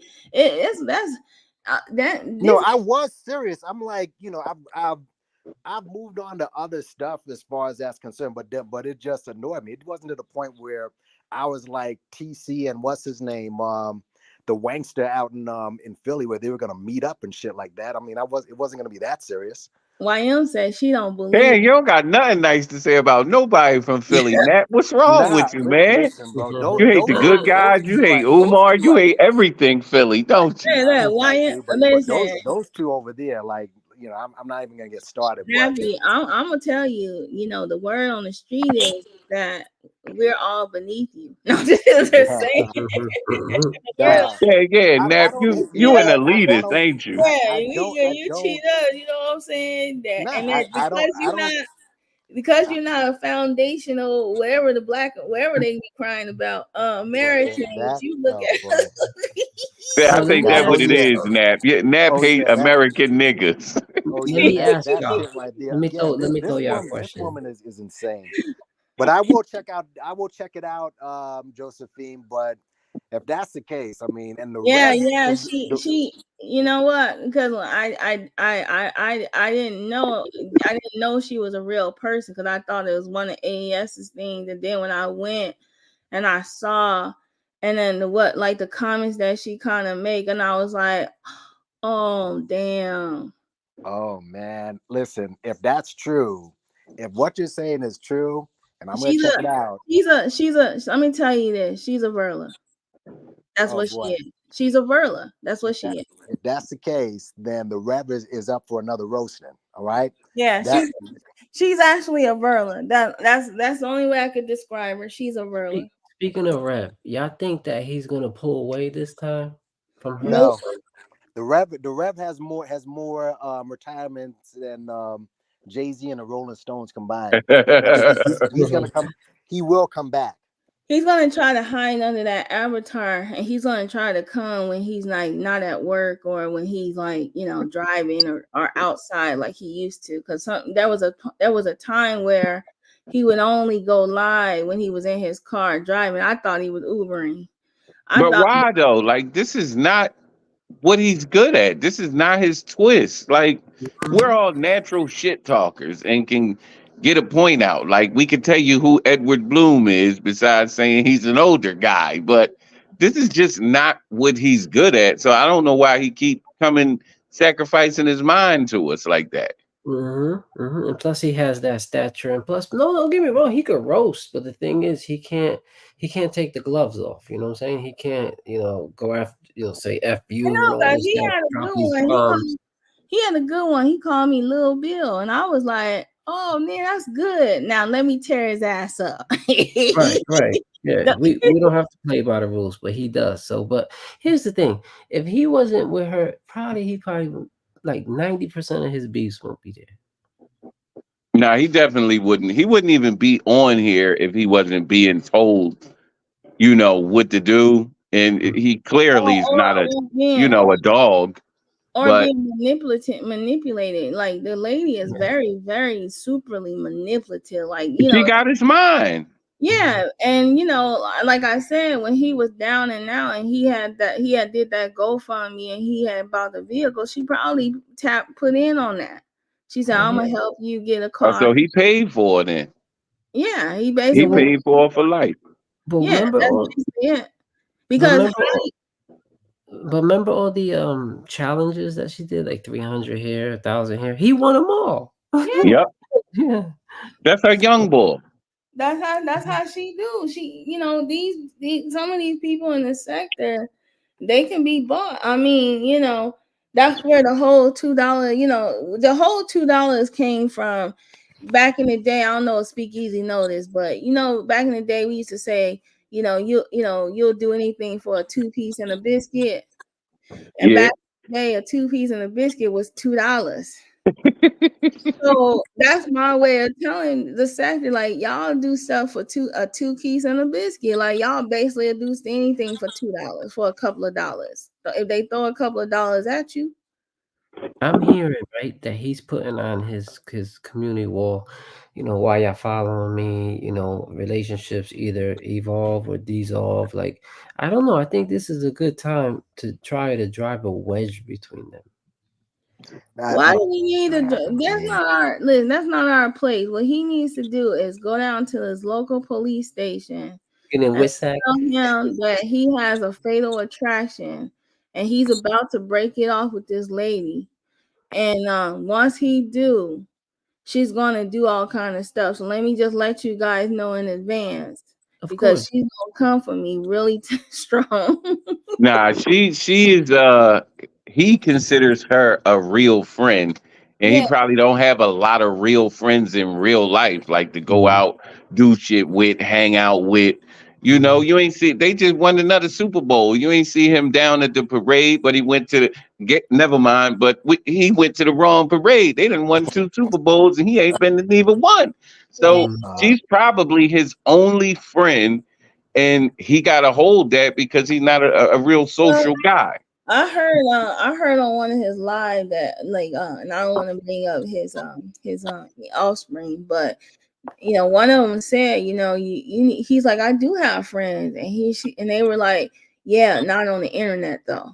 Right, that's what I was about to say. And so, like, kids are very honest. They'll tell you, like, like you're all caught up in this nonsense, but you need to go outside. And the thing about it is, that was the realest thing that I ever heard. Yeah, like Speakeasy's right. Like, if he doesn't come online, she won't need him. Like, there's nothing that he could do for her. So if he doesn't come online, I don't think that he only has friends. Well, online, yeah, but outside, of course, he's a family man. He has a wife. They're not considered friends, like people you rock with. They're not homies, you know what I mean? But the way she talked to him in the chat, And the way he tolerates the way she talks to him in the chat tells you she's necessary for him. He values that friendship because my friends can't talk to me any kind of way, Yeah, and I'm gonna but tell she you, talked to him like crazy. and I'm gonna how tell how you he backed this. out of the debate with Darrell. She admonishes him. That's the issue. And it's like, who you talking to? Yeah, and then my thing is that you ain't never met this person in real life. You say you seen her, No, but you ain't never went to San Diego. She ain't never flew to she's one of those people that'll be like, yeah, act like you were, here. You know, she's one of those people. And so what I'm saying is that and it's weird to have a relationship with somebody that long and not actually meet in person. And I don't know what woman in their right mind would be letting AES continuously give their husband money. so Boom. you mean to tell me Alan Logic got closer to meeting her than him? Yes. Yeah, Alan was in. Alan was in. Alan was just probably roasting her, started roasting her and shit. Like, you know how Alan talks shit. And she was like, hold up. No, the problem is that she couldn't control him because see, Alan is like a free Alan does what he wants.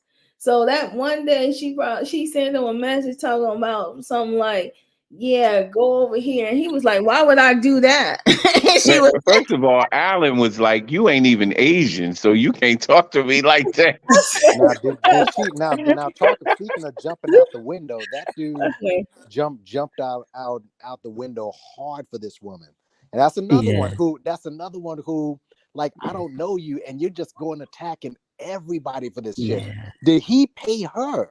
I mean, No, did she pay what her? Did now she what pay happened? him? That's the question. What I noticed about her is that she seeks these people out and then she sets up a storyline that we are over here harassing, we are abusive, and we done all these things. And then, like, if you are outsider, the first thing you come in and you see is all this doxing and stuff. Like, you are outside, you see all this stuff. Like, you literally see people like exposing each other or whatever. So when he came in, like, remember he would come on the panel and then he would be sitting up there and he only be talking to one person. Well, at first I thought he was roasting, but really he couldn't hear the other people for real. That's what it came off like. He was like the way he came into the sector, he was like going at certain people who was doxing, and he was like wondering like why you doing this, why you doing that, because AAS was over here sending these links and like she would cut and paste stuff that people were saying and doing, and then he wanted to, like, he a man, so he wanted to know.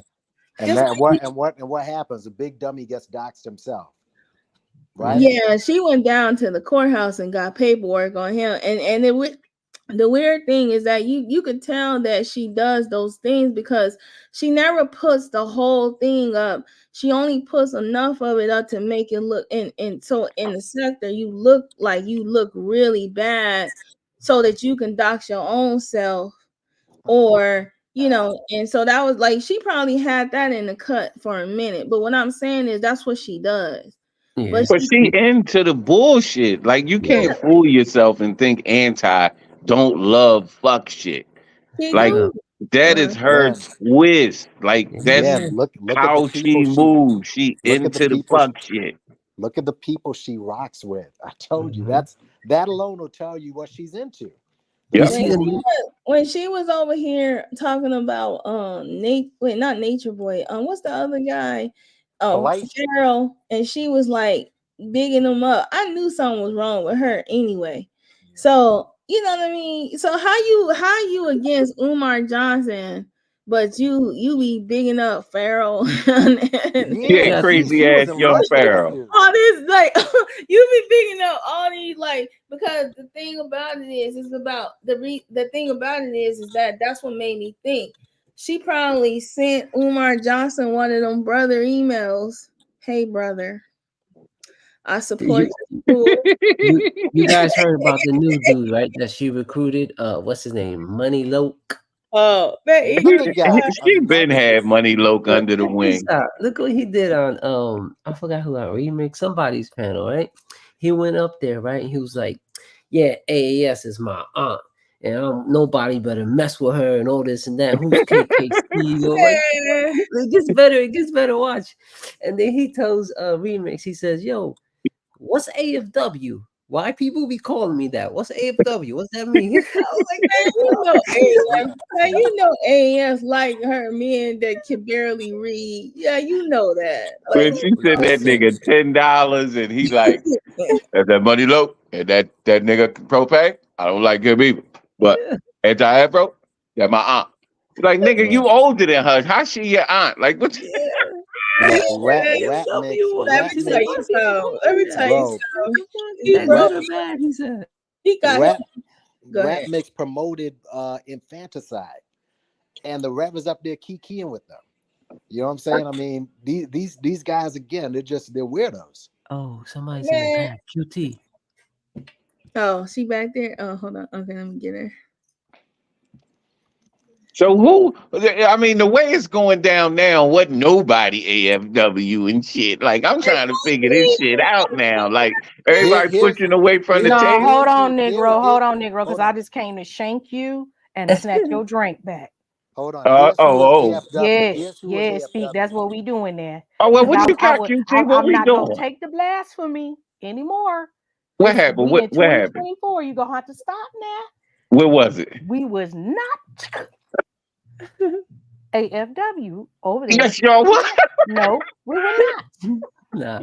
Okay, you Closely came and told aligned? your story. I'm gonna tell mine.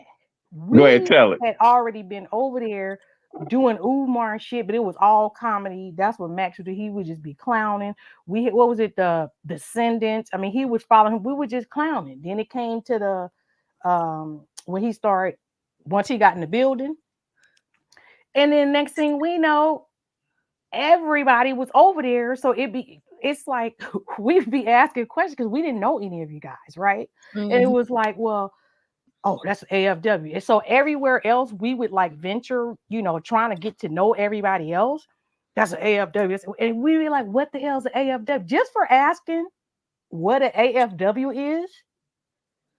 No, See, but that right we. there. No, And I'm then, I'm, I'm telling then, you, this is and what was then, going on. I'm not saying you in and particular. then right after that, Max got that. Hey, brother. Hold up. So So what? so wait, y'all trying to say anti didn't tap Max and say we need you No, over here.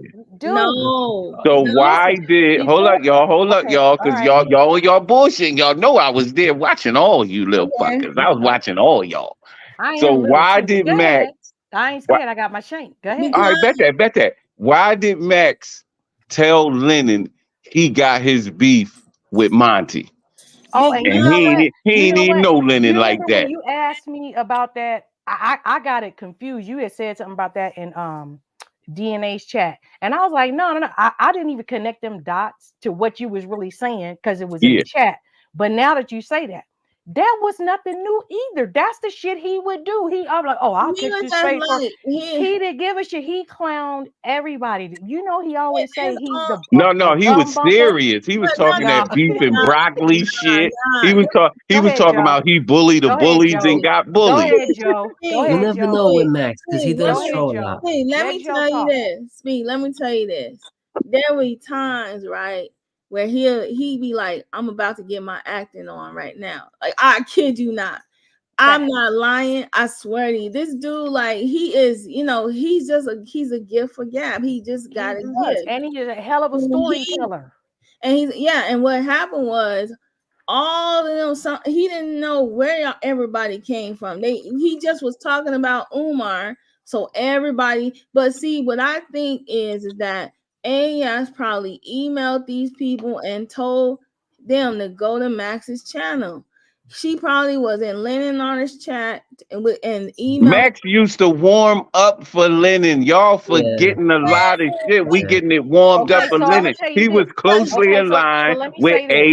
Let me AFW. say Y'all this. gonna stop that. No, I'm I gonna think say he this. owe I them. don't know Max to be over on Linux? Because see, I didn't even know nothing about But he's Lennon. monetized. So of course you think that he didn't want the audience. So you know what I'm saying? Wherever anytime somebody would click on his channel, he's monetized. He's getting those watch hours. You think that is about like if you see a person over there getting hit up, right? You getting hit up, and you a content creator. You think that you ain't gonna be like, okay, the more I talk about this person, they gonna hit me up too. Lennon was getting money just from talking about Umar, so was he. So when So why would he want to take Lennon's beef with Listen, that's Monty, not the and it ain't only had nothing to listen, do with that's not him? the only that's not how person it speak. That's happened. what we're trying to tell you. Not He how No, didn't say it first this of was. out all, of his y'all mouth. forgetting. I knew about Max a while ago, way before all this shit. Back when he used to cook Battle Truth, so I might have been down with Max before y'all. But So I've been watching That's Max for a possible. long That but time. don't you remember when Monty came over there because he was going to have some beef with some people, and it all trickled down into Max's chat too? It was No, Flacco. Everything He is ran up on Flacco. When Monty flipped on Lennon, that's when they pulled Max over, and then that's when Max was like, "I got your beef, Lenny, because they know you a bitch ass nigga, so I'ma cook them." That's yes. when we started cooking Max V. Fuck Max V with the red pill dish and all that shit.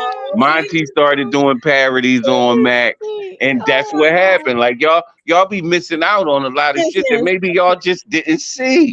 Okay, well, You how got a about this? point there, Maybe though. Hold on. Speak. can we be fair here, real quick, Mus? Can we be fair Okay. here? Speak that at least the people who were over at Max's before all of y'all came. Now you just enlightened us, and I'm sure when I say us, me and Joe, on something we Mhm. didn't know that you have been following Max probably longer than us. That is probably true. The point that I'm making is this, though. With that being said, because I've always said how I got turned on to Max. That was through the carbonation shit. All right, the Nature Boy stuff, but that was through somebody else. You Right. understand what I'm saying? So with that Hmm. being said, if that's all I know, right? Because that's how I came to know Max. Right. That's all And you could talk. Right. exactly. So I can only speak for me. I can definitely speak for Joe and a lot of other people who I met along the way in Max's channel. Nobody was with AFW. Real No. shit. But I Max Nobody was was. aligned. But Max but had a Max, I contract, and damn this it. is I'm what I'm not gonna saying. let y'all get away with Right. it. Yeah, No, yeah, no, yeah, listen, yeah. listen, let me finish. Let me finish. So what I'm Right. saying to you, when you speak about what Max may have been doing prior to us, right? I Mhm. can't argue with that. But when I say far as my dealings with him, he wasn't AFW, even to the point when you're bringing up he gonna take a fade for somebody. What I'm saying to you, that wasn't the first time. He has done that shit many of Max times. is He a will, shit starter. We know Max is a shit and starter. that's I all fuck I'm with saying. think Max. I That's all, think and that's all I'm saying. I Yeah, All right. think Let Max me get I starts this in. shit. think I Let think me it get. was a listen, I think it was a misunderstanding, Speak. I think that guys will be guys. There was a misunderstanding, you know. It was an influx of people, different people showing up. It was content because when I was And over guess what? And there, we was all about to check out. We was making threats. We're leaving. We out, and it's a lot of us left for 2 and 3 months. Hey, yeah, Yeah, remember yeah, Max too. started blocking everybody? Like, I'm tired of all y'all. Get the fuck out. Hey, I Yeah, don't hey, want because see, because nobody listen, in it was. man. here. You know Here, why? here, Because it was disruptive, and he used to have his pace of his panels were chill. Wasn't nobody over talking. Wasn't all that arguing. It wasn't like that. And So so was he pro AFW? We ain't gonna here call we him go. no, AFW. All right, Are here we we? go. no. Are we? All Let me right, put wait, this wait, out. Go wait. ahead, Muz. Go ahead. Let Go Muz ahead, say Mud. something real quick. Go ahead. No, Okay. no, Muslim don't count. Muslim, get out of here before I go Okay, get Look, you. okay, look, Muz. look. Now go You ahead, getting Mud. shanked too. Muz, you getting shanked too. Go ahead. He Go got ahead, Mud. swallowed. Supposedly, he got swallowed. He was scared of her. Number one, supposedly. Okay. Oh, when he But she talked to the was feds, right? she was going after him. Now think about it. Why was she constantly going after Max? Because he what turned on her. Yeah, Max no, pulled away from the table. yeah, Yeah. Max was knee deep. Then Max pulled away from the table, like, Yeah. hold up. And that's when him No, and Smoke Max had got the fed up with Mason all of fight. y'all. He got fed up with Max, everybody on Max, his damn channel, and it took away from what he was doing on his day No, to we day. wasn't even allowed to Max, go over there on Max channel. no, We would just cook him on TC channel. No, no, man, no, We no, wasn't no, over no. there. no. I'm talking about Anyway, Don't have me pull out those videos. Let me tell you something. no. I'm talking about Sector She Wars AAS. has All the all the videos she did videos. on him. she turned on him because he had C Rock Smooth over there. All of y'all came over there right after y'all came to his channel after Rev G doxed. Rev G got that guy fired. That's when all y'all came over there. And No. You got the Guys, timeline guys, wrong. Oh, so Go don't ahead, nobody Nat. just remember? hold Don't on. nobody remember when Max was like, "Don't be sending me no emails, Right. lady," and da da da. Y'all don't Yeah. remember none of that either, huh? Go ahead, Nap. I'm sorry. Yeah, I'm just gonna step down. I'm gonna watch LeBron score his 40,000th point. Thanks for letting me up, Josephine, and peace Kobe out to the forever. chat. Nap, you gonna be back on trial. You was AFW. You in this indictment, bruh. I like that. Please, bro. Like what's his name? Young Thug's lawyer says got proof.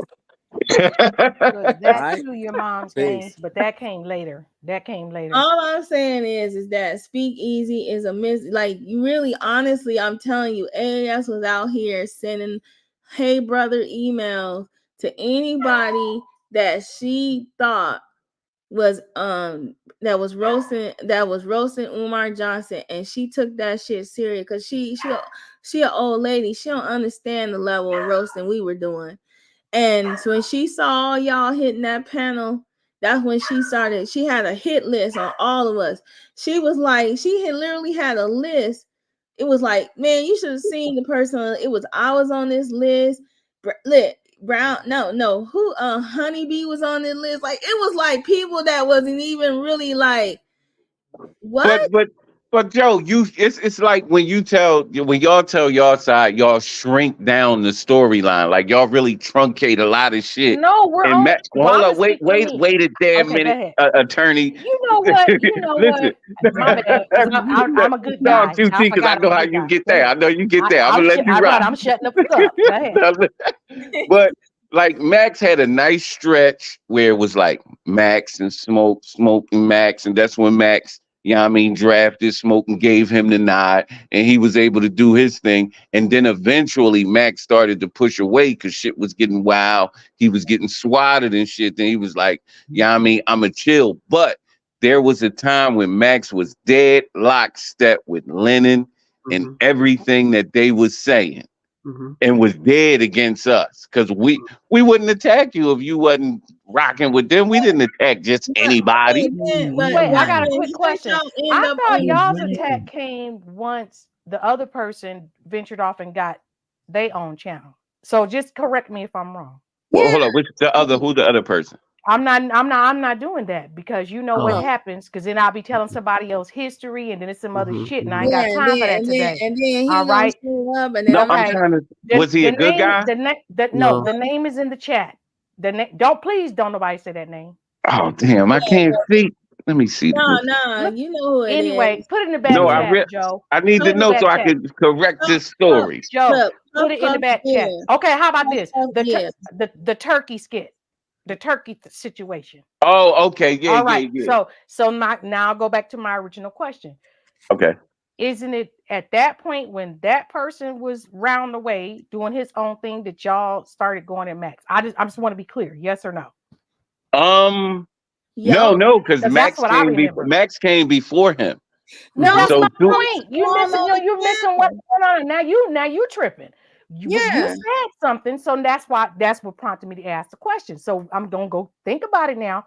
No, so Because we you was said cooking Max the minute he started saying, because you got to remember, Red Pill used to host the show, and he would grab Yep. sound bites, and he grabbed that sound bite of Max saying, "We getting it warmed up for Lennon. It get warmed up," and But that's that's when we after. started cooking Max. That was but at that point, after. was that before the other person? I'm just trying to be That was clear because after. we're talking timeline. That was Before. after. Okay. It had to be after. I'm gonna tell you that why. was before the other person Yeah, that blew was up. before. Blew up. Yeah. Right, No, but no, no. But before he got his channel is the question. yeah. Well, he technically already had a channel. His Right, channel but was like 8 No, years you old okay? Oh, before he now that started rocking. okay. See what he doing, y'all? Y'all hear him? but I got him. What am I doing? but Yeah. The same y'all shit you have accused me of. y'all Per- have Trying y'all to have cut down the storyline. No, way before. you know Hold what on, I'm listen, talking listen. about. No, QT, listen. Way before that guy blew up, I ain't talking about the blow up. I had already scouted his channel and scouted him before Yeah, he had all y'all over there, and you know him and Max was tag team partners. I had and that's what already I'm saying. scouted his Listen, channel. this is what I'm saying. Before the glow up, all right. Hmm. I'm talking about when he because you know it took a long time for people to venture that way. Real Right, it shit. did. So that's what I'm saying. Before the glow up, once he was like boom, meaning because you know what had happened, Max's shit got shut down. All yeah. right. So we on that timeline. So we clear so far? Yeah, we good. We All right. good. All right. So with that part right there, because that's when you know it wasn't no glow up, but that's when people start venturing. That's the timeline I'm trying to get to. So was it at that point that y'all was like we about to cook him, or when you say like when Max had made that statement, was that already popping off at that point? Yeah, we was already cooking Max. The minute Max came in the game, his first Mm-hmm. live, he was saying, I hear people want somebody locked up, and I want to know why. That was his first live, and he was talking like real gangster, like I'm gonna ask all the tough questions. His next live, he had totally flipped and was like, I'm AF, I'm reading off this AFW card. I remember. I was there, I was listening, and he could if Max wasn't doing his court shit right now, he could tell you. I remember that live. He said, I'm gonna be asking all the tough questions. I want to know Mm-hmm. why y'all want him locked up and he ain't do shit. That's what he said. His following Well, live, the who whole locked script up? changed. Well, Okay, who and locked up? also Umar. remember Oh, when okay. he had everybody Yeah, on but the his thing live? about it is, the thing See, about so wait, real fast. Okay, so I'd already checked out. That's why I was trying to get this timeline right. Because like again, like I said, I was gone for like 3 months. Okay. Why? You understand what I'm trying to say? Because I was like all the extra with everybody over there. So even filtering into the other person's thing, right? I wasn't over there in the beginning. I wasn't over there in the middle. You understand what I'm trying to say? And then Max's channel was gone at this point. So that's why I'm asking. I'm not trying to be funny. I'm just really trying to ask, and I want to be very well, clear all I that remember, I'm not trying to like sidestep or Mhm. you know what I'm trying to say. I wasn't there. That's why I'm trying to fill in the gaps too. And I want it to be clear from here on out. Like I'm telling you some for real shit. I just wasn't there. So I'm not gonna argue with you anymore, right? Oh no, But I'm it's only gonna fine. simply Everything's tell it's you, out well, the open. I'm just gonna I'm simply just say gonna I say ain't no this. goddamn AFW, never was, as far as I knew, No, he I could wasn't Were vouch for you either. that. ever in the Cookie Crush chat? I didn't know about any of this shit till I No, started no, meeting y'all. Did you No, frequent no, the Cookie I Crush chat? listen, I'm gonna tell you right now, you know when I first knew that dude, that was way oh my god, what's the other guy? Keyboard, Musician. yeah, Musician? yeah, yeah. Okay, so way back then, uh I had seen him pop up in the feed. I'm like, who is this crazy man? It was some like man talking, like you know, trying to inspire. I saw him then, and that was that. I never knew who that person was until I started hearing the name once everything blew I up. just And then I was like, I clicked, I said, oh, this dude from way the hell back. And I was trying to, you know what I mean, figure out like, I know this face from way back, but why? And then I was connected. I was like, oh shit, that's from years. That's before I even knew Max, Black, anybody. That's just me just being a regular YouTuber, just you know what I'm saying? Just on So the what shit. about you, Joe? Were you so ever frequenting the Cookie Crush, the Cookie Crush so chat? so let me tell you this. So I Did he was say okay. cougar? So You so ain't shit. Let me get so that what straight. I only the first time I ever seen Lennon was that shockumentary. That's the first time ever. I seen the shockumentary, I was laughing at it, and then I went to listen to him, right? Shout And out then to Speak for that. Right, and I was listening to him, right? And then the next time I listened to him, I said, wait a minute, this dude's saying the same shit over and over again. Then I listened to him again. And then one day I was like thinking I was watching a rerun. And I was like, dang, didn't I see this already? Like some of this, you can't sit through a whole Lennon live. Yeah. You can listen to some of it, right? And so when I saw live, I said, this dude is saying the same. He sound like a robot. Yeah. So, Yeah. He so he then just right. reinforced my thoughts, because I went back and I looked into Lennon's old stuff. And you had to see, like, every live he was changing and changing. Like, you could see how he was developing. And I knew he was a salesman. I knew he was charismatic. I knew he was in it for the money. But he made, like, I was on the fence, and I was, going over, and Speak pushed me over. But however, I just want to mention this one thing. Y'all remember when Max had everyone there? He had he had Rev, he had everybody there, right? I remember AAS was in the chat, and she was writing constantly in his chat. Yeah. Free reign. Free reign. Yes. Yes. And then, I don't remember that. one day I put a stop to all of that. No, I'm just saying. No, I'm just and look, we're not condemning Max Yeah. for being closely aligned with them. I mean, everybody, had their road that they took to get to the sector. But when Anti went over there, it was much respect. And those are the That was people. true.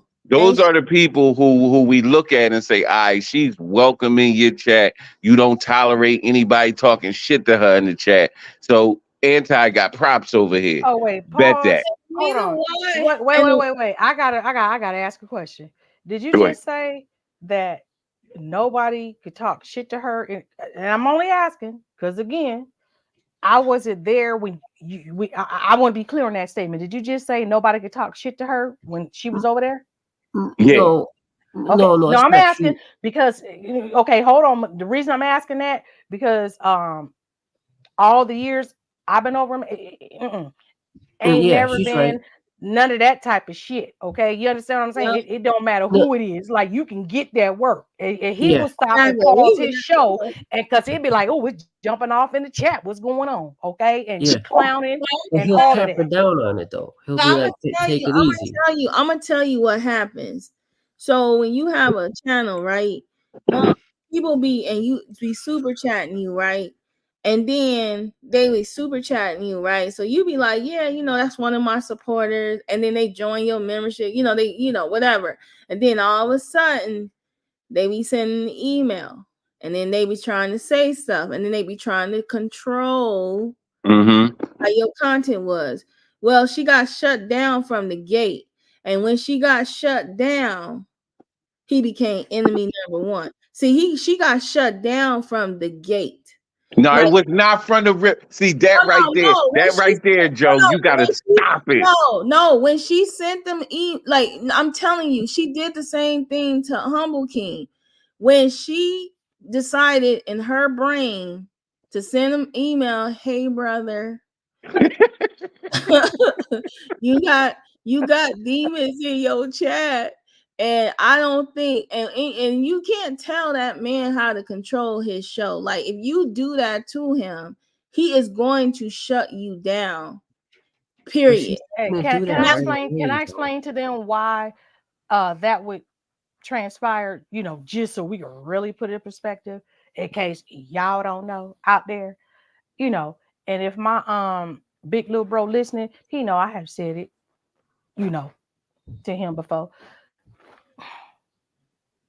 Max, he have his chauvinistic ways. Okay, tell you that right now. He ain't one of them.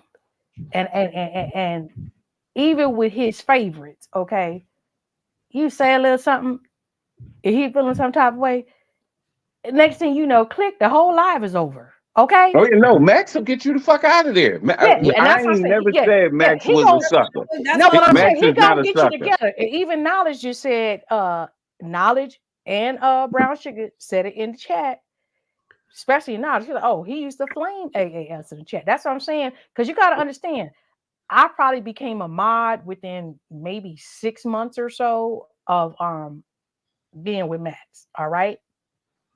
And when I say this, I got a lot of hate from the OGs. All right. Because it's like, who is this? Who is this? Because at the time, it was all of the law stuff. And you know, I like that type of shit. You know what I'm saying? And it wasn't too many females other than Liz, who's actually QT, you were there is before cool. that though. Yeah. No. When before what? Before the law stuff. Because No. when I came into I'm just explaining me and my dealings with him, with the haters and the OGs that didn't like me in the beginning. Because it was like, who the hell is this?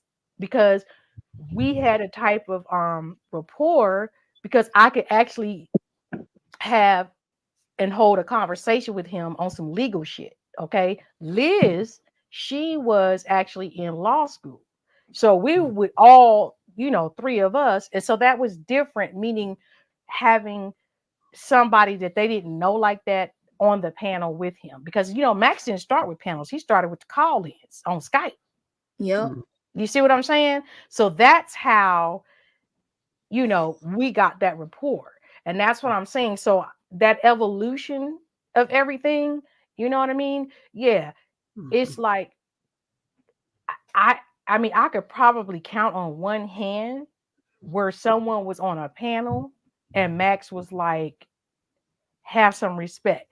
I have never, ever, that I can remember of, have him do a check about some shit going on in the chat, okay, against somebody other than, you know, some cussing or whatever, you know, the words or whatever, you know what I mean? Yeah. Certain words. But I from what I can remember, I don't remember Max ever you checking cannot. nobody in the chat for talking about somebody else in the chat. Yeah. But he And was Max, definitely a linen lover, though, Yeah, right? but I'm just he just like I'm telling you, it He was said he all used to drink wine and watch yeah, Lennon. How he did y'all say don't that. remember this? he Uh-huh. you I'm only believe speaking him, for but me. speak Speak. easy. Remember, I wasn't Speak there. easy. I was gone Speak for 3 easy. months. I wasn't there. I don't know. Speak easy. Ain't nobody sitting in no goddamn. No grown man is watching Lennon for hours. That was all cap. Like you gotta understand. Like How do you know this? That man said he was Nah, getting come on. The on cookie, watching them little Lennon. because girls I there, just they have know. fun. They I have just fun there. know. I just know. Like, you know what I'm saying? Like, you know, we just know stuff, you know. But what I'm just telling you, because we were roasted other places. You know what I'm saying? So, like, ain't nobody was like, we used to roast Lennon. Like, look at Lennon's ass sitting up here. Max would not roast Lennon back then, and y'all know it. He was a Lennon lover. I said behind the scenes. Hey, you you know. got one more again to say y'all. Okay. Yeah. I said he was. I said he was. I didn't say y'all. Why is you trying to attack me, QT? What you had just said, and y'all know. Yeah. Oh, y'all know that man was a Lennon lover. Let me just told you. You know what? He's trying to get me. But it's cool because guess what? Because I still got the plastic bag on my head because I was under the dryer, so it's fine. It's gonna keep my scalp moist. And Speak, you gotta drop your email so that I can get you to do a voiceover on some of my stuff. Like you know, like you the missing element. I could get, you know what I mean? I don't know, but I left the Cookie Crunch chat room when Lennon said my ass is getting. I was like, well, I'm out of here, man. Wait. Say that again. I missed that. He said what? Lennon was like, my ass is getting bigger. I was like, what? Oh yeah, he said he was in the bathroom looking at his ass. That boy's a freak, man. He was a freak boy. I didn't want to get big. All I saw Lennon doing was pandering to females all the time. But when I scrolled down to his old content, I said he corny.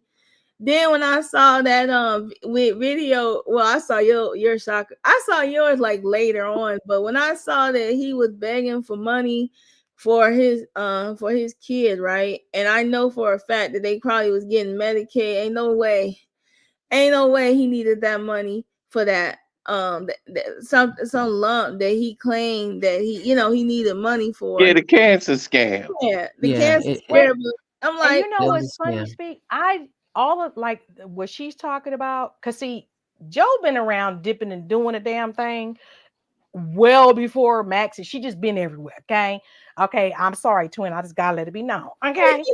So, Mhm. and I'm gonna let it be known this too. I already put it in chat. She didn't want to acknowledge it, because my hair about to be way better than hers. Okay. This man, this this thing I got going on. Mhm. I'm about look, to be blinding mofos, okay, on Monday with all this sheen and shine. But here's what I'm gonna say. A lot of like what you guys are saying, I got that information as quote unquote, and yes, Max named it the sector as it evolved and we all branched out. Because I was like, yo, what? Like the cookie crush. Because I was like, what the fuck is a cookie crush? Same way I was like, what is that? And then I'm like, Lennon. Oh, damn. Lennon? That's his name? That's the guy from way back? Oh, okay. Click. No, I ain't fucking with him. KKC, right? I dipped over there maybe once or twice. But it's all of these different elements for people like me, right, who had no idea. I just was like, yo, I'm getting history everywhere I go. You understand what I'm trying to say? Whether it's in the chat, whether it's and I got a lot of it from slander. You know what I mean? When everybody's doing their history back then, I Yeah, was like, yo, this is filling a lot of gaps. And then I was in like, yo, okay, I remember this right here because I was around. I remember this, but it wasn't because I was uh on Max's channel or chat, is because we already had ventured off and we dipping into everybody's lives and things like that, just being in the clouds. You see what I'm saying? So you saying that just sparked something else. It's like, yo, I didn't know that. I didn't have a clue. So a lot of us really truly were getting blanks filled in and trying to understand, why is this person beefing? Why is this person mad? Why exactly. is it? And the main thing that really trips me out, because the same way I talked about uh keyboard gangster, that's his name, keyboard gangster. Was it keyboard? Musician. What's his keyboard name? musician. Yeah. Look, okay, Said okay, keyboard gangster. right, okay. So him back then, that's the same way I found the other person, not the other one that ventured off, but the main one who was like, oh, tune back in because we're gonna show the credentials. Tune back in. You're gonna see now he's not qualified. He's not licensed. Remember when Umar went to court? Yeah, Y'all yeah, remember that? yeah. Yeah, So now y'all know who I'm talking about, right? Because I ain't saying that person's name either. So yeah, with that being said, okay, that's how I found her. And I was Yeah. in it until when? Guess what? The same way I said, keyboard, because he lied on Tariq Nasheed. I said her too, because I was in it like, okay, let me see what kind of update. Now I'm waiting for the finale. Oh, he's not legit. And when that didn't happen, I clicked off. So I didn't even know I had to like get back into, wait, that's the same person from way, way the hell back. What the hell? So this new persona or personality, or probably was already there. Whatever this thing is that we are all seeing over the years is like so weird to me, That's because I that's was just like, literally like, I'm like, she sound legit. You know what I mean? Because when you don't know, speak, you just don't know. You take Yeah. people at their word until they show you some different shit. You understand? So I yeah. took Well, her back as then a you got to remember professional. the sector was segregated. You wasn't Yeah. supposed to hear our side. You was only supposed to No, hear no, no, no. one Speak. side. That's before the sector. This is what I'm talking about. This is before the sector was the sector. I'm talking about Yeah. way back when Umar went to court. That's No, no, how but that's the I way they found that put person. information out. There was only one side of the story. There was no other yeah, slant. No, but but here's it the wasn't no thing. sector speak. That's what I'm trying to tell But you. but At that here, time, go ahead, Joe. no, what I wanted to say, but this is how D Darrell became part of the good guys. Because see, D Darrell was still pro Umar when he was with the good guys. The reason why he became part of the good guys is because the good guys' whole thing was Lennon Honor is no better than Umar Johnson. That was it. So Correct. so Rev G and AAS just injected themselves and all that, but they wanted to make it seem like they had a strong united front. And they was out here fronting. They was sending blind emails to people who had email addresses, and what they were doing was AAS was over there buying like views and stuff like that. So y'all really actually thought she had a whole crew, but what she 3,000. was really doing was she was telling her little cliques to block anybody that said anything against her. Yep. Yep. Yep. And so I was on that list. Like I literally the list was emailed to me, but I got this list and it was like all our names on, and I'm like, I've never been in a Rev G chat. What is she talking about? like, I wouldn't even let me see a transcript chat. I said, why would I go over there? Like I wasn't over there. So what I'm saying is that she made it, she wanted it, she had her supporters believing that the AFWs were really, really bigger because of what we were all doing. But You know, it wasn't. when I That came in, makes a right, hell and of a I lot met of damn her, sense. Go ahead, they Mud. they I'm just want to say that make a lot of damn sense when you put it like that. Damn, it's a mind they, fuck. they were AFWs when I first met them. When they Right. became AFWs, I moved away from them. Right, but it wasn't as many Kiko as she was trying to make it.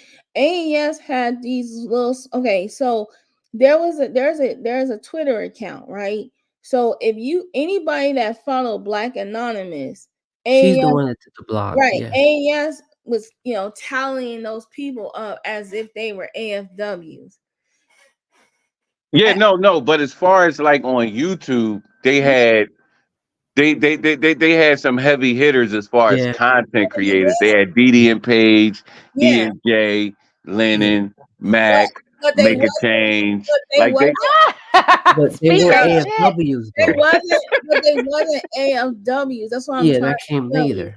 They But Yeah. wasn't if you could get, but the issue is if everybody ran with the same talking points. If Yeah. Lennon talked about it, everybody else talked about it. Entire And But Umar. or if everybody else did the pre-show to it, Lennon would talk about it. But it was Right. all the same talking points and same information. That's how we tied everybody so that's how together. no, but Yeah. speak. But this is what I was trying to say. Before all of that happened, it was like, and I'm glad y'all brought up Black Anonymous. It was like those were the only two, and I'm just speaking from my experience, right? Those are the only two people. Like Mm, I said, when Umar went to court, to prove or whatever he was licensed or whatever. Okay, yeah.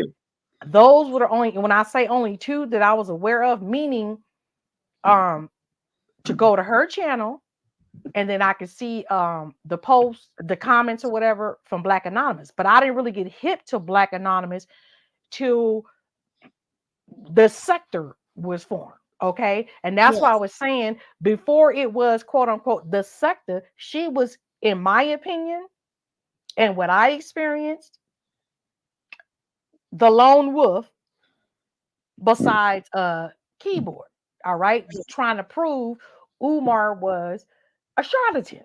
All Hmm. right. So once I saw, like, oh my God, he he's actually legit, proven by the court. All right. She did not fulfill what she said she would, meaning I'm gonna prove this. We waiting on this and this, the same stuff we see now. This is Yeah, how you yeah. find out this. This is how you find out that. If you want to know. So that's what I said. I thought like, oh, this lady's legit. So once I saw like, hold on, despite Umar coming through or not, hey Shakim, whether he's coming through or not, meaning um at that point, very ground level, right? Shit's falling through.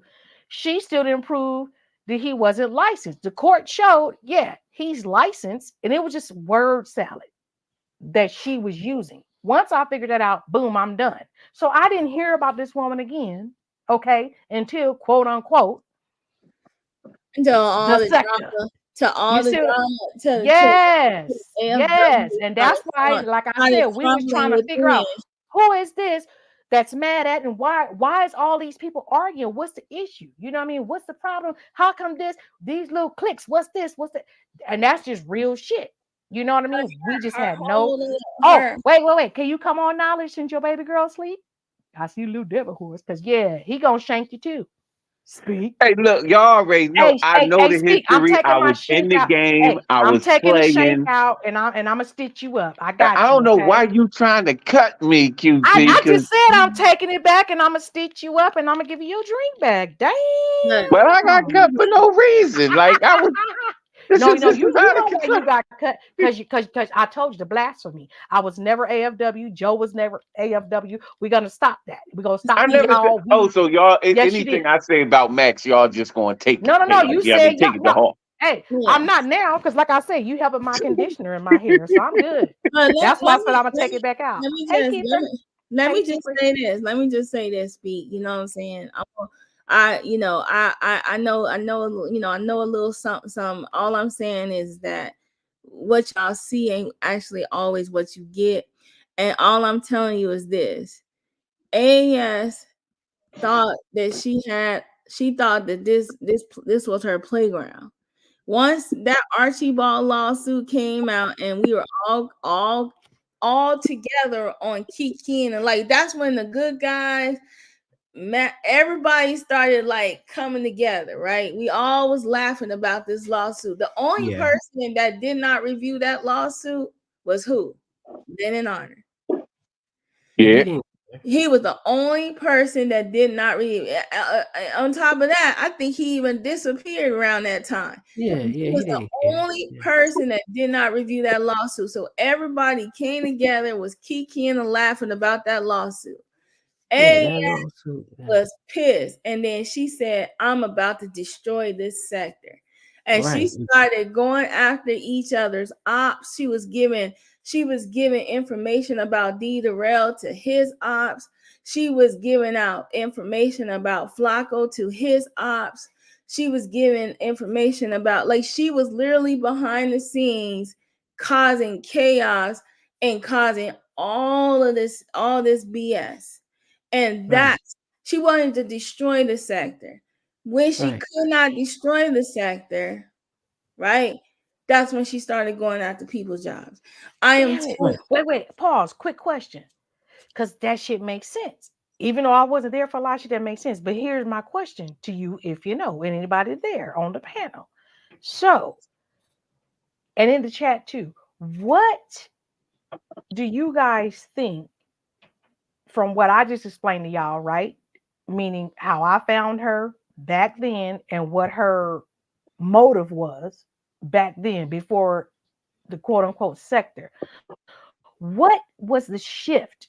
Because it makes sense what you just said, the lawsuit and all that. But I'm saying, what was the shift that, I guess the best way to put it is have her venture out power, to everybody else, meaning Well, these different validation. channels and things like that, and to get some shit, because you got to have a ground zero, right? So it's like, okay, look, I didn't prove this, and nobody heard of her, nobody So, knew of her, whatever. What's the ground level? Like, this so it didn't work out for me, so now I'm about to so still be on YouTube and just be in some shit. let me go Well, first, for Joe, so Archibald. you could correct me. it was two things. It was two things. The Yeah. fallout in Lennon Honest chat, because her control was when she got a mod stick, she was blocking that man's money. So when she started blocking that man's money, right? People were reaching out to him. It was like a control thing. So that the whole thing with Beautiful Bernice and all of them happened over there in Lennon's. So that was going on. Then the whole thing with us, like, just running her and like roasting her and running her into the ground because of that lawsuit. We were like, she was Archibald. She said she wasn't. She really, we didn't like Rev G. So she was really, really mad. She attacked Binary because of Rev G, because Rev G thought that he could just come over there. That was a safe space with him because he was cool with Binary. but it wasn't a safe space because we were roasting the hell out of him if he came over there. And if he came to Max, we was gonna roast him. See, we didn't like him because he was a shit starter and he talked all that shit and then he run his channel like a bitch. So we would just be like, yeah, you let him in this chat, and we were all mods out in all these places. So we was roasting the hell out of AFWs after that because, and all of them was her troll accounts, her little group, her little people. So with her, she was just like, it's all about validation. When everybody was kind of like, yeah, AS was right, but then she wasn't right. She wasn't right because when he went into that court and all the judge said was, just don't say that you that you're licensed to do it.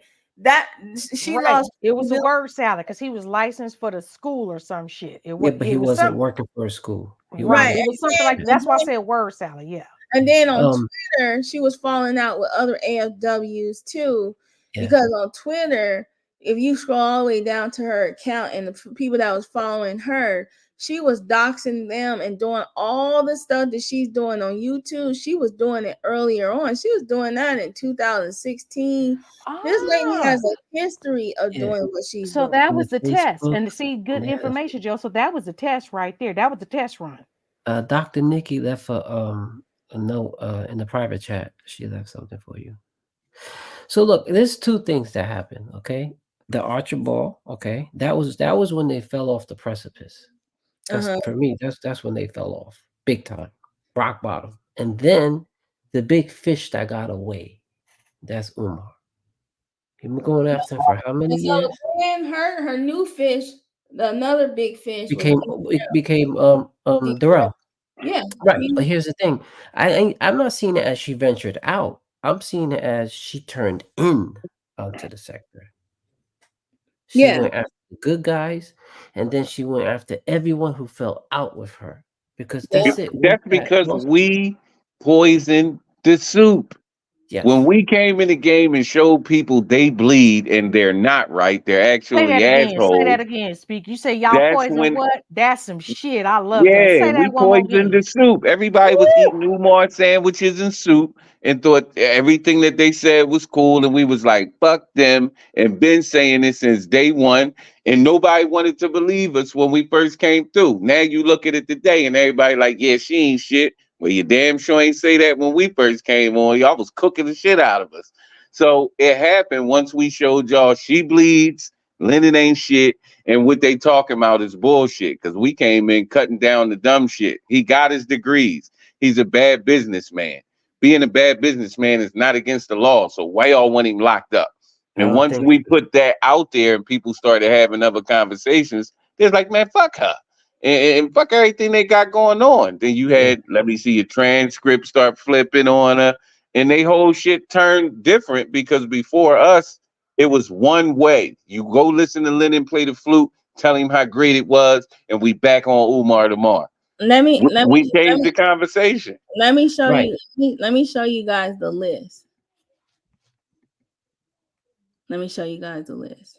Oh, we remember that list. That list was hilarious. Damn, We was Joe, watching. you should have did a damn sector history with slander. Damn.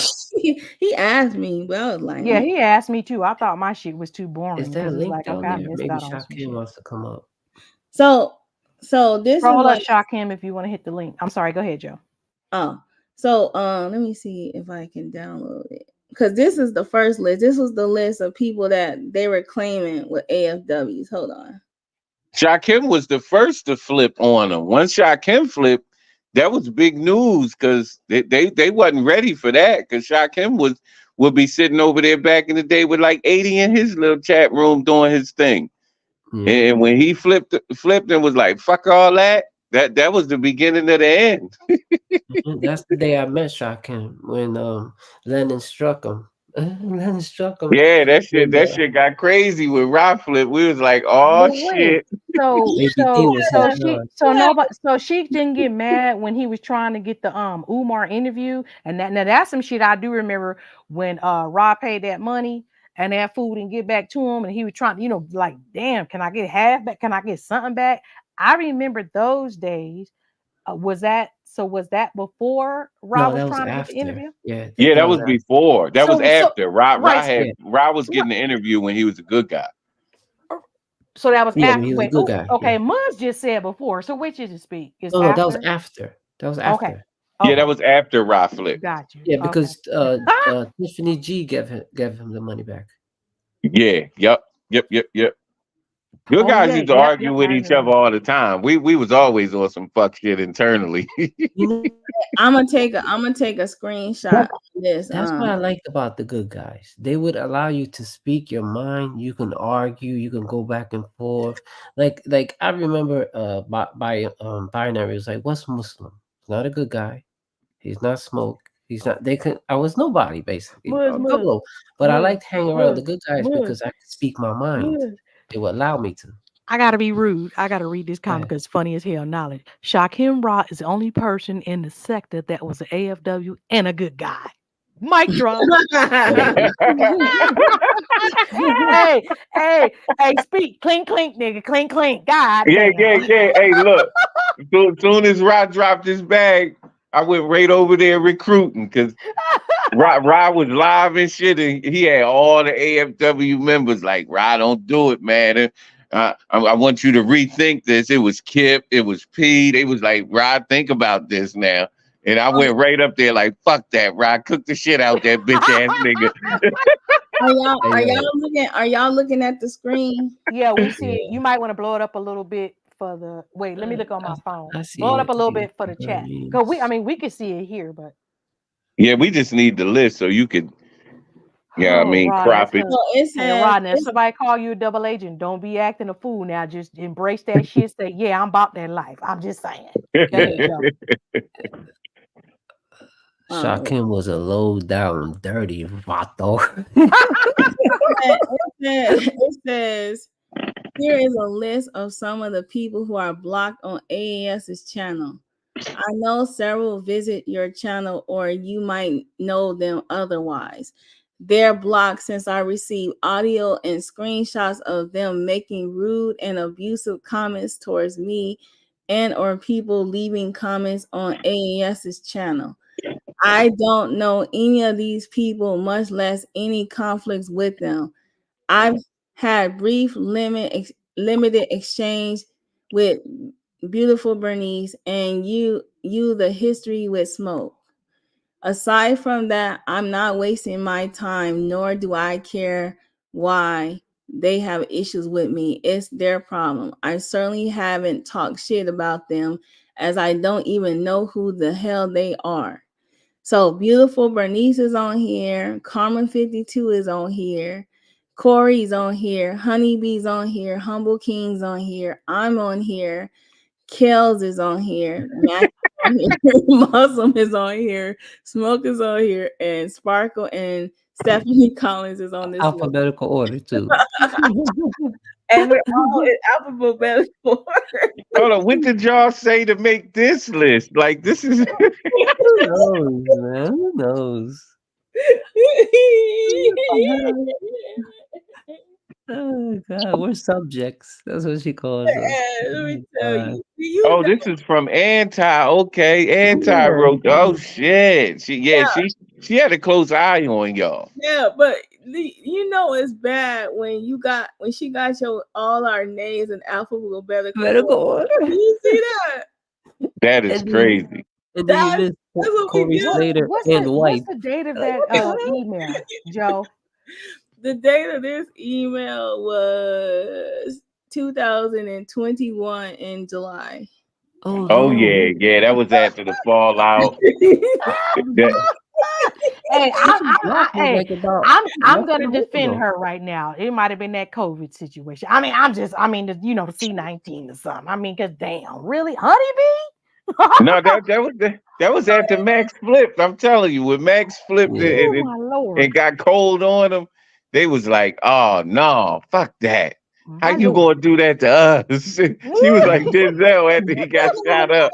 See, look, Hey, we gotta be like Tupac, pour out a little liquor. God damn, for you real? see what My you see lord. what it says Corey Slater and wife. Like what? White Yeah, princess. she put and wife. Like, Right, damn. like damn. Hold on. I'm sorry, Shaquille. I didn't see you like Damn, Wait, so who Stephanie. is that email to? Who did she send this to? I Was can't that one tell of them you. goofy emails? Okay, yeah, I'm we gonna leave ain't okay, that out. but I'm gonna damn. leave that part out. But let me Yeah, just it's top Proud secret. anti-fraud warrior. All right, come through, sis. And I'm gonna say this before I think y'all can come in. Just to some points about how little shit be happening. I don't know who was there when I had to hop on the front porch with some little kerfuffle situation potential in the chat with a friend of that person and try to pull me into something that was going on with him and Shakim. I'm like, like I had told you, I'm like, I don't know. I don't, I wasn't there. And it was all bad.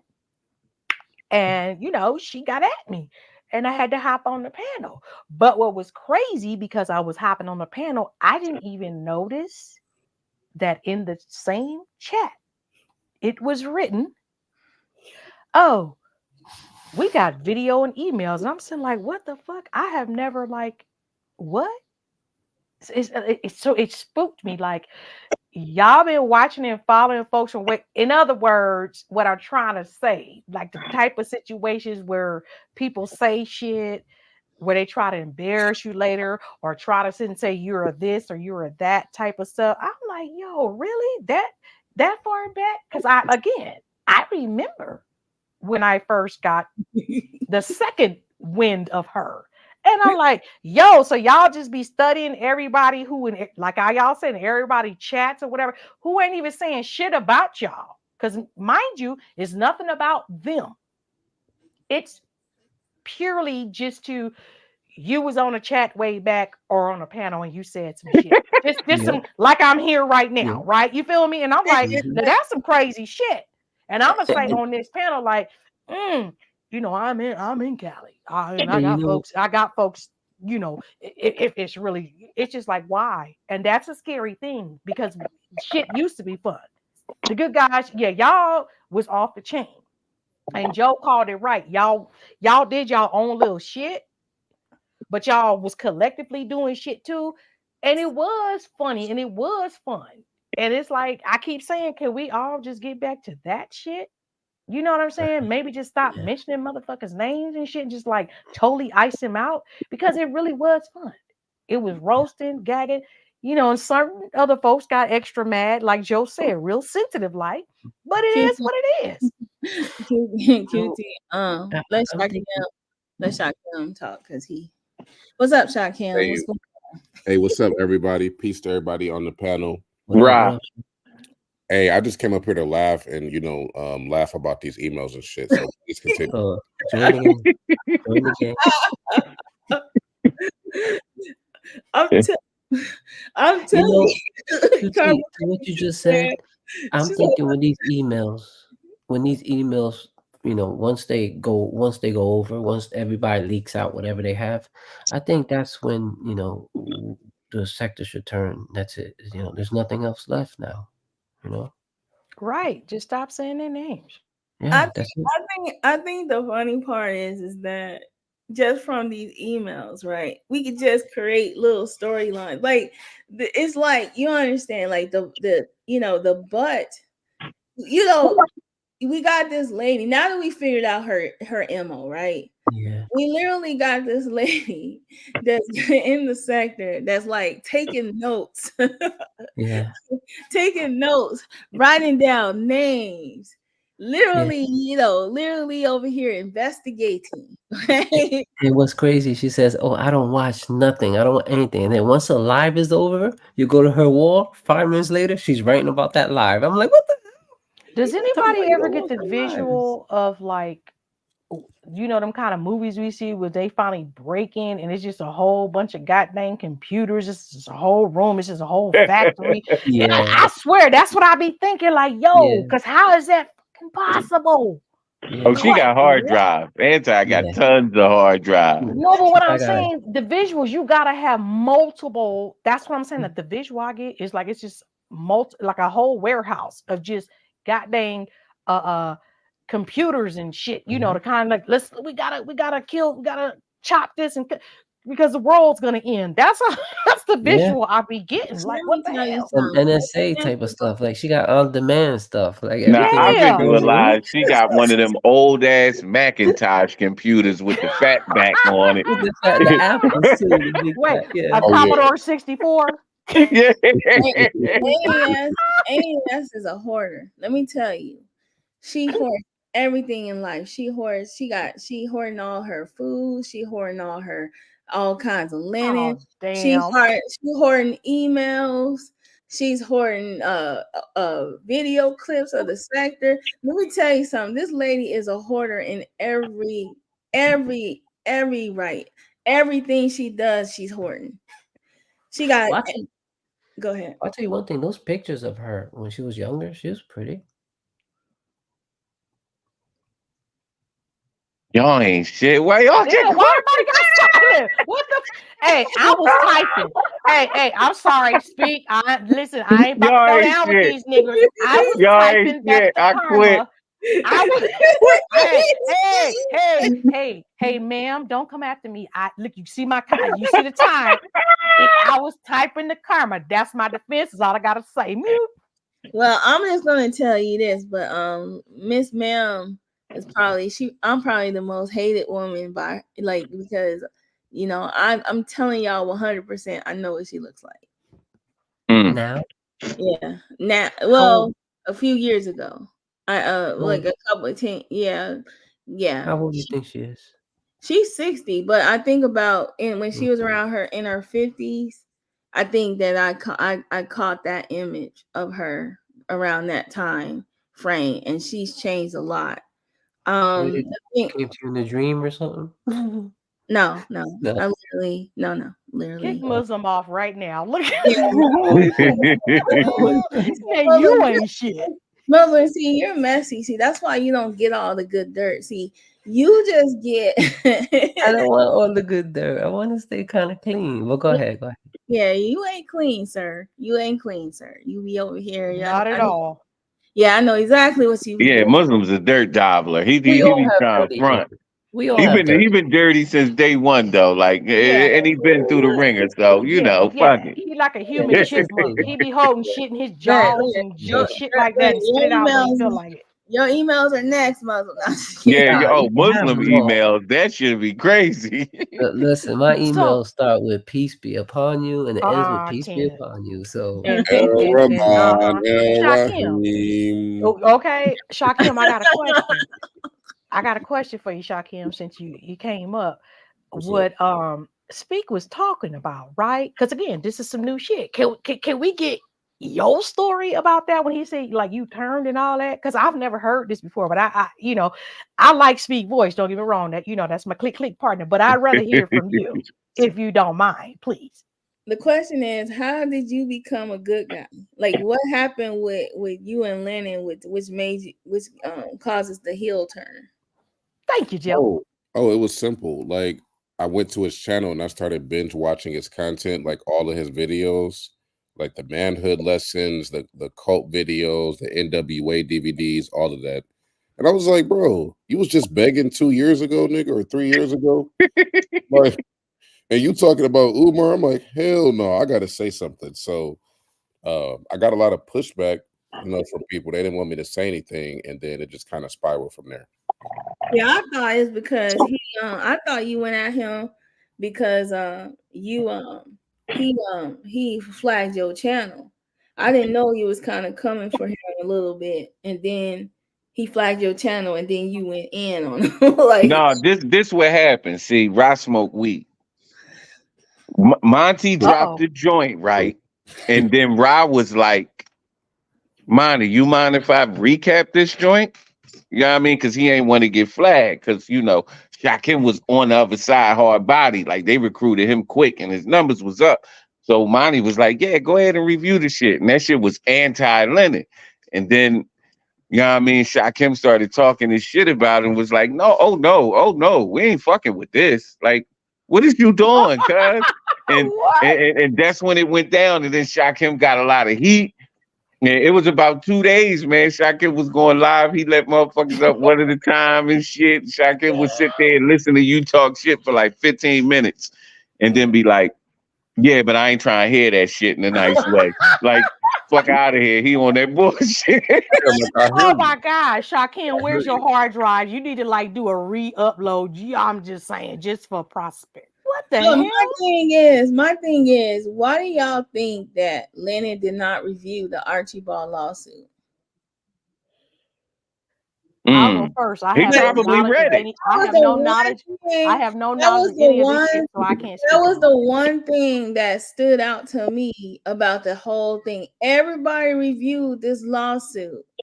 I think even KKC did, but Lennon Honor did not at all. He had his own thing going, I guess. He was like, fuck that. I got this 3-minute clip that I got to stretch out for 4 hours. Like, but at first I thought Lennon was part of the whole thing, right? But then I was like, then he went ghost. So then I said, you know what? AES is gonna go at Lennon at some point. But because he didn't fall into that whole lawsuit thing, right? Yeah. She's just looking for her opportunity.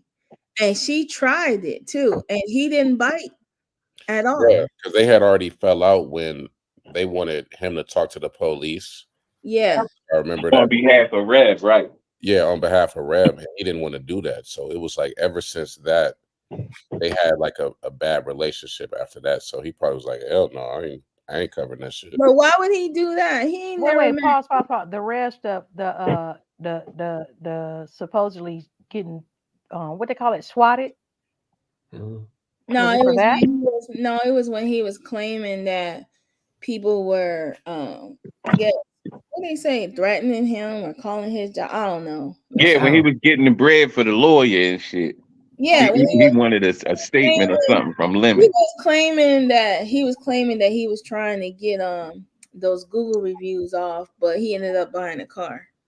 Oh shit. Okay, I'll be right back, y'all. I'll be right back. I'm still listening. I'll be right back. He ended up buying a vehicle, and then he was saying that money did not go, and that all the people that donated money to him knew that he knew what he did with the money. But I'm like, nah, you should have gave that money back.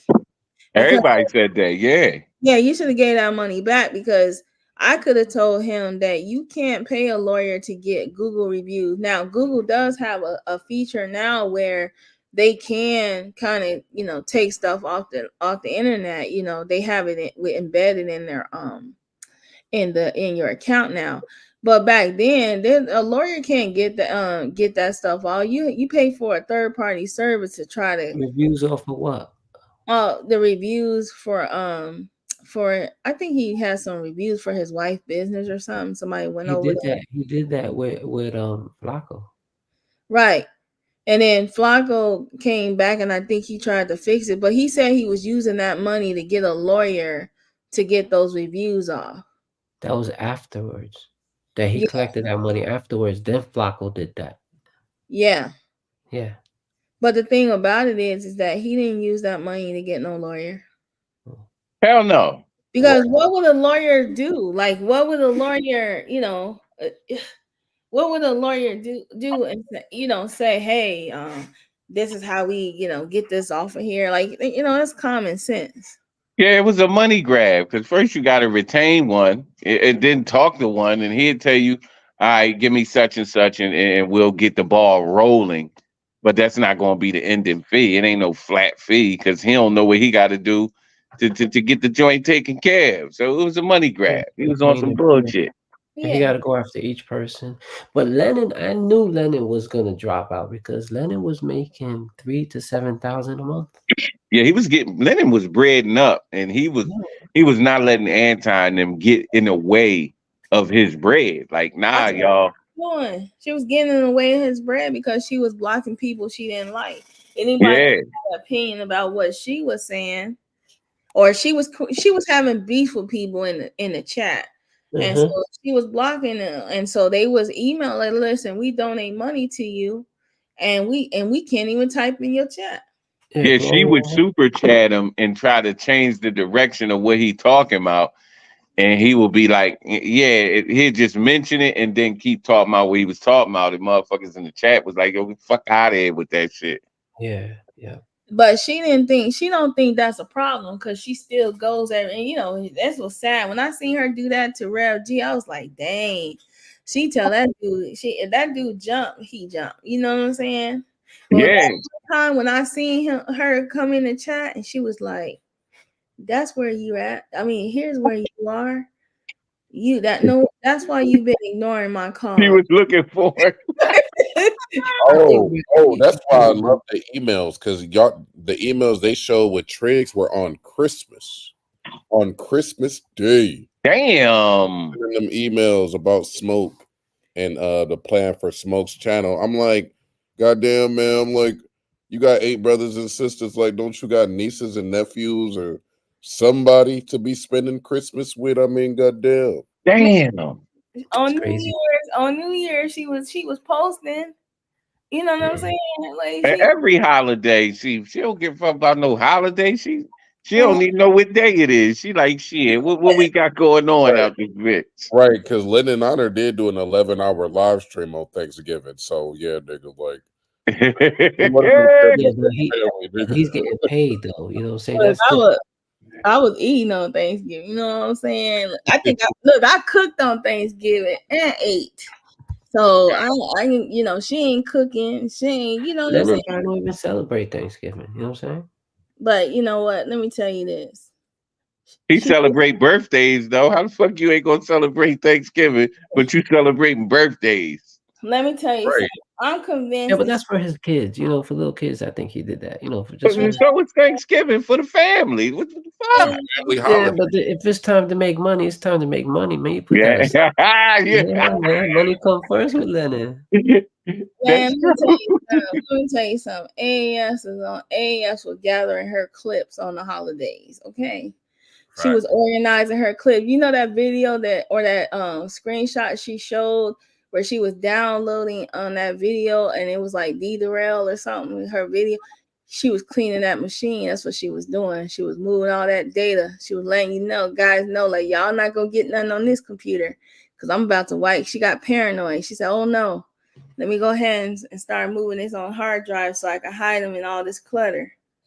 Yeah, the emails are not going away. That's the funny thing. Is like I'm enjoying these emails so much because I'm just laughing at her thought process. Like, damn, bitch, you really be up 3 o'clock in the morning, you know, talking freaky with KKC. Like, I can't believe this shit, bro. Yo, them freaky Johns. I mean, you know what though? These emails should tell everybody that was ever fucking with her that you're just a means to an end. Because if she talked about 6 motherfuckers to you, then she was talking to 5 other motherfuckers about you. Right. So you gotta understand, if she talks shit about you, she don't. Yeah, I mean, she don't fuck with you like that. If I talk shit about anybody to somebody else, I don't fuck with them. You're just a means to an end. So if you go live, I need a place to be in the chat, bitch. And that's how she look at everybody. And it's fucked up that people, you know, they need friendship so bad that they can't see that, yo, this broad was talking wild shit about me, and I know she probably still talking shit about me, but as long as I give her what she want, I'm all right. And motherfuckers don't get that. It's a shame that people need that kind of attention, but she definitely gonna talk shit about you if you cool with her, because you look at all of the relationships that she had, like prior to us coming in to where we at now, she done fell out with everybody. So what makes you think you're any different? It's her. Your relationship going in the same way all the rest of them did. Just stick around long enough. I got that number over 75. Damn. Yeah. Listen, Joe, before Alan kicks in. Joe, I heard, right, that I think I heard Darrell say this too, that she used to go live with, you know, with her face. Like she used to go live cammed up. That's what he said, yeah. Not true. That's not I never seen it. That's not true. I never saw that either. That's not true. Okay. Alan, motherfucker, what's up, nigga? Oh man, I wanted to say what's up to Josephine. Thank you for doing the show. Hey, that's my woman, man. Watch your mouth. I'm over here, bro. Oh, wait a minute. Let me get the email chain started on that one. Get him. You get the text going on that right Got more there. emails. Hey, man. Put the emails up. Look, shout out to the illustrious panel, man. Good to see all of y'all up in here, man. For real Peace. though. But I'm glad y'all having the conversation, man. The conversation needs to be had. It's about time. Thank you.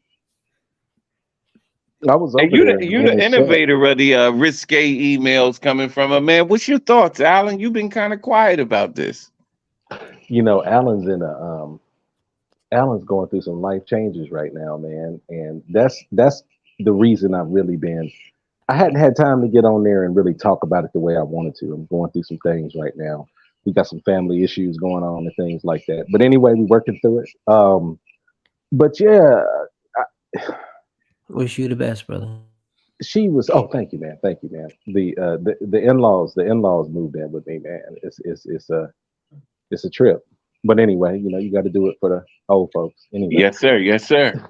So what happened is I, I was in Lennon's chat, right? I used to cash app Lennon all the time because I knew the brother from out here on the circuit and everything. And he was friends with one of my homeboys. They did a lot of shows together. I saw him and things. And I just never saw, man, I never thought Umar Johnson would be a topic that Lennon would want to get on, right? It shocked me, really, to be honest with you, when I found out that he was doing Umar Johnson content. And yeah, I went over there, man. That was my first glimpse of Svengalis and some of the rest of the guys. I spotted him when he was Bilbo Swaggins and all that, and Big Man's crazy ass. It just, I don't know. Once I got in touch with Svengalis,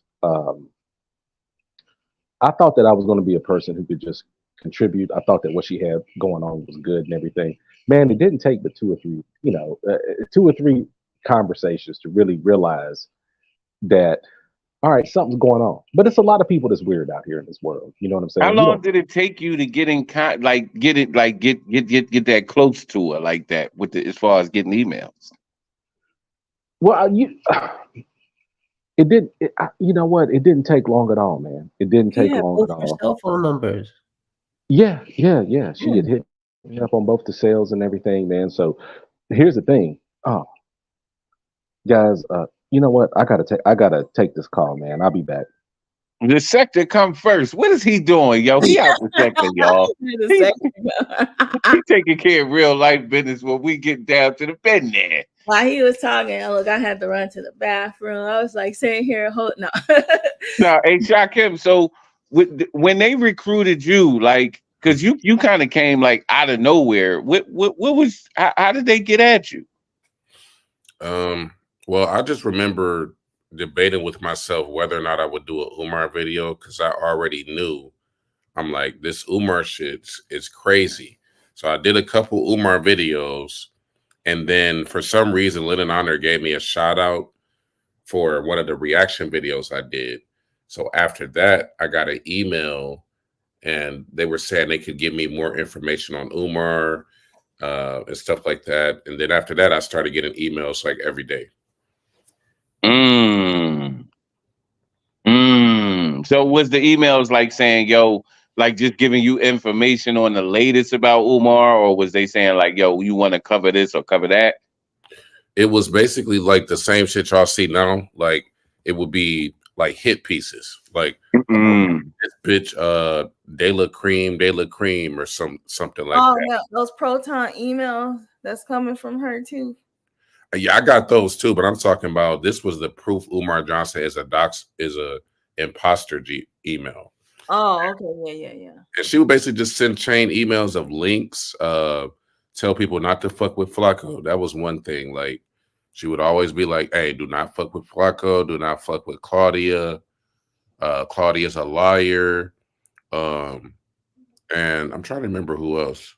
Whoever was in the early stages of the sector, Tiff Griff, people like that.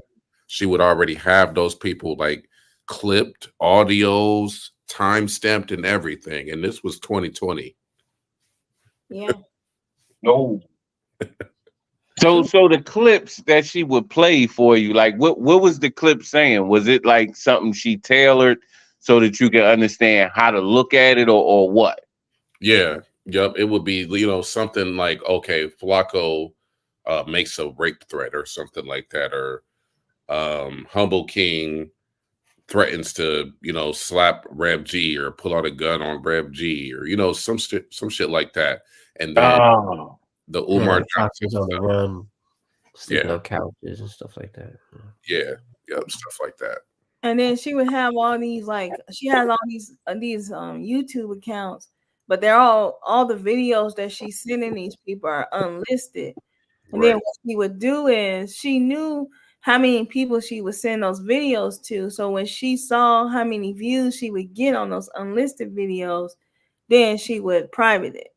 And then, so that people couldn't really pass it around. Like she had different kind of levels to a lot of the things she was doing. Like there are the tiers. Like some people were really close to her and got more information, and then you got people down at the bottom like Pillsbury and them. They didn't get as much information.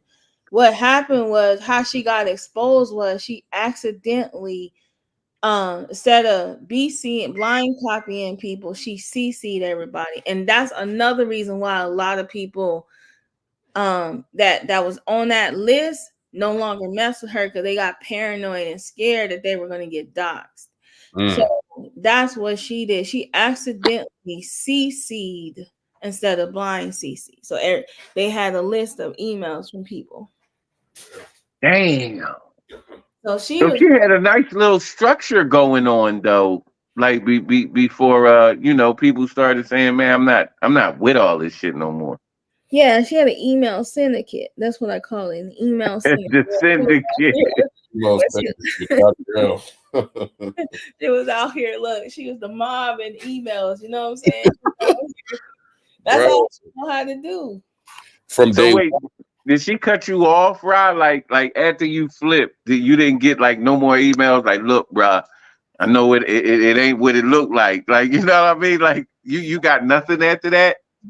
Oh yeah. As soon as I did the linen stuff, like it was a wrap. It was like never got another email, not a goodbye. I just know one day I popped up on YouTube and I saw Taz doing a video on me. And I'm like, bro, where the fuck Taz come from? You know what I'm saying? So it was war after that shit on Linen. I remember when she sent Taz over to Smoke's channel, right, to go at Max because of the big man thing, right? And he was in the chat and he had said something. And he was like catching on to this because that's when it was a beef between Smoke and Max, right? And so I remember reaching out to him and saying, "Hey, bro, he just doing this for attention." He was like, "Okay," and he left. But she had sent him over there. See, the thing about it is like what I'm saying is how much money is this lady giving y'all? Because if she giving y'all like $50, you know what I'm saying, it tells me about you. You know what I'm saying? Like, she ain't you gotta get her to pay your rent or something, Well, Holla at me, man. Let me talk to you so I can see how much bread you throwing out. Like, what you got going on, girl? Do the math on it, right? Okay, we got 820 from CE twice, right? Twice. So that's 1,600.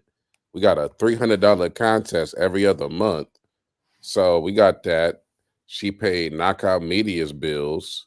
That's another 300 to 400. We know that she also sent money to Taz because she tried to give money to KKC, but he didn't want it. You know what I'm saying? So, damn, I mean, she just spent a lot of money. I mean, but how do you get to the top tier level though? Like that's what I want to know. No, I got a better question. I need an explanation. I'm back, y'all. By the way, oops, I'm sorry. Yeah, I'm so rude. I just noticed that. I'm so damn rude. I'm sorry, Rob. And speak. I mean, my bad. Speak. Go ahead, cook. Real question, because I get conflicted information, right? Whether it's live that I'm listening to or in the chat. It's like, she lived in some how they say that word? Because I just got over the hiccup. What they call it? Start with a D. Dilapidated. Dilapidated. So where is the money coming from? I think the money coming from some of these people that she talking they to. Put it in the pot, or they put it in the pot, and then it's like, okay, we spread it out. I think she has a secret Facebook page. I think she got women like what's that white lady name? The white Professor Cupcake, donating some of her retirement money to her. I think that this money is coming secondhand.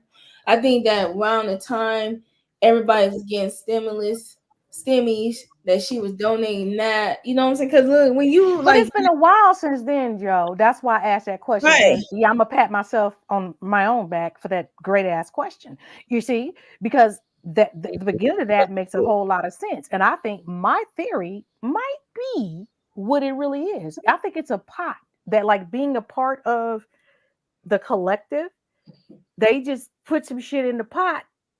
You know what I'm saying? And then boom. And even with the contest, okay, if that's your homie, it's just for looks, but I bet it's going right back, or at least half. You know what I'm yeah, trying to say? yeah. They No, remember she got bread, Joe. She Anti is not going out buying the flyest clothes, the best food, or okay. none of that. All she needs is fast internet and a hard drive, and How she she got an got excess fast amount of internet on the money. She comment Yeah, section good. before? But it's You let can't me, true. have fast internet. I Alan believe want the that. link, Joe. Alan want the link. I believe that, but let me tell you this. Let me tell you guys this. Let me get the link. Let me tell you this. I think that AAS, like, I'm gonna throw this bone out here, right? I want Conscious Entity to show proof that she gave him 820, and I'm gonna tell you why. Yep, girl, come on. This dude will, if AES will tell him, listen, I'll give you $20, tell 50, $100, I'll get you go out the pawn shop. Tell these niggas I gave you 820. I want to see a cash out receipt. Come on. That says that she actually gave that man 820 twice. I She for don't one use never believed Cash it. App. She I only use Right, PayPal. no, exactly. and that's what I'm saying. I He never does. believed that, for the simple fact of, like, what I just expressed, right? And then it's like, hold on, it's easy, according to you all who are more savvy and aware of her dealings than I am, because it don't take me long, like, just to click, like, okay, and I just move on, right?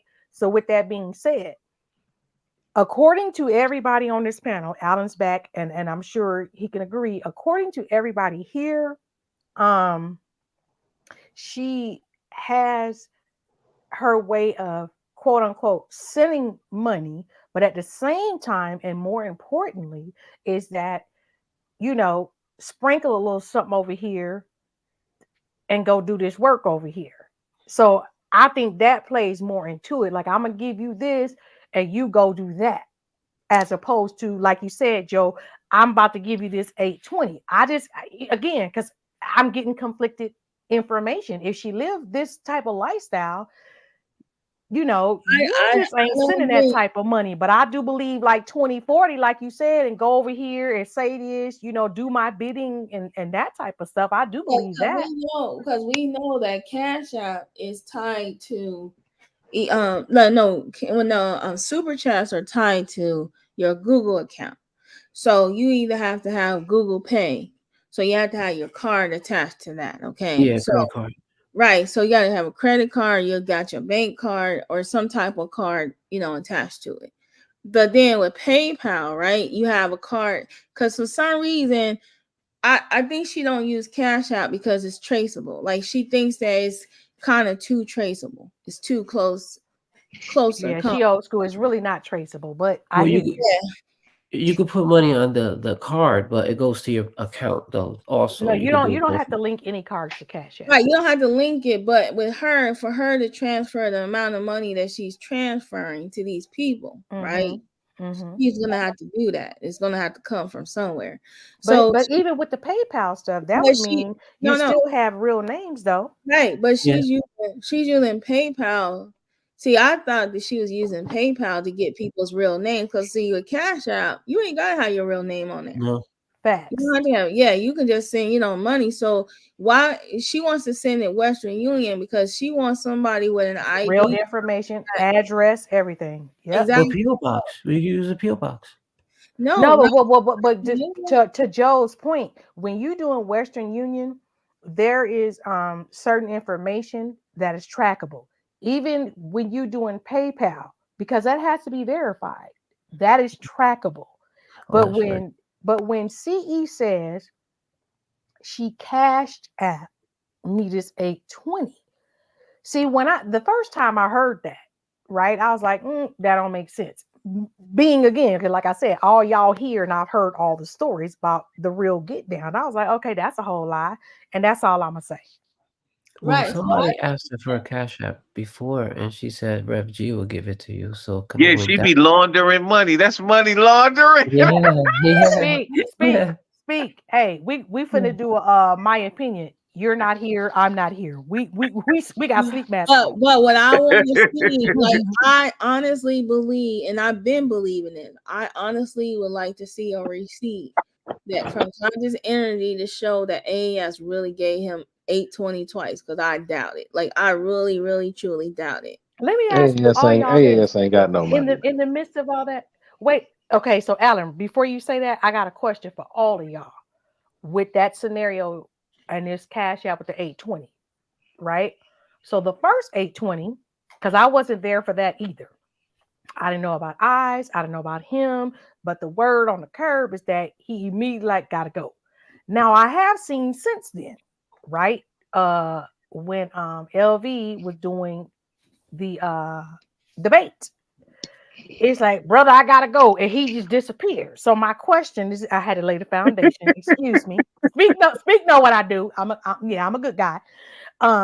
With that foundation being laid, at a time frame, was there a disappearance or anything with CE in that time frame? Like he just was not, online, because history has shown. No. If you cash app him, it could be 40. You know what I'm saying? Gotta go. I got something to do. Gotta take care of some business.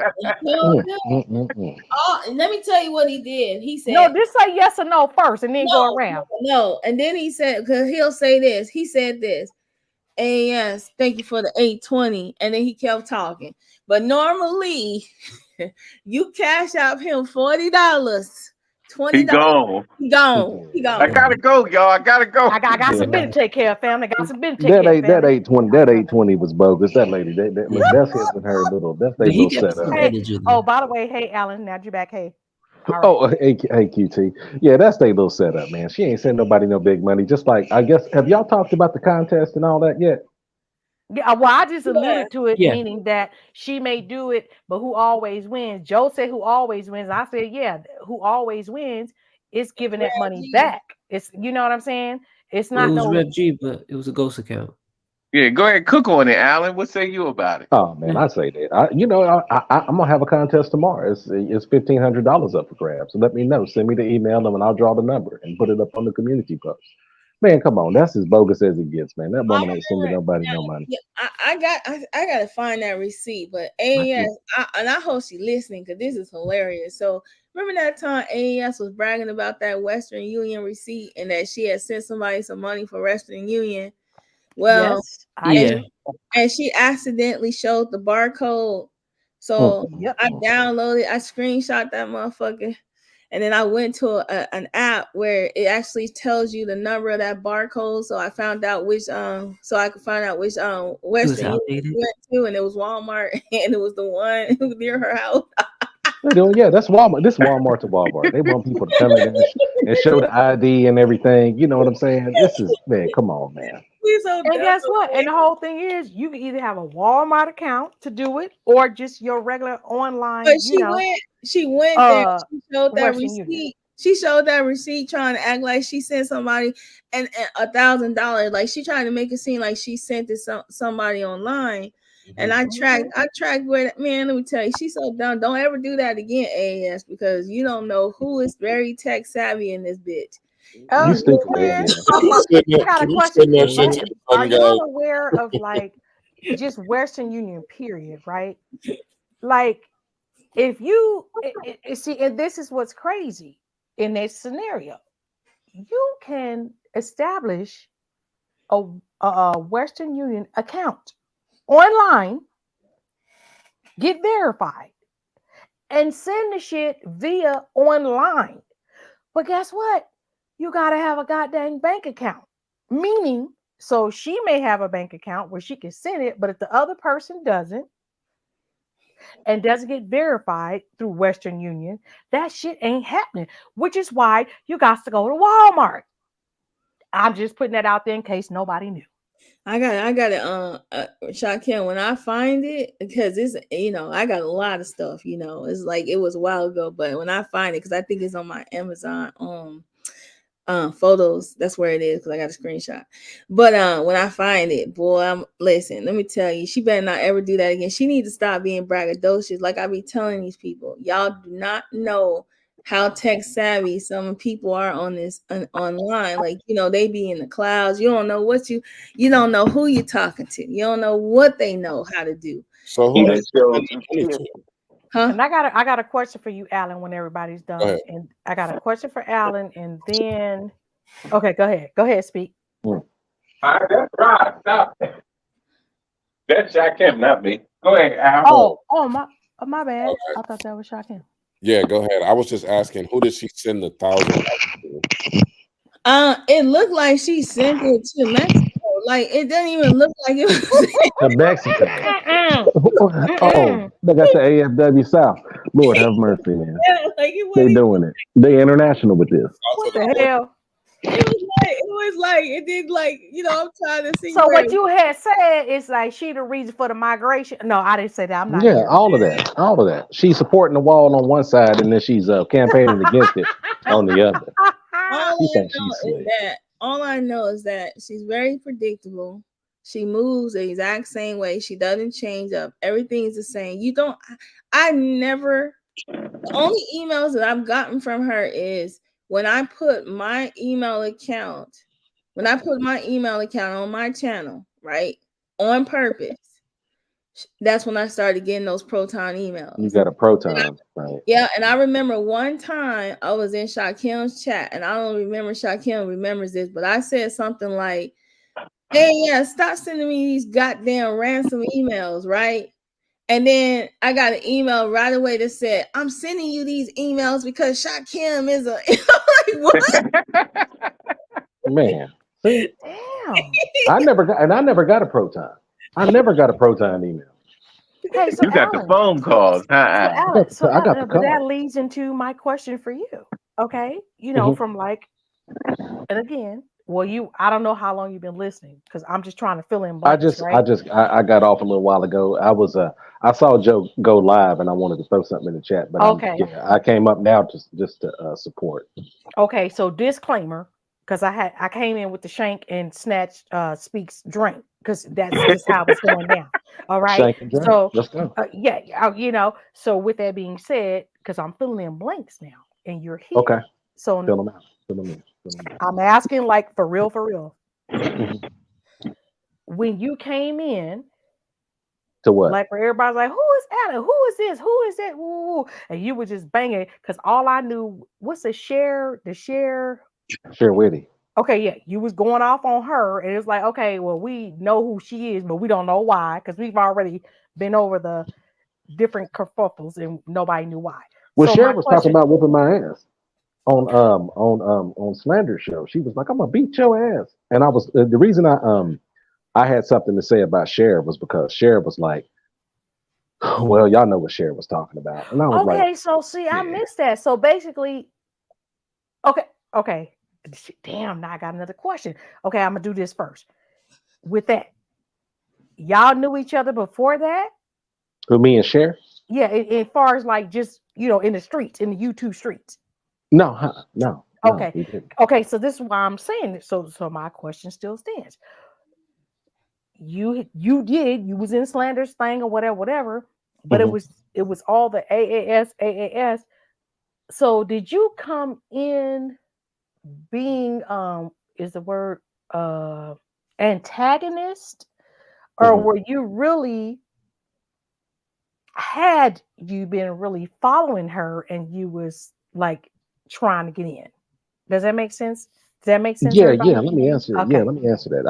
I've answered that about 500 times, but I'll do it again. But I Yeah. wasn't here. That's why I'm saying I fill in the blanks for me, brother. Thank you. The first video that I ever did, one of the very first videos I ever did was saying, QT1, we need to chop it up. That was one of my first videos. That was on Thanksgiving. That was my first video. I heard As about far as that, by the as way, far on as Slanders. as far as the sector is concerned, that's my first video.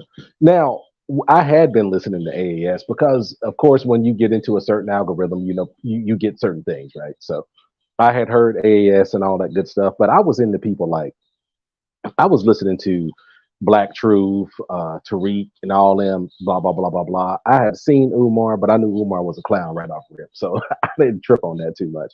Then, yeah, Svengali got into the algorithm, but I never understood, I didn't really know what her get down was or nothing like that. I knew she was talking about Umar Johnson, who I didn't care about, right? So I'd heard a few things. And then after a while, I had seen, what did I see? This is what got it in. I'll show you guys the email too. This is what did it for me. This is how I got started. I had seen Lennon go off on Bilbo Swaggins, right? So then That would be Spot 'em, correct? Spot 'em. Yes, it'd be Spot 'em, correct. So then after that, I had seen a few videos that she had dropped where she was addressing what was going on with the non-ADOS trying to perp and talk about black issues. Guys, that is what got me lock, stock, and barrel, because you know how I feel about the ADOS. All right. That was my get down. I was rocking with Yvette, rocking with Tone. I was doing some things with some ADOS members out here in LA and OC. Some of the people that are freemen right now and NASD and all like that, I was dealing with them. So anyway, seen Spot 'em, saw the show out, seen the kerfuffle over there with Lennon, seen Svengali talk about it and everything. That's when I reached out to her. Okay. And that was on Twitter, was the first one, because that's where I was doing my real fast, because we want to keep the timeline right. Yeah. So where you are right now, I'm following. Again, I've never heard the story. So now I got all that, and you reached out on Twitter.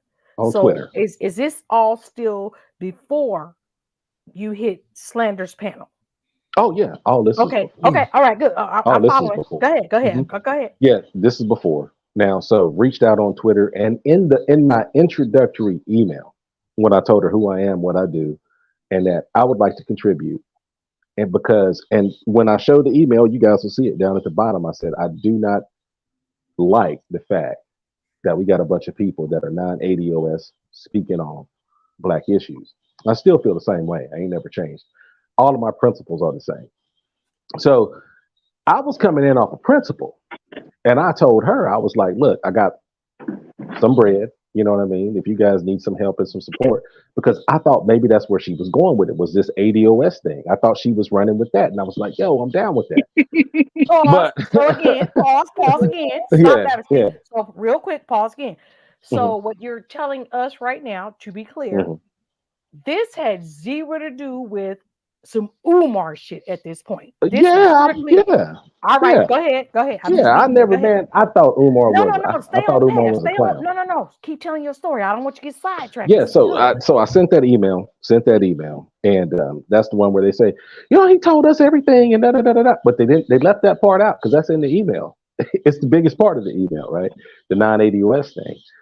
So reached out, we start talking, blah blah blah. Next thing I know, I start getting introduced to people that I don't know. Hey, why don't you go check out this? Hey, why don't you check out Rev G? I don't know who the fuck Rev G is. You know what I'm saying? Oh, well, who was that? Who? Smoke? I don't know, man. I don't know these niggas. So I went over to Smoke's chat. It was one of the first places I went because she had told me, oh, go check out Smoke, blah, blah, blah. Because y'all saw that was back in 21, March. Went and checked out Smoke, said, hey, how you doing in the chat? He was like, this motherfucker's an agent and a troll. And then shit. I said, oh, yeah. I said, wait a minute. I said, so this is some new shit. They don't flip the script on me. I don't know what this is. What are they talking about? Right? I'm coming out the conscious community. So Miss Smoke jumps up and cuss me out and everything. And so I'm talking to Svengalis and I say, hey, look, that place you sent me to, these people was talking about I was trolling and stuff, and I don't even know what that is. And don't even worry about that. Don't even worry about that and everything. I never asked that broad about the Smoke guy. She had directed me to this fool. And I'm so sad that ever happened. But it is what it is. It is what it is. Hold Okay, on one so second. from that unnamed, so basically, to like shorten the story, what you're saying is when you went over there and it's like troll, that's how you found, let's just say, us, meaning via slander, or did something else happen in between with other channels? Because what you just said makes sense. So did you go from that to, I don't even know who that is, or what's a troll, or woo woo woo, Yeah, and I didn't then know you this. found, I was introduced into all of that. no, but what I'm saying, from that other person, because I don't want to say the name, from when it's like you're a troll, you were directed to go over there. Yeah, he From went over there, there. He went defending her. no, Muzz, I know that's Yeah. not my point. My Oh. question, because I'm trying to understand how he ended up on the Ave, and it Okay, well here's seems like, the ab okay. So once I'm in, I've seen smoke. I'm looking. I'm starting to get stuff in the algorithm, right? And I'm seeing stuff pop up. Boom, boom, boom, boom, boom. This, that, and the third. I was just jumping on panels because here's what I thought, man. I really believed that people were over here and they were running with the dissing ADOS people. I thought that's what was really going on.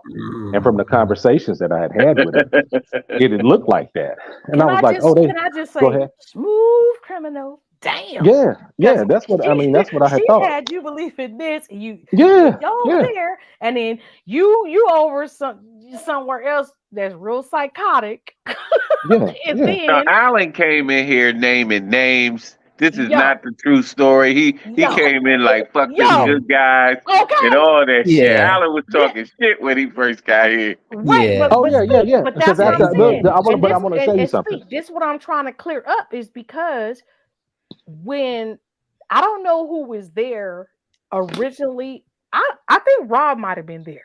Joe might have been there. When we, meaning from the Ave, first saw Alan, it was on the Ave. And he was in the chat real cool at first, like just whatever. But then he hopped on, he went and shared. Because from what I remember, it was like share, bitch, all that. But then what? Yeah, and we like, damn, what and who and whatever, right? But then it went to the talking points, right? How you said earlier, speak. It was like, yo, this sound like that. It was Well, hold it on. was It was. jumbled. No, I'm gonna show you what it wait, was. Alan. Here, No, go ahead. Alan, real fast. It because the way you presented yourself, that's why I'm asking you now. It was jumbled because it was a combination of AAS talking points and what you just said. And where you are now, right? With the hey, we about this right here. Black people, you ain't black, and all the phenotype and all that, right? It was jumbled all in one. But what the sector picked up, and y'all could tell me if I'm lying, what the sector picked up was like, oh, he all about AAS. Meaning at that point, the fuckery. Not no, if you ain't black and woo, woo, woo. We didn't see you like that when you hit that avenue. You understand? Does that make Well, sense that's now? what That's what I get it. I get it. And perception is everything. But that's what the email is for. The initial email after saying, "Hey, I'd like to get in touch with you." The very first email, the first interaction is what I'm gonna show you guys. So y'all got to stick around for that.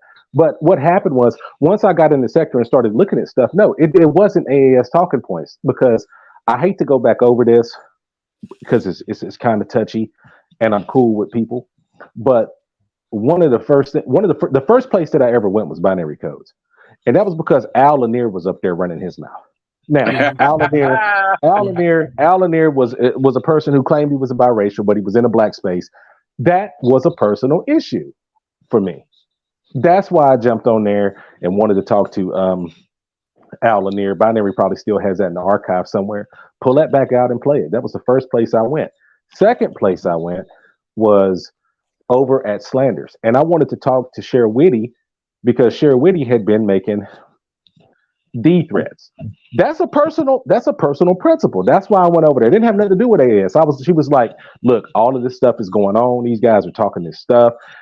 People are trying to mess with Rev G, who I didn't know. And I'm like, who was Rev G? But it didn't matter who Rev G was because I was just dealing with my principles. She was like, yo, they trying to So attack you were under the this black man in assumption his job. that Rev and her, by the time We're the being Share Woody stuff attacked. was going on, was all about your principles. So even though you had already ventured off by her, like, go over there to the other person, because I just don't want to name them. You went over there, you were shocked, like, I don't even know what the hell going on. What's a troll? Where you send me over there? Then you go to binary, and then from there, it's like, hold up. You're still on your principles, not knowing that it's some bullshit going on. At that point, when you came, the sector has already been formed. Is that what you're saying? Well, look, he was burning up the streets and everything, but when he started doing his own content, that's when he was. That's it. No, but That's listen, when. what I'm saying, the way he came in, because I'm following what he's saying, and it's making a whole lot of sense. Because what he said, he went somewhere else, then he hit binary. This is why everybody was so confused with his like, who is this? Is straight up AAS when he hit the avenue. See, now he already said he told the story. This is my first time. So okay. So because being on the app, it's like, yo, what's going on? And I'm just reading the chat, and it was just like dirty in that chat against him. It was dirty the way my perception was at the time, but it was like him and Cher. I didn't even connect them dots until he hit the panel along with the chat. It's like, oh, he here for her.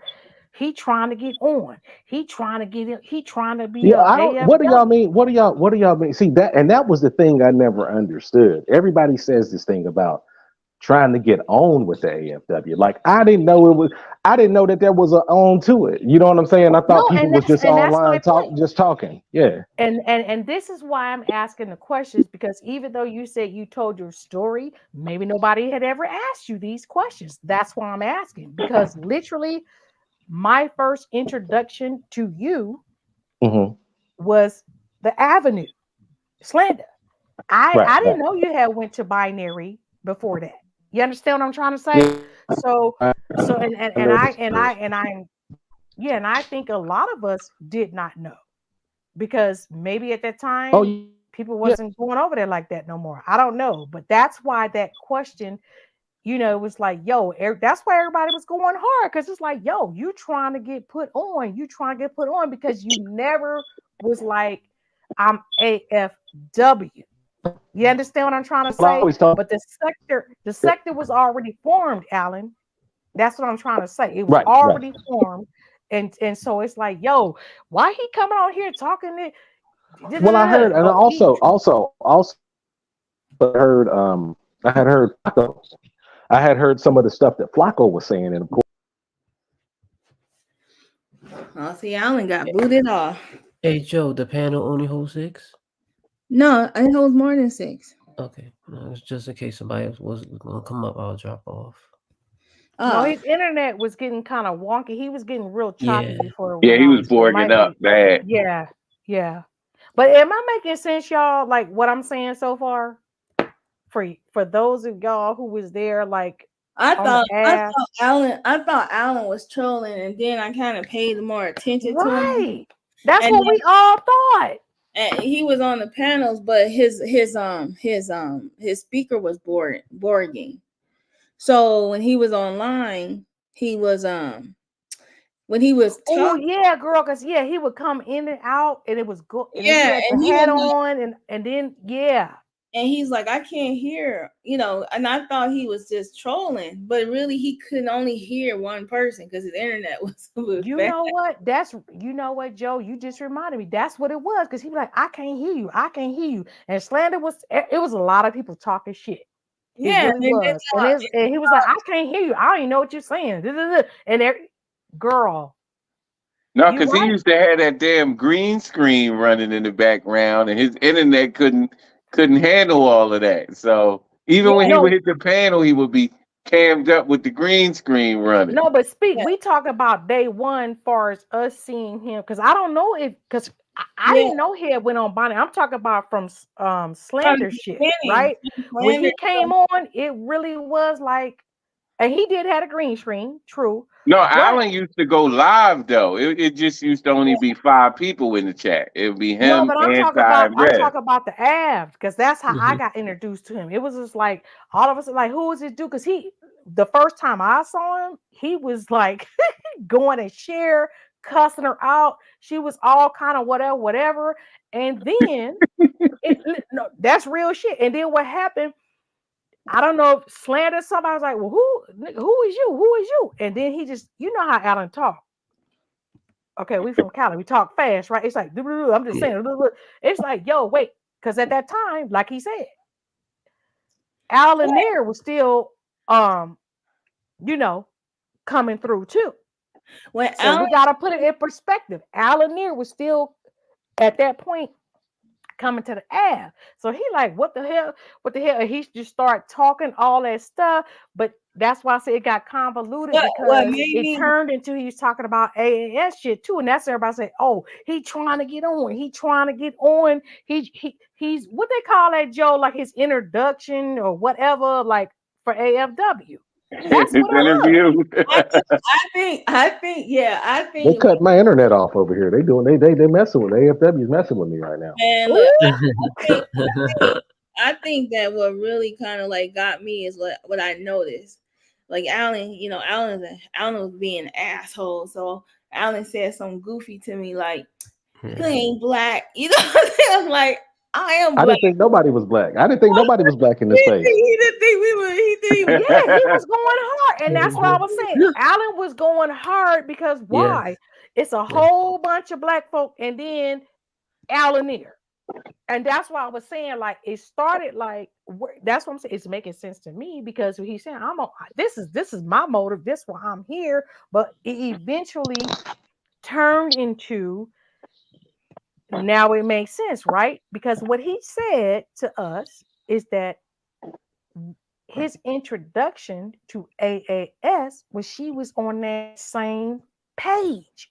So when we see him on the app, he's talking about his principles. But at the same time, he go AAS, AAS. So what do we do as a sector? What the hell? You AF? That's Yeah. Oh, what that's got cool, me. and it's cool.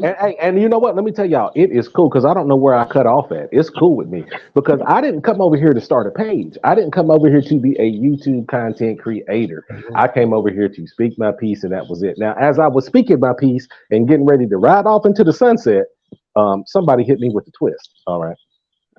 Well, you was probably the best recruit that AFW ever had at talking. Yeah. Yeah, I Facts. mean, besides Shakim, but when you came along, it was like, oh, this motherfucker can put 2 words together and he makes sense. Yeah. Wait a Well, I minute. don't know about recruit. I don't know But about guess recruit what? because they didn't give me. I keep hearing about a package that I didn't get a package. I You didn't never get see offered the a No, package. because I it didn't was get too none of that late. shit. The And funding listen, ran out and by the Alan, time you and came. Alan, Oh, no, but Alan, and that's the it whole was a thing. And speak prospect. this. Look, speak. It makes sense on both sides, right? One, he can speak because why? He's coming with his own principles. Two, he's got sucked in thinking that AAS is on these principles. However, she's blindsiding him, sending him over here, over there, which is sector shit, right? Yeah. and So, look what the cold part and the is, way Kitty. he approaches all of us is on. I'm trying to tell y'all, black people, but he finds himself in a twist like, yo, what the fuck? What you mean AAS? Because he has no idea that she is not on the same page that he's on.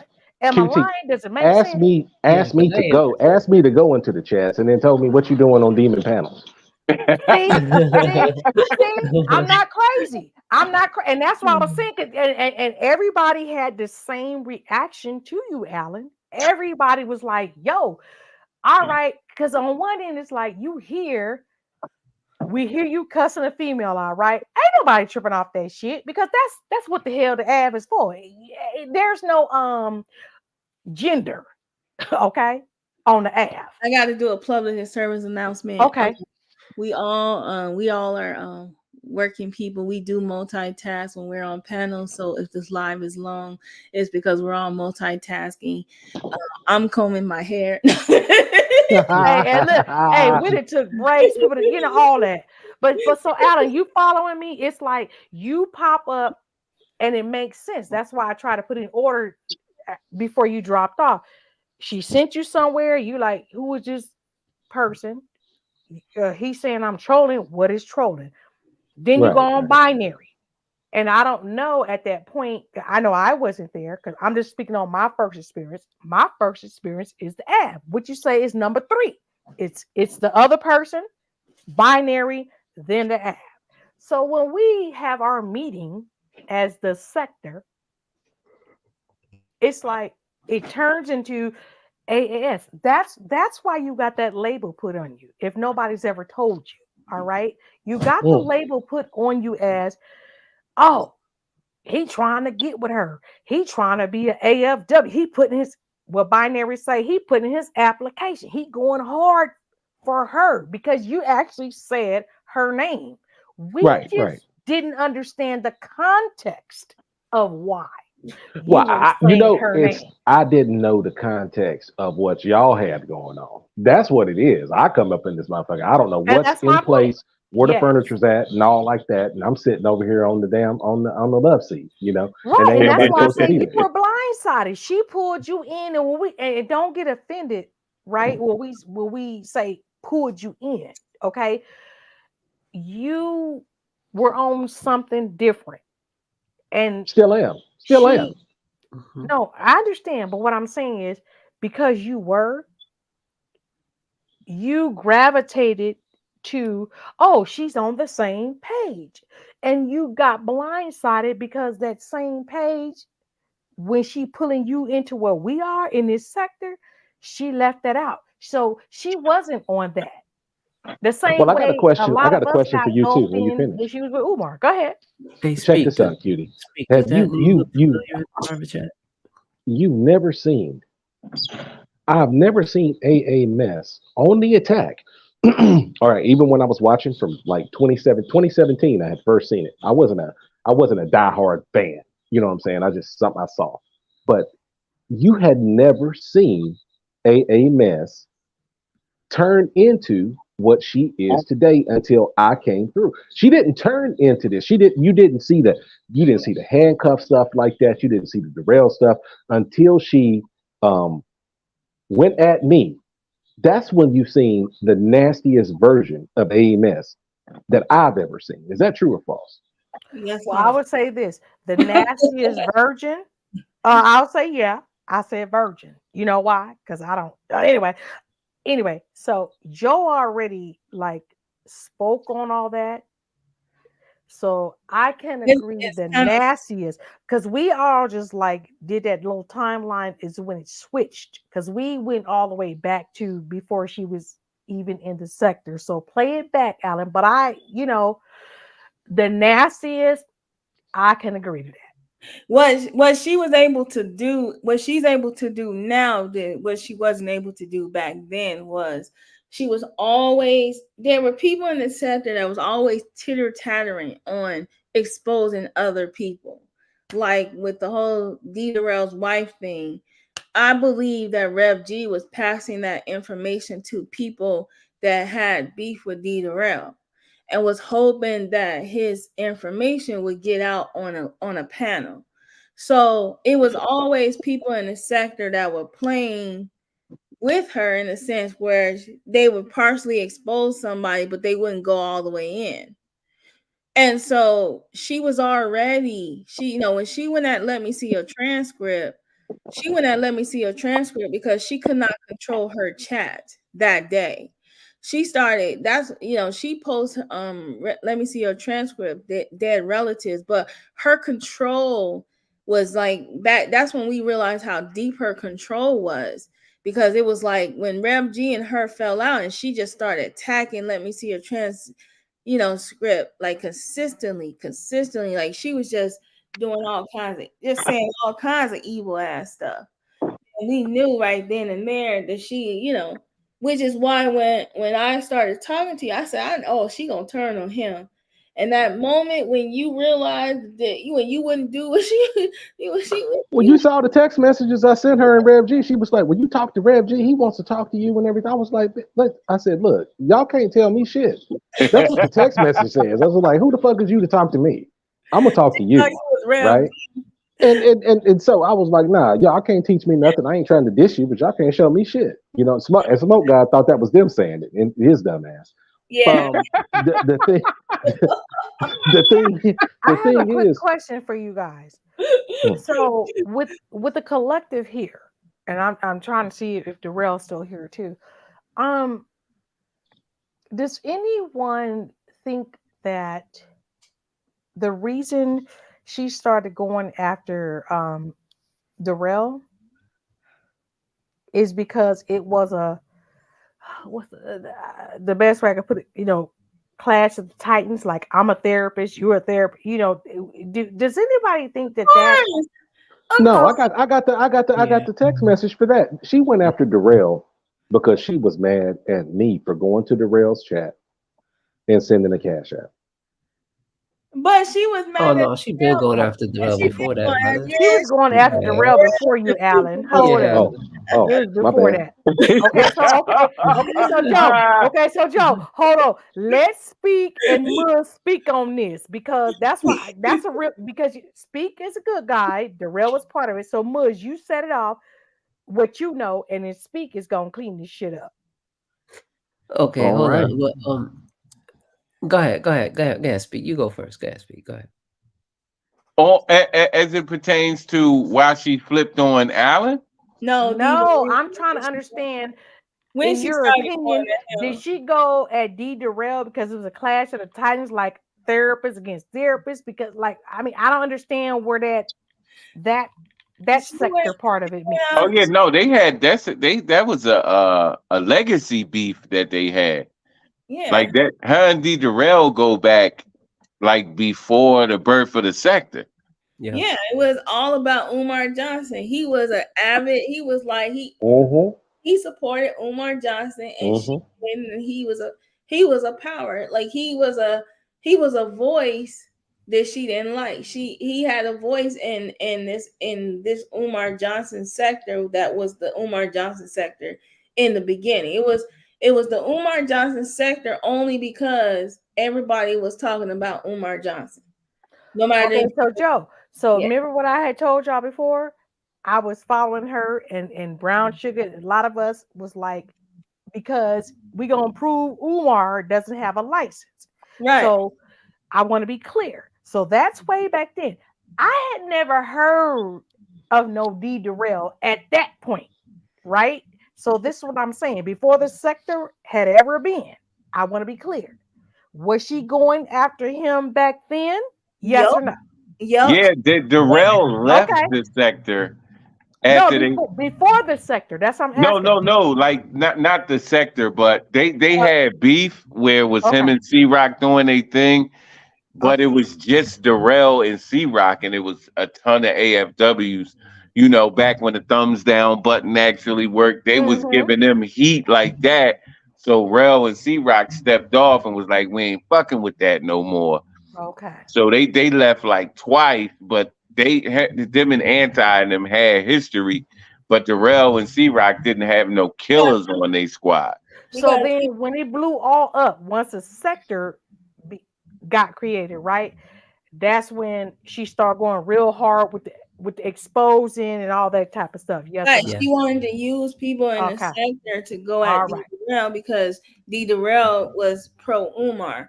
But Okay. what people don't know is that um that um that when he had his channel that was deleted, Rev G came on his channel, See, if you wasn't like, if you don't know this saying, who knows this saying? The 2020 finesse is in progress. Who used to say that all the time? CE. Remember CE? Like the 2020 finesse was in progress. I used to wait to see what he was gonna say in 2021. I was down. You guys, He would sit in his car and he would talk about Umar. Where's the money? Where's this? Where he was like really like going at Umar. And it was funny because D Darrell would have him on his channel and he would be asking D Darrell these hard questions. So to see CCE the way he is now, something happened to him. He must have deteriorated because back then he was a little bit more sharper than he is now. Man, cocaine strippers will do it to you. Shots fired. You guys remember this name right here in the private chat? You gotta remember him. James G. Yeah, yeah, James G. So look, right? I think he went on tour or something, right? And he came back, and this is about maybe a month ago, 2 months ago.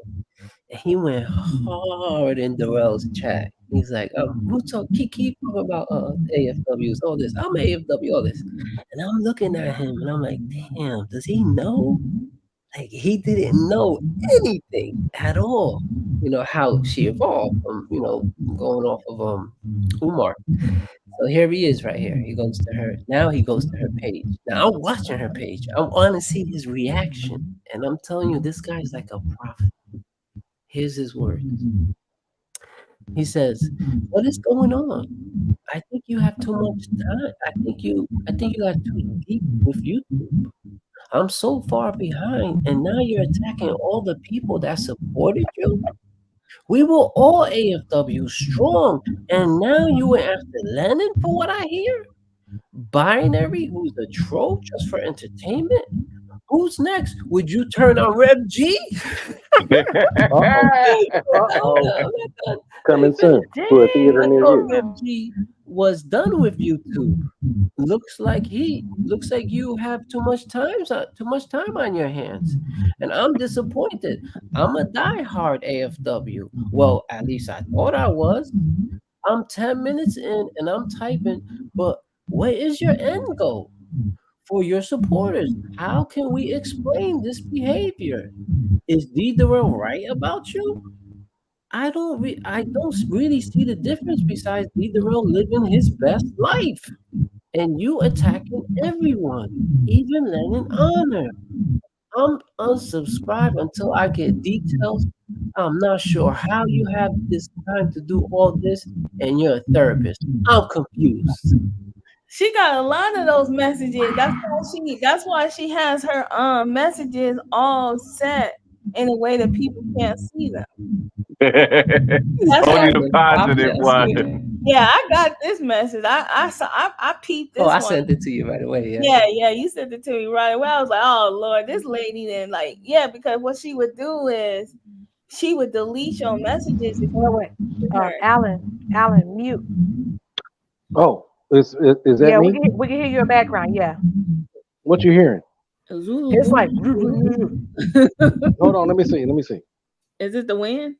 No, yeah, he was outside. Oh, I'm stopped. Go ahead, Joe. Yeah, Partay. Right. So, AES was out here like blocking her. So when she started limiting people's responding on her channel, people started disappearing. Then, so she had the fake like. She still had these views and these subscribers, which is where that Liz Martin. I got check in. Oh my God, Joe, you were so right. You are so right. Deleting the fake like. You right. Yeah. 10 minutes later, that was gone. She deleted that message. She was out here, and then that's when she started buying. I figured out. I was like, I tried to figure out what website she was going to buying these views and these likes, because it's notorious that the sector buys views and likes. It is what the smoke caper. Yeah, but so she was buying views and likes to keep her channel, making it look like she still had all these people strong. And the emails that she's sending. So what KKC is showing is what we already kind of figured out a long time ago. My thing is KKC is showing it now because he had this information when she started coming at him in the first place, when she aligned herself with Mona to get revenge on him. And what I'm going to tell you this, Shakim, I'm going to be honest with you about how I feel about that. I think that Mona was BSing to AAS about getting that information, and she got it through like maybe a private detective or somebody like that, because I'm going to tell you, it's like it's part of like a MO. Like when I reread those messages, it's like she's celebrating she could do something that she can't really do. And I'm telling, they would have flagged her. There's no way that she can go on their system. They got real ID now. So they would have flagged her and fired her immediately. And so I'm thinking that they're using Benify or something like that to get people's information or court documents or records or something that had your information on it. And this is something that they're notorious for doing. And then Rev G is using that like, oh, they got my information too, but that's a lie. To go along I want to interject on that too with this new tech and all that. Also, understand this for anybody in chat and on the panel. You do mailing lists. When I say mailing lists, that's the secondary part to what you sign up for with your email. Mm-hmm. And something requires you to identify yourself just with the last four numbers of your social. Exactly. All right. The way this thing is, it could be just that. And that's why I remember Shakim, I was like, Shakim, is it your whole or is it just this? You understand what I'm saying? And you acknowledge, like, no, it's just the last four. But prior to me asking you that, you hopped on Pill's stuff and said, hold on. You told everybody that was your last four. And it's not to negate the fact that, that happened. It's the fact that you acknowledged it, right? So for me in that moment, I cringe. Is like, not for Mona's part, but before the person that you denounced according to Speak. You know what I mean? I was like, oh my gosh. You know what I'm saying? Like, because we don't know if that was already put out there way back or if that was new. But that was just like, oh my gosh, just the fact that you acknowledge it. So it doesn't take somebody to know your whole thing. It's not about a job. It's shit that we do on the internet. But it doesn't take much to reach out to the redetermination office and ask them, hey, I'm afraid that wanting, an employee can compromise my information when I give them the last four digits, or the fact that I give them, that they have access to my social security number. Is it possible that any of your employees can look up a name and pull up that information? And how secure is your system? I mean, what are you doing to protect my identity? And they have to tell you that information. So it doesn't take nothing just to actually make a phone call and ask them, how does that process work? Now, Yeah, I want to speak on that real quick because I've been to Social Security a bunch of times. So they really don't tell you anything because they are liable for what their employees do. So even when you go to Social Security and you tell them this has happened, all they do is send it to a fraud investigation department.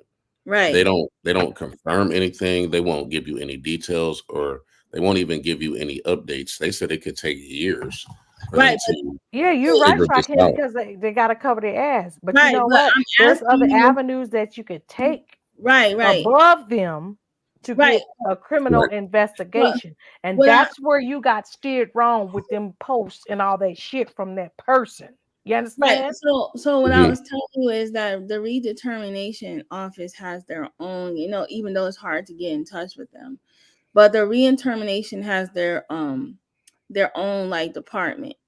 And when you contact them, they ask you for your the last four digits of, they actually ask you for your full social security number. They ask you your name to verify your address, all that information. And the last word of your license Right. And your mother's maiden name or and all that. California ID. Yeah. So what I'm telling you is that what you shoulda coulda did was ask them like, hey, I don't feel, giving you that information over the phone. Are you, how do you guys protect my data? Like when I give you that information, can you just randomly look up my information, or do I give it to you over the phone? And I am telling you, it's just how you communicate to that department, because that would make a that would make a difference for you, because that would tell you something that like, yeah, we have a system that we use internally. And I said, well, is it possible that because I want to make sure that I'm talking to Social Security for real, for real. Like when you're asking me this information, can somebody just dip back around and actually pull up my information? And I'm telling you, like, their system is supposed to be set up where you can't just you have to look up the case that you're working on. And it tells you if you deviate from looking up your family members or anybody like that, it's a red flag. The system will flag them and will tell that, so what I'm saying is, I'm just wondering if she got it a certain way, but not through her, that she got it from, like, because it's easy for somebody to use a program or an agency and contact your previous employer and verify your information. So like some people do that. Like, there's a system right now that's designed. I didn't even know it exists, but there's a system that actually companies will call to verify your employment, and it sends them like a whole sheet of your information. And if you're posing as an employer or you're working for a different job, and that's the department that you work in, it's a possibility that could have been a breach there. But I'm telling you, a lot of these people are using like Benefy, paying for the services, like Antonio, and paying for these different services to get people's information in the sector. And 9 times out of 10, that's what AAS is doing. We But got an that's not LLC. We got new an because LLC we're dealing with, and Yeah. that's yeah, where and it's we. not new because Yeah, remember, like real quick, back when we first all came on the scene, they had Flacco's information like ASAP. Like Yeah. Anti would post the movie, she would put up the movie clip of Fargo, and then be talking about Flacco, knowing that he's in Fargo, North Dakota. But she would put that movie, trailer up of Fargo, letting us know, absolutely. Yep. nigga, we know where you at. We got you already. And this was like 2020. She puts So up a they've lot of been information good like at that. that. And they're Yeah. good at doing reverse searches on your email. So if you are part of her email listing, being like a young person, what is the possibility of you using your real name as an email, or having an email from when you were a kid younger, because you're in that generation where all y'all had emails from the gate. Like, you're from that generation where you Yep. always had an email. So when you were young, you set up your emails, you set up your a kid email, and it was attached to your address and stuff like that. So when they do a reverse search on you, they're pulling up all of that information, which makes it easier for them to find out about you. And And it makes it also, easier. and It makes also, it you easier gotta for them to get in there. Go ahead. Go ahead, add Kiki. I'm in, sorry. add in the fuckery, right? Because you just mentioned Flacco, Right. right? Hmm. If you into the fuckery, it's like by any means necessary, I'm gonna get a one up on somebody too. I've been exposed, and see, that's the part that everybody misses. Once you're exposed, you ain't got shit to lose. It's all about, let me get this extra information. Let me get the extra information.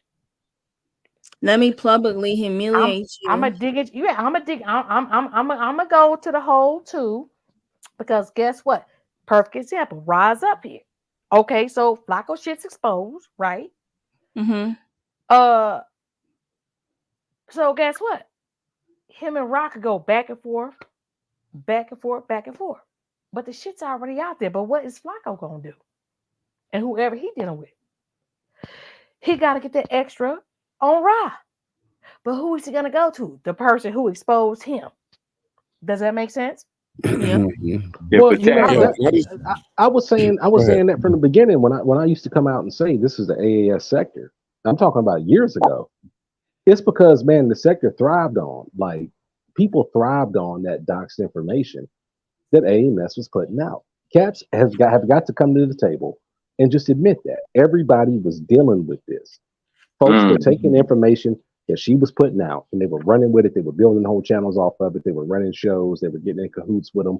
People talking That's about what they it trying to was, be Adam. AFW When you now. said that, It was when you going said that down. this the AAS, that's what it was.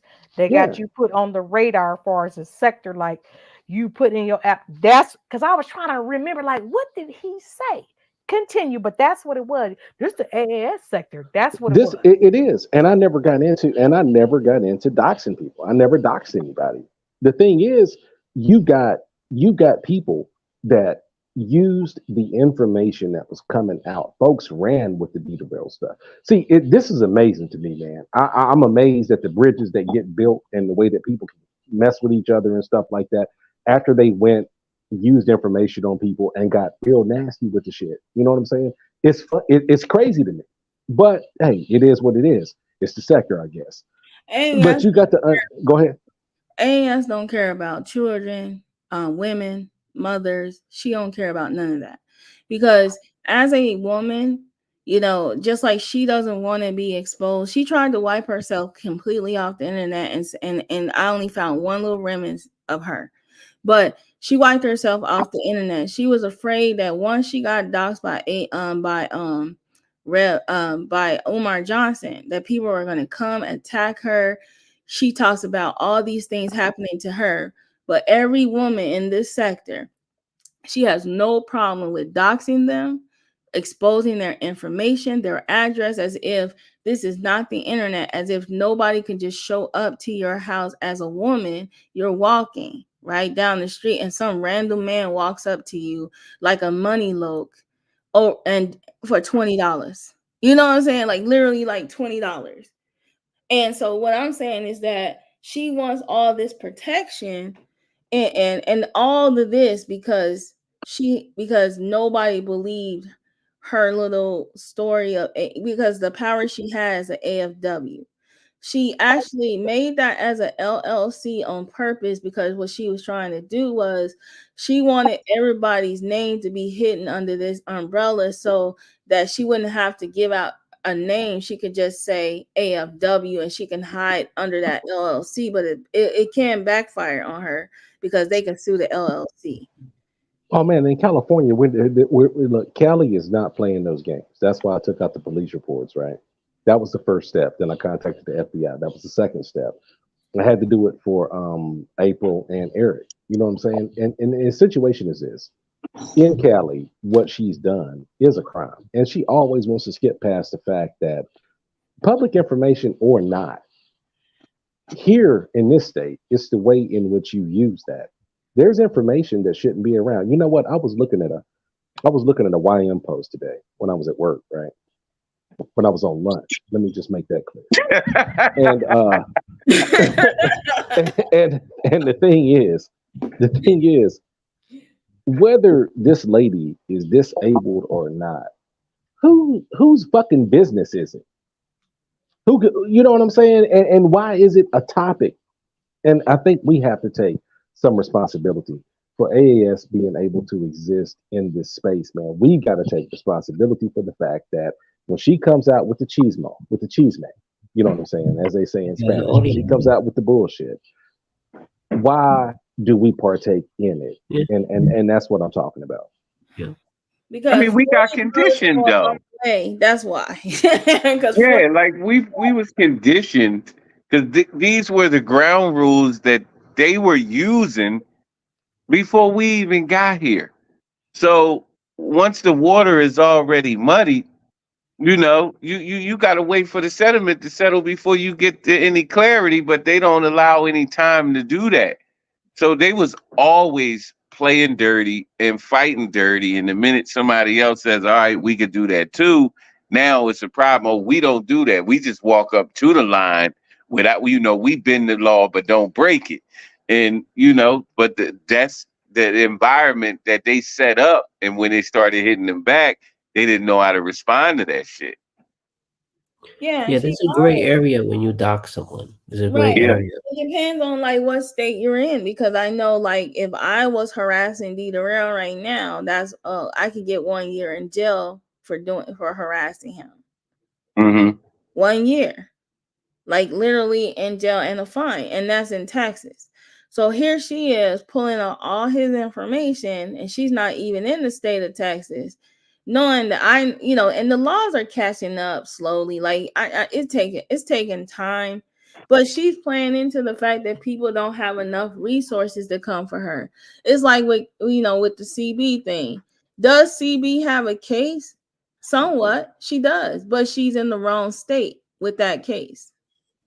So that's the problem. She's in the wrong state with the case because it will set a precedent.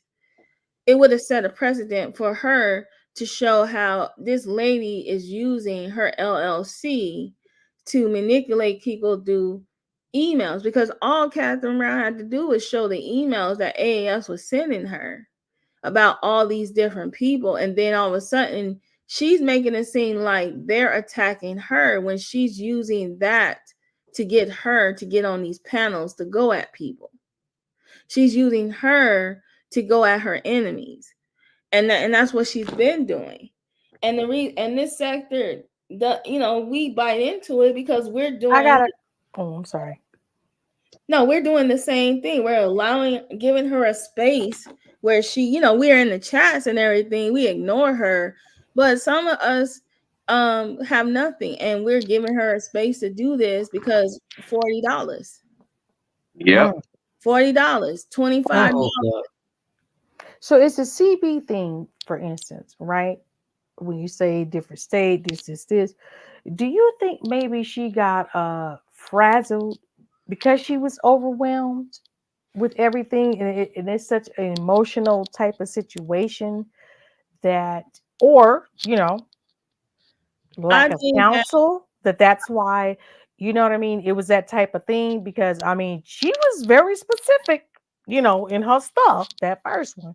You know what I mean? Like you said, I think that with AAS playing with the mental mindset of a lot of people that are fragile in this environment, some of us are not built to be in this environment. Some people actually really did come here because they thought they were fighting fraud, right? And then they got caught up in the roasting part of it, and they're not built for this. They really are not built for the roasted that we, some of us is doing. And so everybody who gets roasted goes to Doxing. As soon as a person gets roasted and gets their ass busted, the first thing they do is be like, "I got you, I exposed you." I'm like, man, come on, this shit is weak, man. They go low. They go low. Can I say something? Can I say something that I had like spoke upon this like privately with somebody, right? Like the Umar phenomenon in general, right? And then we have the sector. So I'm just gonna put this out there right now. Has anybody ever thought like, Umar's whole mission in the beginning was like, it's a mental thing, right? Don't let your child be this. Don't put them on. So, meaning he's sucking up people with mental conditions in the first place. Yeah. Yes or no? Yeah. So does that not lend the way for where we are right now with the person that we're speaking about? Because again, the employment, right, of said person and to have everyone collectively now the sector, doesn't that like have a breeding ground for the people who have come on board with her and all of that? Alan, this is not towards you because you was on a different mission, but you know who I'm talking about. The Yeah, other people. I had to yeah, I had to make that clear. I she had to she make that clear. Okay, she recruited all the people that that had issues that's seeking all I'm saying. that was seeking Umar But Johnson y'all get it. for the Y'all get it. same thing. Yeah, I know, but here's the thing. I'm gonna be real with you.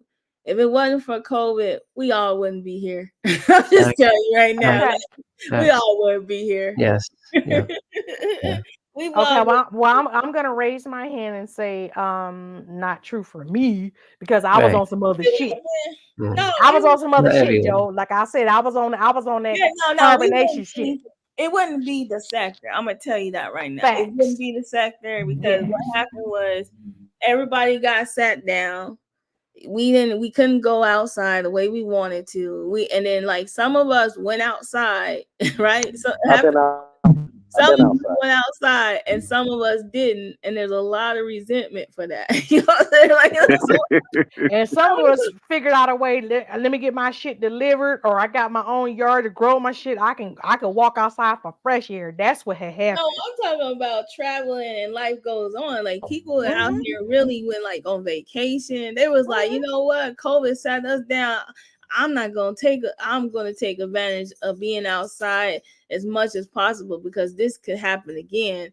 And then there were people that were really sat down and still are sitting down to this day and they're Yeah. resentful. Facts. And I'm an undercover hermit, so this shit didn't bother me, and I like my own damn company. Okay, so this shit wasn't nothing. I was like, oh, for real? I ain't gotta be around folk. Okay, this cool right here.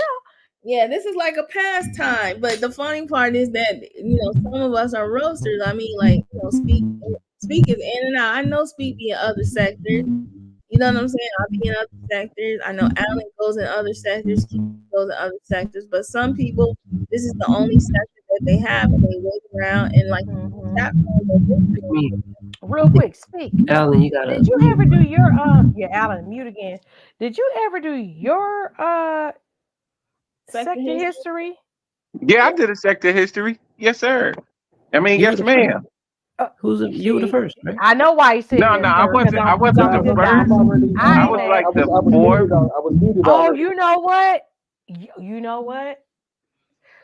I started it and something happened. Okay. Slander need to like come back with that. Like, because he shouldn't have lost everything. I'm just saying No, that. it needs to be some more sector histories because there's a lot of Facts. motherfuckers trying to rewrite Facts. history around here, Yeah. and I Yeah, don't like that. they be rewriting history because like I seen somebody that claimed they was not For AFW. instance, Speak try to rewrite Oh history, wait, but I ain't No, saying no no, more. no, no. I'm Yo, waiting. I'm V. waiting. I'm I'm just waiting. fucking with you. You my dog. Let me tell you something, and I'm gonna put it out there, and I'm gonna leave it right there. Listen, I, smoke is not the best. Let me just say this, and I said it in the chat, and he said he hates me, but I'm gonna say it one more time. People left your channel because Max channel came back. His audience went back to him. People left his channel because he was crazy. What you say now? What you say now? People left his channel because he was The fucking crazy. audience left because a lot of them he came back. The rest, the ones that stayed, they all were getting blocked by April. And so that's what happened to your channel. Okay, it Yeah, wasn't it's a no combination. conspiracy theory. It wasn't It's a nobody else. combination of many things. Yeah. Hey, how It's a about The this? combination. binary took half, No. I and Yeah. got a then conspiracy Max theory took though, his Joe. half. Yeah. No, I got a conspiracy theory though. No, How the go. hell did folks start dipping back into Max's oh shit that got his shit taken down? I mean, I'm just putting it out there. Who did that? And then, okay, that's all I gotta say. That's all I'm That's the saying. question. He had the voice. And then what happened was, see, this is my story. This is my history, okay? I believe that Smoke wanted to be a good guy. He really wanted to be a good guy. It was cool over there. They was roasting. Yep. The place to be. Yes, he did. Corey He wanted to be a good guy. all that.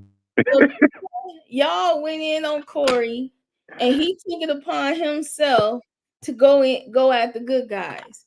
He even reached out to AAS and told AAS that he was going after TC and Flacco. He said that. And so at night, while everybody was in the bed asleep, he was going at y'all. But we only went after Corey because Corey said he was about to drop a diss track. That's the only reason Corey got booked, because he was supposed to be their rapper, and at that time we was putting together the mixtape to diss AFW. Right. Go for a swim. But I know is that goddamn turkey shit. The turkey that motherfucking dancing turkey. It was over.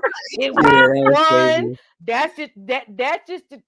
I'm just gonna say that's how, like, in my opinion, that's what set nobody ruined his show. They just preferred to go somewhere else. That's all it was. It was like, it was just his commentary was limited at the time. He was doing the back and forth. He wanted to do the war. He said he was out here swinging. No, Joe, let's be clear. Joe, tell the truth, because I don't know if you was there. You might have forgot it.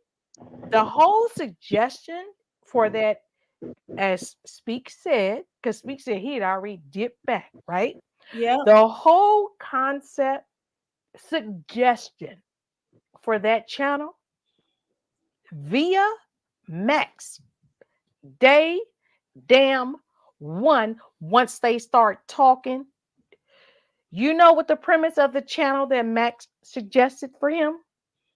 Yes or no? It was a PTSD channel. No. What I'm saying, do you know what Max suggested what his shit should be about? Oh, no, I did. Okay, well, I was there. I'm a witness.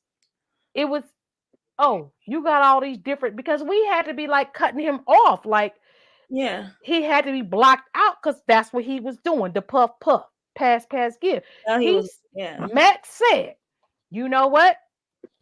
This what you need to do.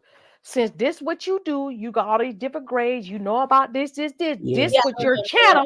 Okay, Muzz just said, so you was there, Muzz. Yep, the weed channel. Okay, so Speak, you was there. That's what Max fucking told his ass what he should be on. But guess what had happened? And this the shit that I was talking about on DNA's channel, and then I got jumped. Okay, it was like, this what it was, but dude, you start just popping up out of nowhere. We be on some different shit, and then let me tell you, everything was Umar, and it's like, we ain't even talking about this nigga. Why is you on here?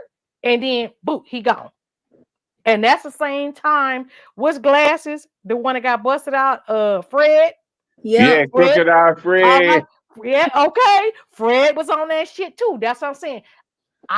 Those parts I know. I remember when I first saw Corey. But Max's suggestion, boom, do this. Do you know why he did that? It's because Brown Chicken is because Max was like, look, dude, I'm doing what I'm doing on this Umar stuff before the sector stuff and then in between, right? But the other person was just like, look, I'm about to do this. You with me? That's why y'all always hear him say, oh, he left me. What we supposed to be doing? Max ain't never said, like, for real, like, yeah, we gonna go after Umar. All right? Yeah. Because it wasn't about that. Max was clowning Umar. Yeah, but you're forgetting someone. Yes. Starts with an A, ends with a H. He was supporting him because of that too. Because he wanted to do that. Everybody, I am who the Allen feedback? Well, let me just say this. and I don't think Muslim knows this, but Muslim left left as soon as he was going back and forth with people on the panel, that he thought that he was going to do a PTSD lot a thing on PTSD, and he did not do that, and so he left earlier on. He didn't. There was no hard feelings. He just left. And he went, he's, supported other people. The problem is that binary was getting traction, and binary, a lot of people love being over there with binary, and his chat was dwindling, and it was becoming less and less people. And the thing about it is that part of that was because me and Mines was blocking any and everybody that was coming in his chat, even the trolls. Like, they were coming back with troll account. That's how he had all them trolls in there, because she was blocking everybody. But he's so nice though. He came back too though. Right, and he came back, but it never was the same. People can go where they want to go. The problem is that he's not accepting the fact that people just like to be on other people's channels. That's it. They like other people's content. Do you remember, because I don't know if you was on DNA's channel. Like I said, I was trying to get my little Speak was there though, because he was like talk about the linen thing, and I was like, no, because I misread the chat. But here's the thing. There was a situation where the binary thing, everybody was breaking off, right? So basically it come from Max, then the other person break off, then binary, right? And I said, giving my love, I was like, oh, that person gave the okay for the one, by the moon, and you look at, whatever, to go on over there to binary. All right. And that's when him and the wife had hopped on, and it's like, no. I said, yes, you did. You gave the okay. And that's what's on my goddamn channel. Because I was like, I got the clip. And first of all, I was there when it happened. And then I put the clip on my channel. Okay. So it's I remember that. I was there. He was that's like, what go ahead on. I can't do nothing else for you. Go ahead and do your thing. And he took after chat. Thank you, Speak. And and I was saying that, he was like, no, I never told him. But here's the thing, even if you didn't, like, yo, that's crazy, because like you got a whole wife. But I'm just saying, like, yo, we heard all this shit. All right. But he got up there to argue with me, him, and the wife, and I'm like, yo. And so I found that clip, and that's what's on my channel. I was like, let me, boom, not the clip, because I already had the. And then people were trolling him with saying that binary was trolling him and saying that gave him this, gave him all this money, and he never did. That was a troll move. So people were trolling him. Facts. Telling them that cashed out me, and when I was, I remember that era. The same way AAS be talking about CE. I got 820. I remember that shit. Oh, broke me off. Oh, I just got this from. Oh my God. Yeah. All these people was trolling him, making it seem like was giving out all this money to them. Was giving all this money to them, and then the next thing that you know, hello, can you hear me? Oh, okay. The next thing that you know, he's enemy number one. He's the reason why Smoke's channel went down. He is a conspiracy theory. He's buying people and all this other stuff, and that's not even true. Like, it's literally not true at all. So what could have saved Smoke channel? Because when before you say that, I got something for you. I don't know if you know this. Oh, go cook. Because you know how everybody like to be like, on that channel, everybody was hating on that person because she cammed up in a t-shirt. You know that story, right? Yeah. I was there. So let me ask you a question. 2 questions. Part 1. Yes or no? Were you there during Max's live and she cammed up? Yes or no? Uh, No. I don't know because she would always cam up. Okay, so when Max dropped the archives, were you there? Yes or no? When she cammed up. Yes. So Muslim got a yes. Speak.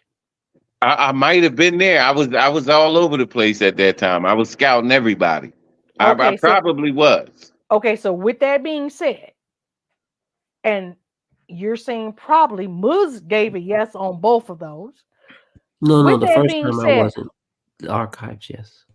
okay, so basically that means the cam up happened way before. Yes. Yeah, you see where I'm going with it. So where did the hate come from? Yeah, see, that was the thing. It was like, it was like the thing about it is, like I said, the only thing that could have saved his really would have saved his channel pretty much is that if he would just stop focusing on all the conspiracy theory, and then when he would go back, when he would go back and forth with people, it would just be, like he's good at roasting. He was at the time. I think there was too many things, man. There Right, was it was just too too much many going things. on. Yeah, Yeah, he had too much too going much. on. Yeah. His You Yeah, know what because I it was think? a What it I was a think could lot. have It's saved my him. turn. Oh, my bad. Oh, Damn. okay. I was Let going. I me was in, listening. girl. Okay, take the shit out of me. It was bad. No, look, real quick. Like we saw, like after the split happened with his channel, we saw a binary channel grow. Max didn't lose anything because when Max was cooking smoke, like cooking, Max had 132 motherfuckers in his joint back then. And it was still hard for Smoke to get traction after the split happened. So I'm asking y'all, like, what could have saved his channel? Like, how was he going to grow? Like after all of the artificial shit went away, like when Max took his folk and Binary took who he took, how was he supposed to sustain his channel? This what he should have did. The same way he was over there with Max, and Max, boom, go over there, right? He should have done the same thing with Binary. That's what he should have done. Like Because No, go had fuck with Binary, you saying? yeah, no. he should have been over there without all the Ah, angst. You Yeah, understand? And If right. he also would have the came beef over there with without all the angst, what would have happened is that it just would have been a rotation the same way everybody left Max. And when I say left, because Max had already said, boo, boo, boo, boo, going over there, go. Because Max already knew what was happening, going over there, and then Max channel's gone, right? So the influx of that channel was because Max's channel was no more. That's how all them extra people got over there. So what should have right. happened is that instead of, because even though him and Max right behind there. closed doors that we didn't know, right? He should have like been a gentleman and Yes. just rolled over there, right? Like, hey, we here. Because I was there at the conception of binary shit. We was doing the body bag show. All right. Mm-hmm. I was there. Yeah. So Smoke should have been there. All And right. Mm. And and the thing, and had he done that, even when the extra shit came out with the situation, Yeah, right? yeah, yeah. Because like all of us have had to bounce back, right? So had he supported, meaning passed the baton and been on that shit, he would have not only had the subscribers that came and stayed, because I gotta put it like that, stayed with him Mm-hmm, from mm-hmm. Maxis, he would have garnered other people from binaries as well, because everything was evolving, and then Star branched out. You understand what I'm trying to say? He Yeah, but should have everybody been wants to support on everybody. all that shit as a gentleman without all the bullshit. That's how he would have sustained. But instead, But he he felt stayed like with he got robbed, the cliques, you the know. Right. loyals, which would be men minds and grown men. All right. And he's still mad at me because I was like, no, they was loyal. I don't give a damn what you say. Yeah, they No, were. they definitely wrote it out with him. They rolled it out Yeah, with them. yeah, but And the he felt thing like he got about it is, robbed from Byron. the thing about it is that when he saw all those people come to his channel after a bigger channel went down, he really thought. And then when he saw that he came, Max came on his backup channel and he saw that they had the same amount of subscribers, he was okay with that to a certain degree. He was cool with that. It wasn't until that big channel came back with all those subscribers and they went back. Just people. And the thing about it is that's why I named myself the chat sector, because I say, people just really be wanting to come and just chat. Yeah. Sometimes they're not even listening to what's the commentary. They're just chatting in the chat. Me, I can have 5 people in the chat. I'm cool with it. 10 people, I'm cool with it.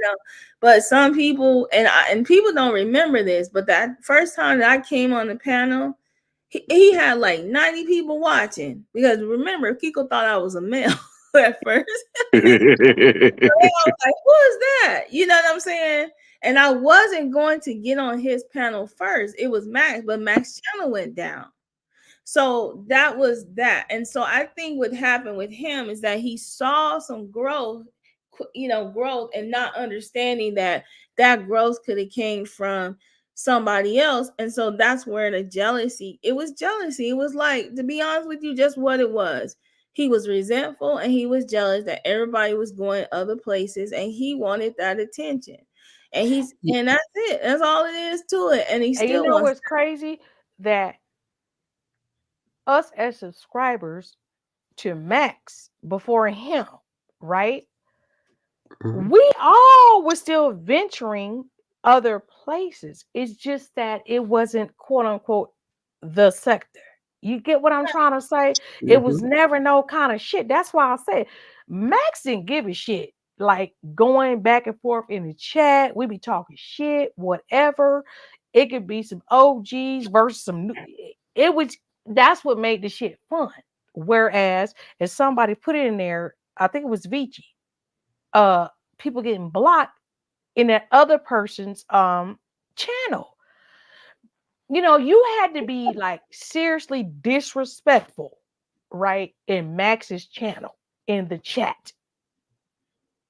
You either gonna Yeah. get timed out and we and gonna still rock with you. It take a lot to get blocked right. Yeah. And I from remember, Max as us as moderators. Now Max will get on his shit and be like, fuck you, he'll block you. But far as us as moderators, we don't even get down like that. And Max has never ever told any of us, ever. Josie, you could confirm. Max has never told any of us as moderators, don't be blocking, don't do this, you better never. Am I right, yeah, Joe? and what people don't understand is that they used to think I was the block queen. I wasn't blocking people. I was just saying somebody got their potato chips. Like I was just, every time, because I Right. saw people Girl, get blocked, so I've I was I've just only saying, I've only blocked two people literally in Max's chat for all the years I've known. I'm gonna get you on a little break time, and even that, I could probably say maybe 3 times with that, because we with the shits, because it's not no diabolical. You know what I'm trying? and It's then you not. got to remember. It's not this. You know, I'm gonna stalk you. I'm about to dox you. It's not that type of shit. I'm gonna So also when like the point other person got his shit, as Vici said, people got turned off. One, people that don't smoke, but it's going on for like 15 minutes for the show start. You in the chat, you say the wrong shit and you get blocked. So it's so many elements, but I still think the core of it is what I said. He should have just handed off the baton and still participated, because I, Max was in the other person's chat, period. Like, I'm here, whatever, whatever. He was still participating, but that other person, the way he participated was on the fuckery. You understand what I'm saying? Speak. It was on some like he got to think defend himself. It's on like fuck you, you didn't know type shit wherever he went. Yeah. Nobody wanted to for do that. me, It wasn't fun anymore. he was I think it was all about them cash apps. I'm gonna tell you right now, and I'm gonna tell you why. Because so many people in the sector said they even got a request from him. And it was them cash apps. Like, you got to think about it. You supplementing your little income with them little cash apps. People throwing you about, you ain't never seen somebody throw you an easy $100. You know what I'm saying? Easy 50. See, I was cocky back then. I was like, I'm paying for YouTube. Why do I need to give you a cash out? I'm paying for YouTube Premium. Like, I was so cocky with it. But I see wanting to support people's channel, because it takes a lot to do a live, and you paying for StreamYard and all this and that. But I'm gonna be honest with you. It was money. It was him seeing other people getting cash outs from the people that really supported Yes. him too. And people can spend their money the way they want to. And then what they started doing was they started messing up other people's money, because they started saying, yeah, they getting paid to come after me. And that's not true. They were just supporting other people. Now there's some truth to what AAS was doing. There was people behind the scenes cash apping people and then emailing them and telling them how to run their channel. And a lot of them people got mad and bitter, because they was like, well, I gave you my money. How come I can't, be on your panel? Why? How? They wanted the respect for giving a cash app. So you had those people. You have people that wanted, listen, you need to shout me out. You need to let me rock out. I should be able to say what I want to say in your chat, because I gave you a cash app. You get what I'm saying? Like, Yeah, so yeah. Oh, but Joe, you saying Cash App? We still on like that's before Cash App. That's the crazy yep, part. That's before Cash App. But here's the other part of it. He got that computer from yep, and it's like, again, why are you bragging? Why are you? Because Unc ain't that type of dude. You understand? So yeah. like you putting it all out there. So right there, it's an eyebrow raise, right? Because it's like you a whole man that say you got property, right? That say you got this home, your wife, y'all doing all this, but another man gave you a computer. Then when shit start getting funky, you turn around and throw that same man under the bus, meaning, oh, he wanted to do a lingerie type of thing, and this. It's like, The law, I forgot about the lingerie. okay, but here's my thing. Okay, oh, it was his idea, and I then wait. forgot. Okay, and then let me seal the deal. Just Then, messing up. oh, Just he was sending me pictures It was of all all right these. there. These are not even women. These are not. It's like, yo, what the fuck?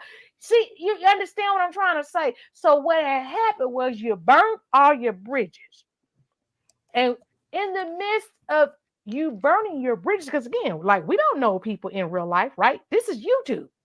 So in the midst of you, hey, in the midst of you burning your bridges, bruh, what had happened was you still,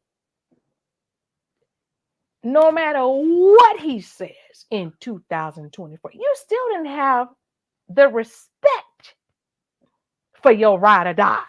You still didn't, because your whole focus was tearing people down. And all you had to do was move and swivel the same way you got in the goddamn game.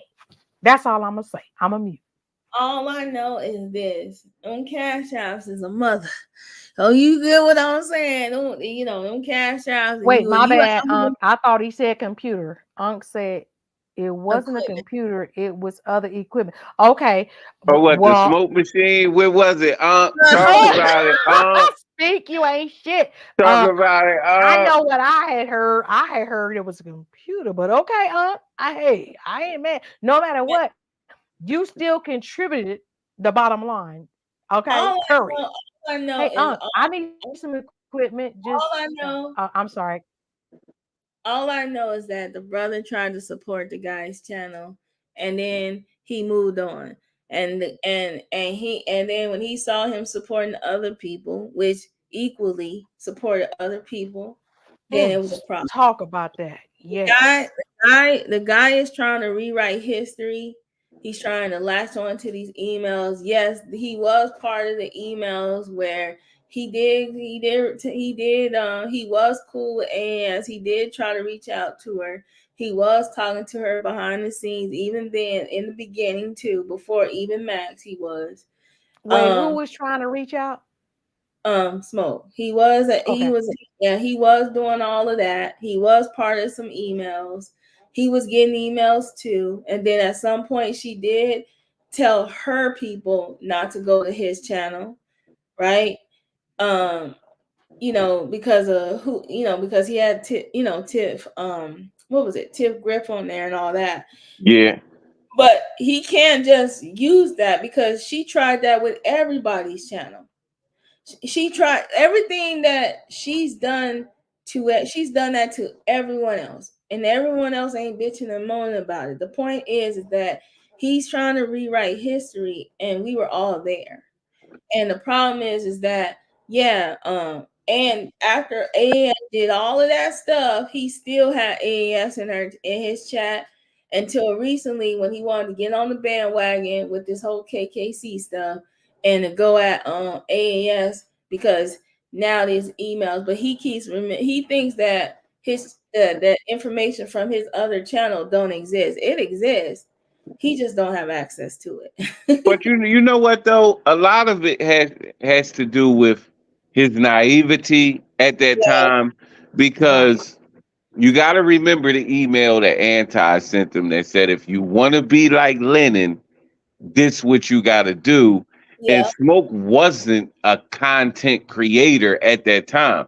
He right. just Right. got a influx of a bunch of viewers, some cash apps, some equipment, so it blew his head up, and he didn't know how to deal with that type of success. So once decisions had to be made, he wasn't in the right mind frame to slow down and make the right decision, because everybody been pumping him up and telling him, yo, you the shit, you Right. got this and that over here. So his decision making wasn't right because he still wasn't a content creator. All I know is I'm getting these cash apps, I'm getting equipment, and I got all these motherfuckers in my chat. So whatever I say is golden. I'm going to be just like Lennon, if not better. And with those emails that Anti feeding him, pumped his head up, and he didn't know how to handle that. Yeah, he did. Wait, speak. Was you there on the front porch uh when I talked to me and mine? Which front porch? A recent front porch or a No, classic no, front porch? no. Well, it doesn't even matter. It's like this. I talked to her because it was some shit. You know what? The same live that you was on questioning me about the living thing, and I was like, I ain't get it right. That in Mm. photon stuff, right? And do you remember when he was like, I asked a question, I should say. I said, well, bruh, you the only one in the whole sector that ever got an interview with her. Yeah, yeah, yeah, yeah, You yeah. remember that? Yep. Do you remember his answer when I said, how did you get it? Do you remember his answer? He said through me and mines. Right. So with that being said, I saw her down the line, on the avenue, and I brought that up. Mm. So we ended up on the porch. And I was like, yo, like, what's happening? What's up? Because this is what he had said, you know what I mean? Whatever. Bottom line is, she said his channel was AFW from the jump. And the reason I'm bringing this up because of what you Mm-hmm. just said right now, you just laid the path right there. So whatever, if people want to think about her or what, and all the situations, you just laid the groundwork for it right there before Yeah, it it was ever AFW. was a situation. Yeah, yeah. And she confirmed it. And I was like, but I asked her, I said, well, hold on. How did that, he said it was you. Like what? Yeah. She confirmed that she hooked that up because she was already dealing with her. I was like, oh, okay. See, but again, none of us knew this shit in the conception of the channel and us going over there and all that. You get what I'm saying? Well, Mm-hmm. I'm gonna It was say just this. fake shit, fake acting I'm the gonna say whole this. night. These dudes is crazy because ain't no way that I'm gonna go live and have AES on the phone, holding the phone and letting her explain anything. Bitch, if you don't hit this goddamn panel, I'm not calling you and putting you on a goddamn speakerphone so you can talk and nobody can get on the panel or say anything. I mean, I'm not protecting you.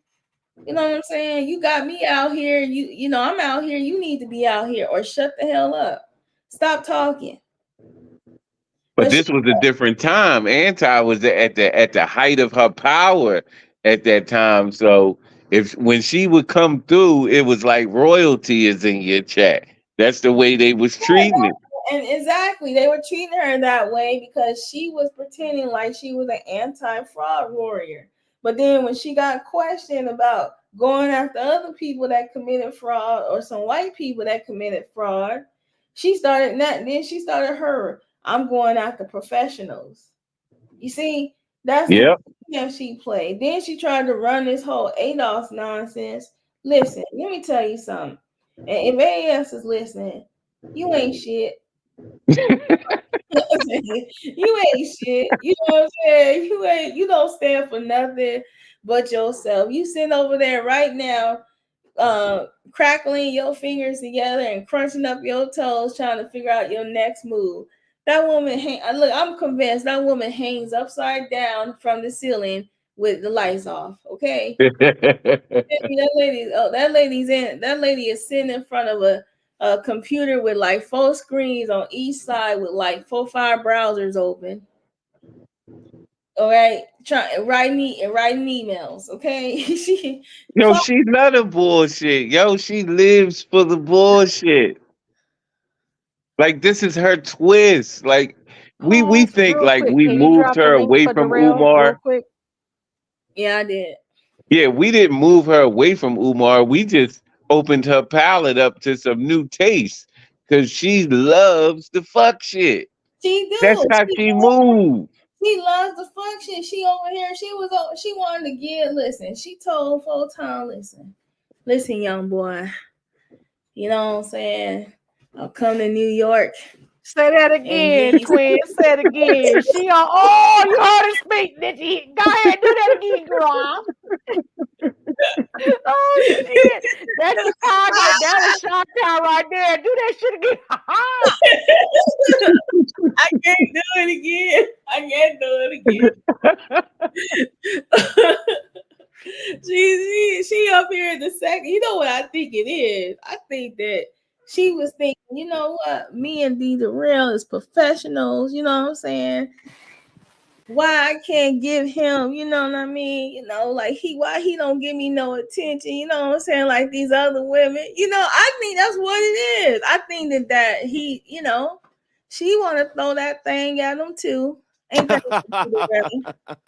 Shit, What's hold up, on. ladies? How y'all Wait. Look, doing? What's look. up, the Okay. P? Hey, Real. look. That just fucked me up because you know what? I already gave my spin on this shit. That you just messed me up, twin. Ooh, I didn't even think about that. Damn, she got a whole little sucky bucky on the wall. You know what I'm saying? Like, what the hell? racy Yo, email? because the real, I was like, is it a competition? Like two therapists? Like, oh, she want to one up or something? You know, Joe, twin, my life is not gonna be right because I'm picturing like that's anyway. So Darrell, real Yes, fast, ma'am. and I'm a mute because I asked him to come up. It's been a whole maybe hour and a half when I was like, Darrell's still here. Now he back. This what it was. Naps, and I'm glad Speaks to here. Naps was talking about some stuff. All right. Oh, Is somebody in the chat? It was a question of correct me if I'm wrong, Speak. If you had ever called someone's job, am I before you answer, Darrell, am I correct? Speak. It was like some kind of like because you know how Naps was talking. Yeah, Naps is, he got a slant though. Nat's got a dirty slant on the game. So, but Always. yeah, bro, that's what he was saying, bro. Go go okay. go ahead and cook. The reality is that I have never actively went out and doxed anyone nor called anybody's job. I don't care enough about anybody in this sector to do that, nor do I want to cause harm to anybody by doing that because people got bills, people have families, people have to take care of themselves, they have commitments.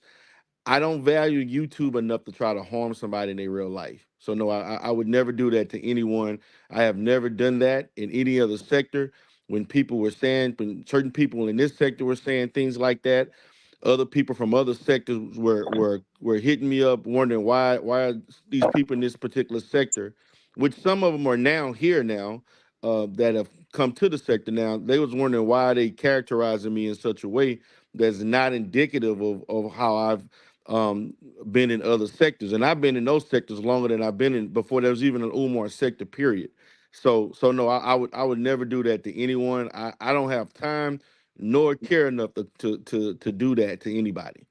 Okay, so am I Well, correct when I no, say this is no, a good pastime? That's it. Is that a good past? This shit that we doing in this sector, all this sector, not your other stuff. And right. was I correct when I put in the chat like, God dang, it's a pastime. What's wrong with somebody having a pastime? And Joe said too, like, what the fuck? Okay, he's a therapist, but like, yo, he can't do no side shit, fuck shit. We online. It's not your profession. Are we correct in saying that that's okay? Yes or no? And I want you to continue with your other thought. Yes or no? It is okay for anybody to have a I agree. pastime. And the thing about it is, and this is something that I have repetitiously stated, is that people think this is the only atmosphere that I've ever been in where people want a therapist to be a therapist all the time. Um, technically, in real life, when I tell people that I'm a therapist, most people shy away from me. Like particularly with family and things like that. I purposely don't talk about things that relate to mental health because it actually drives people away. This is actually a new phenomenon for me, and where people actually think they have the right to tell you how to carry on or how to operate as a professional in something that they're not qualified to even speak on. So yes, that only in this environment that I've experienced that. And Nowhere else. what So I would would you say that like it's like a double-edged sword, like y'all in or I'm gonna say pause, not y'all, because I don't know her situation. That you guys may have been in the same field, and Who although I just want to make the distinction, right? We hear your voice where everyone else sees her community wall. So with that okay. being said, would that not be the same type of scenario if y'all in the same profession? And what's the difference and why are you being put down for Now speaking you asking in the him sector? to try to figure out crazy. Let me just say No, this. no, no, but that's real shit, Joe. Like for real, Well, because it's been the I'm gonna same say shit. Like, I'm gonna so say she this. doing community posts, but she's supposed to be in the same field. So I'm just like, I don't, because that's always been my like, I don't know what's happening. I feel like I'm in a crazy house. Like I don't understand because He gonna move the bar. Darrell will hit the panel and we hear his voice in the bullshit, the fuckery, the ego, whatever, right? But we're gonna connect it to his profession versus her profession. She gonna But move. she's on fuck shit on the community in videos and stuff. So like, what's the difference? I never understood that. And Darrell knows it took me a long time in Speak Note to get even hip to who Darrell is and with this whole like intertwining. What the fuck's going on? That's I don't understand. And has no one ever connected the goddamn dots? What's the difference?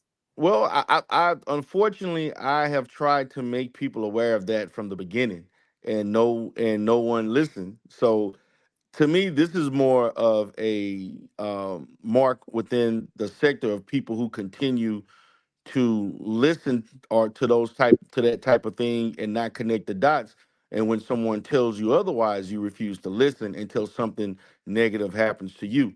I mean, case in point, let's look at all the ex AFW everything that when these things were going on, half of these people were cheering on when she did these things to me. And Mm. then now that these things have happened to them, now they have a different mindset. And I'm gonna say this, and I want you all to be mindful of this. Um, and this, I'm gonna be honest. I decided to come on this particular panel because I kind of rolled past the some of the things that shut out the Joe for some of the stuff she was saying, connecting the dots about different things as it relate to this particular person. I've decided to operate in a certain manner because I have realized that the battle is not online. The battle is actually offline, which I'm fighting right now. So I've made a concerted effort not to be on particular panels discussing and interacting in a certain way because I understand that my presence in certain areas causes clips and replays for good or bad or indifferent. That's what happened. So when I made a conscious effort to do things offline in a certain way, um, it benefited me not to expose myself in certain areas to things that I know could potentially get clipped, and also the fact that when you're on certain panels, being who I am, and a lot of the different ways in which I have been misconstrued by people and misunderstood, it triggers conflict. It triggers verbal exchanges and things like that could be clipped and used against me. So that is the purpose why I've kind of rocked in the manner I have over the last 2 months, and particularly from this point on because of things that are going on offline. So you posed a pertinent question that I have actually talked about since 2019. I'm talking almost 5 years now.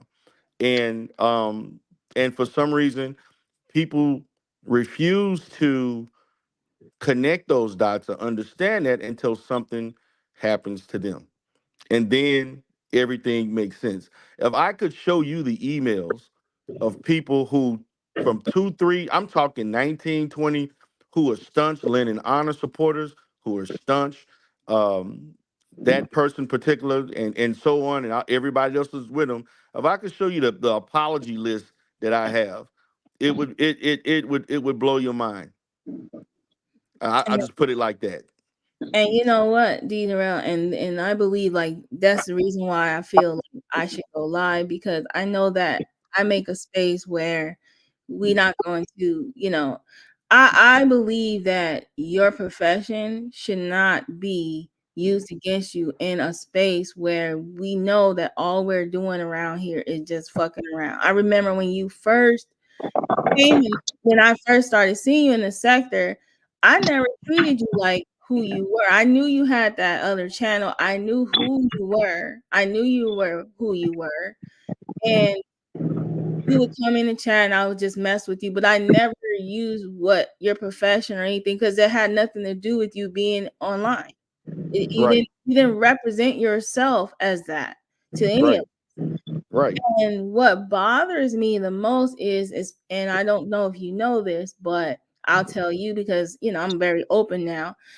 When I found her, and I found her through you, and the reason why I was able to find her was because you as being in your profession, you are online on a particular site that no longer exists anymore.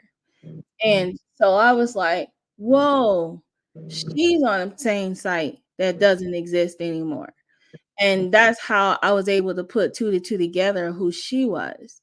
Right. And what I realized is that she's only coming for you because from I remember when you had that other channel and you were just you supported Umar Johnson regardless. You even donated money to him. Right. And in my brain, I'm saying to myself, well, if you believe that he's being scammed, why would you be attacking him when he's donating money to this guy?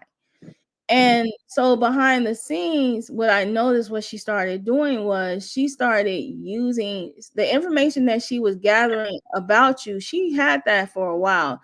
She was trying to find the right content creator to go in on you with that information.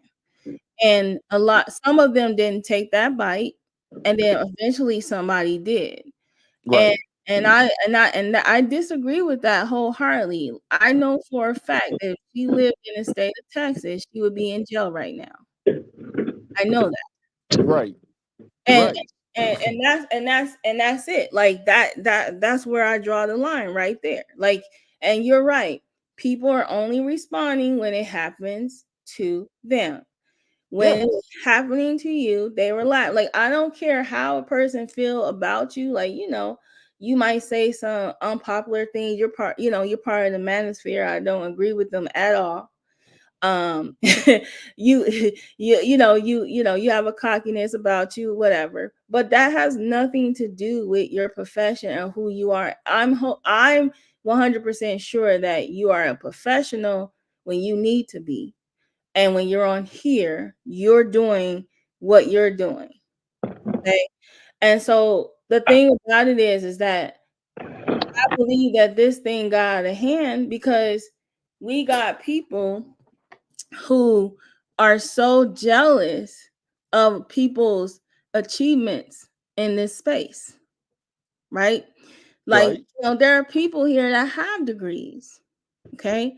There are people who have, good lifestyles. They drive nice cars, they have nice vehicles, things like that. And then there are people that are not. And I believe that it's not fair for you to be able to have to alienate yourself because people are going to use what they know about you, knowing dang well that they're not exposing anything about themselves. And if they did, she would come after them too. And that's just my thoughts. And I wholeheartedly agree with that. And so um I didn't like when this stuff first happened, when all this stuff happened, when there were certain things like with the licensure and everything, and basically she did everything that she did to Umar. She also did the same thing. I started noticing what really got me really into this was the fact that um and it wasn't just her; it was some other people that acted with her, and some of them are no longer with her, and some one particular person is still, well, I guess they have an Iraqi situation right now, but they acted in concert with each other and doing these things on various platforms. Not just, and I just want people to keep in mind, this was not just on YouTube. I'm talking Twitter, Facebook, um, on different blogs, that these things were written. So see, a lot of people relegate what they were doing merely to YouTube. No, this was a social media um, avalanche of false information, and so as far as my particular situation, I didn't act on a lot of things because number one, I knew it wasn't true, but the fact of the matter is that I had clients that actually watched me as a content creator, and it didn't affect business. It didn't affect anything related to business. It didn't affect my bottom line. It didn't affect my company and things like that. So at the time when I first started, I was a very, very green to YouTube. I only did content for like a year and a half. And I only went live. Actually, 2019 was the first I actually went live. So I got exposed to a lot of stuff where I just got pushed. I didn't actually come in to like what I end up doing happened on a response video of me criticizing people that were criticizing Umar that were not professionals in certain areas. And I criticized them on that. And then about a week later, I'm getting all types of um, emails from people I don't even know saying that this person is talking about you. And then I found out that it was that person. And then so she never had anybody respond in the manner that I did. And that what threw them off is that when she would throw something, I said something back. She would do something, I said something back. And then I started noticing these other little people that, that were in their group, like they would come and like let's say I had 300 people that watched the video, I would have 200 dislikes. Stuff like stuff like that. It was little stuff like that, and I thought it was funny. And so a lot of the stuff I had to, and it's unfortunate that there are people in this sector right now that know what she was doing and they're acting like they have amnesia. I'm not gonna say their name, but they know who they are. There's guys right now, there's people let's see, are they in the chat right now? Yeah, there's a couple of people in the chat right now that know exactly what these people did, and they act like they have amnesia, and They so never knew nothing, they Rel. didn't They know ain't see anything. nothing. They ain't know They nothing. man, if I would have kept the biggest mistake I ever did was not every live stream that I did in 2019, it would answer almost every question that the sector has. And because at that time, everybody came to my channel in the sector because my channel was the first channel where both sides came and interacted with each other. That never happened until I went live. Even Lennon, if I had the video of Lennon Honor, me and Lennon Honor debating for like 45 minutes about Umar, like it's a lot of stuff that it would have answered. It would change the whole perspective of of the way the sector thinks about things and what was going on. So because I don't have that evidence, they can come out and say, well, D. Durrell attacked us first. Yeah. Knowing damn well that didn't happen. And I know that never happened because, like I said, I was at the tail end of your channel, the first Yeah. one that was gone. And you used to have conscious energy on there, and I would always be in your comments because I was like going at the people who supported Umar Johnson, Right, right. I only remember. trying to get them to think about, like, he's saying do this and do that, like why you can't read up on, why you can't get the PP, the IP, like I would always challenge them because they were like they were just going by what he said, and I was like, as a parent, you should be knowing all this information. What you mean you can't get this information? Like, I was just questioning that. And I remember conscious energy, that's when he kind of had a little bit more sense then, I think, because he was different. He was like, people don't know. Me and Conscious Energy had a weekly Monday debate. We had Yep. debates for like 2 months. Like it was totally different, man. And so, like I said, like I've come to the understanding that the fight is offline, and convincing people to like I'd spent years trying to do, this is happening, that's happening, that's totally to me a waste of time, because there are people here that have certain ulterior motives. You got people who are underground acting one way, as we find out, and they've been dealing with people offline for years and so on, doing all kinds of stuff. And so that's where I'm at. And that's why I'm doing the content I'm doing. I'm going back to doing the old content I used to do. I'm not. I'm actually go live tomorrow because people are asking me kind of, when you gonna go live, when you gonna go live again. So I may just go live once a week, but I'm gonna do the premieres where they are structured, they're pre-recorded, they're edited. Um, I'm just gonna minimize exposure, and that benefits me as far as what I'm doing, because what I'm doing is going to hold these people accountable for everything that they've been doing, which I should have did years ago, but again at that time it wasn't affecting my bottom line. It wasn't affecting like I said, I got at least 7 or 8 clients that know I'm on YouTube and have watched the sector. I have one couple that watched the sector for at least 2 to 3 years. Like seriously, watch this sector, and they know everybody. That they're not clients of mine anymore. But at the time, they would literally watch this sector, and they were entertained by it. And no client, I never lost a client or never um let's say anyone that saw this you use this as a means of not seeking services from me. That has never happened. And so that's the reason why I never took the steps that I'm doing now, because I felt like if it don't affect this or that, why am I, And spending money like I am now and doing all these extra things when it's this is like YouTube stuff that's not necessarily transitioning into the real life in the negative. So that's the reason for people that always want to know why did I allow all these things to happen. That is the reason. Is because in the normal aggregate of life, the people that saw this and stuff like that, they did not care. Like they literally did not see this as they saw the person that was in front of them, not the person that they saw on YouTube. But it again, people don't understand that they think that me as a content creator, they they know what I'm supposed to do as a therapist and what I'm like they know better than me what I'm supposed to be doing, and I'm just supposed to carry on. And these are people who actually have channels, which notice I never criticize anybody for the way that they facilitate their channel. I don't tell people how to act, how to talk, what kind of content, but everybody seem to have a issue with the way I conduct myself.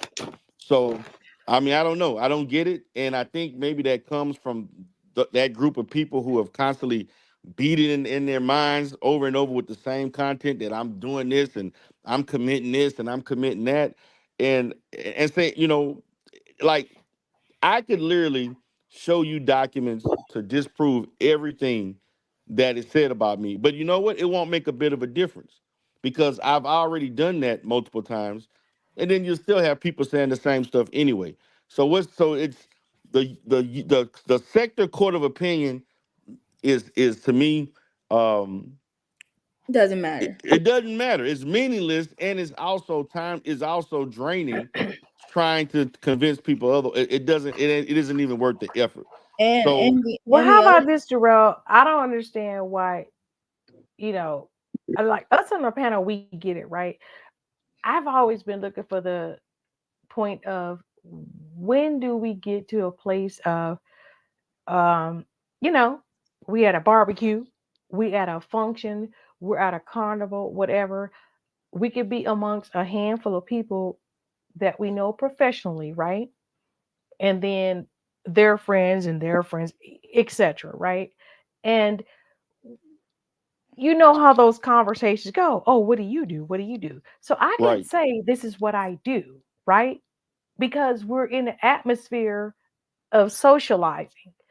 But has anyone ever noticed that in the atmosphere of socializing in real life, once you just say, this is what I do, it's going to be one or two things. Oh, you know what? I have a family member. Can I get your card? Or whatever, whatever. And then we be on our stuff. This is the way I Facts. look at YouTube. You understand? Yeah. And it's so sad that like nobody is sitting saying, hey, this is my I'm outside.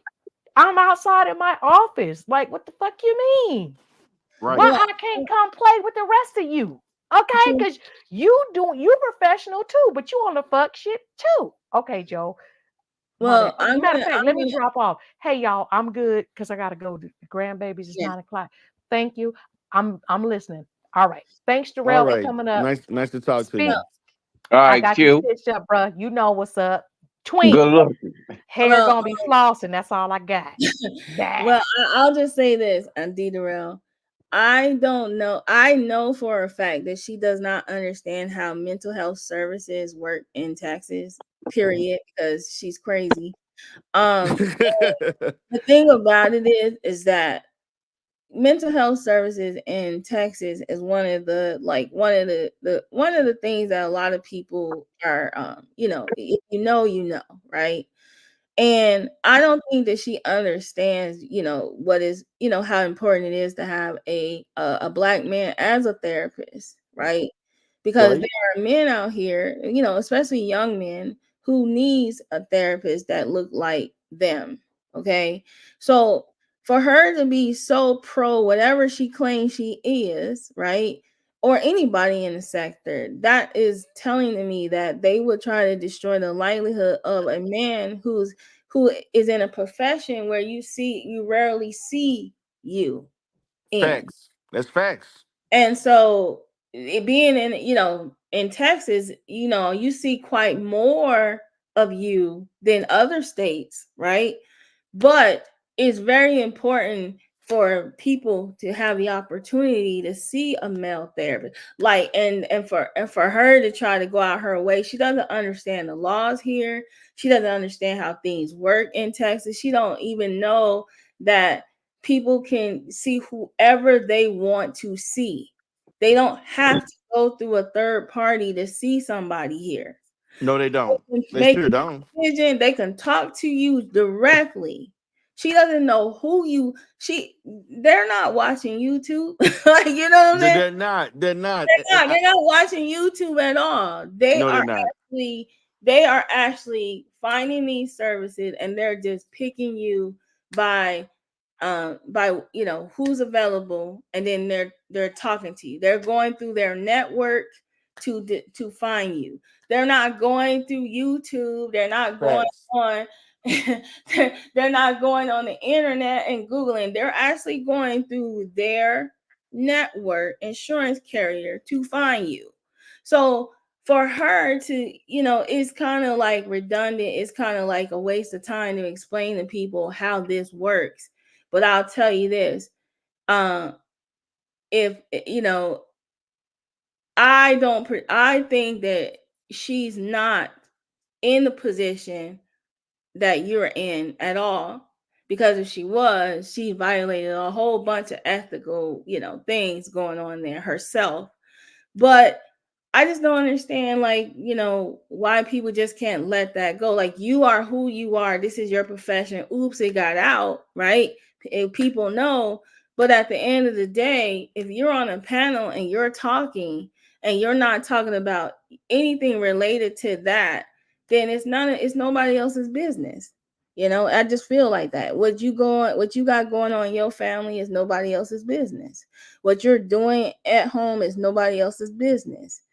I It's not no one's business. Some people, you're the reason why some people don't want to show their face. Right. You're the reason why people are sitting in the clouds and won't chat. You'll go to a live and it'll be 80 people in the clouds, and they don't want to drop down because they're fear of people like her. So you have the courage to show who you are and to be transparent to a certain degree. And I commend you for that, because some of us, we don't want to be that transparent because of, you know, this stalkerish behavior. Right. And also I also have to lament to the fact that um I had an internet presence before I was on YouTube. I had a commercial that was on YouTube and that was advertised on Google that they actually showed.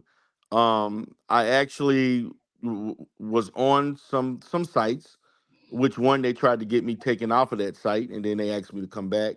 So I came into this understanding that, and that was the reason why I didn't mind going camming up or anything like that, because prior to me being on YouTube, I had information. It's very easy to find out information about me. It's because of the advertising and the things that I was doing years, I'm going to even say probably maybe almost a decade before I even decided to do content creation. So, um, and then I also looked at other therapists who strictly talk about mental health and different things. They all cam up. They actually all lead with their credentials, Yep. I don't even lead with that. I don't put my full I went by Dieter. I didn't put my full name with my credentials. And I didn't do that. And I would say that I was a therapist. I would show in the office and things, but I literally did not lead with that. And so I knew that there was going to be a certain level of exposure that was or things that people would have tried to use. Um but what I didn't anticipate was the fact that people would go out of their way to reconstruct information to make it fit something that wasn't true. And that's the things that they did. So and then again, like I stated, I've had clients that watched me in the sector. I've actually had clients that I've gotten off of YouTube. Not a lot, but a few. But that people I have clients that have watched me that knew that I was doing content, that watched the sector, and they cared less about when I did stuff and what I was saying. They were focused on me helping them personally with whatever issues, the person that was in front of them, not what they would see. And um again, I tried to explain that just the way you've attempted to to articulate that the to the sector right now.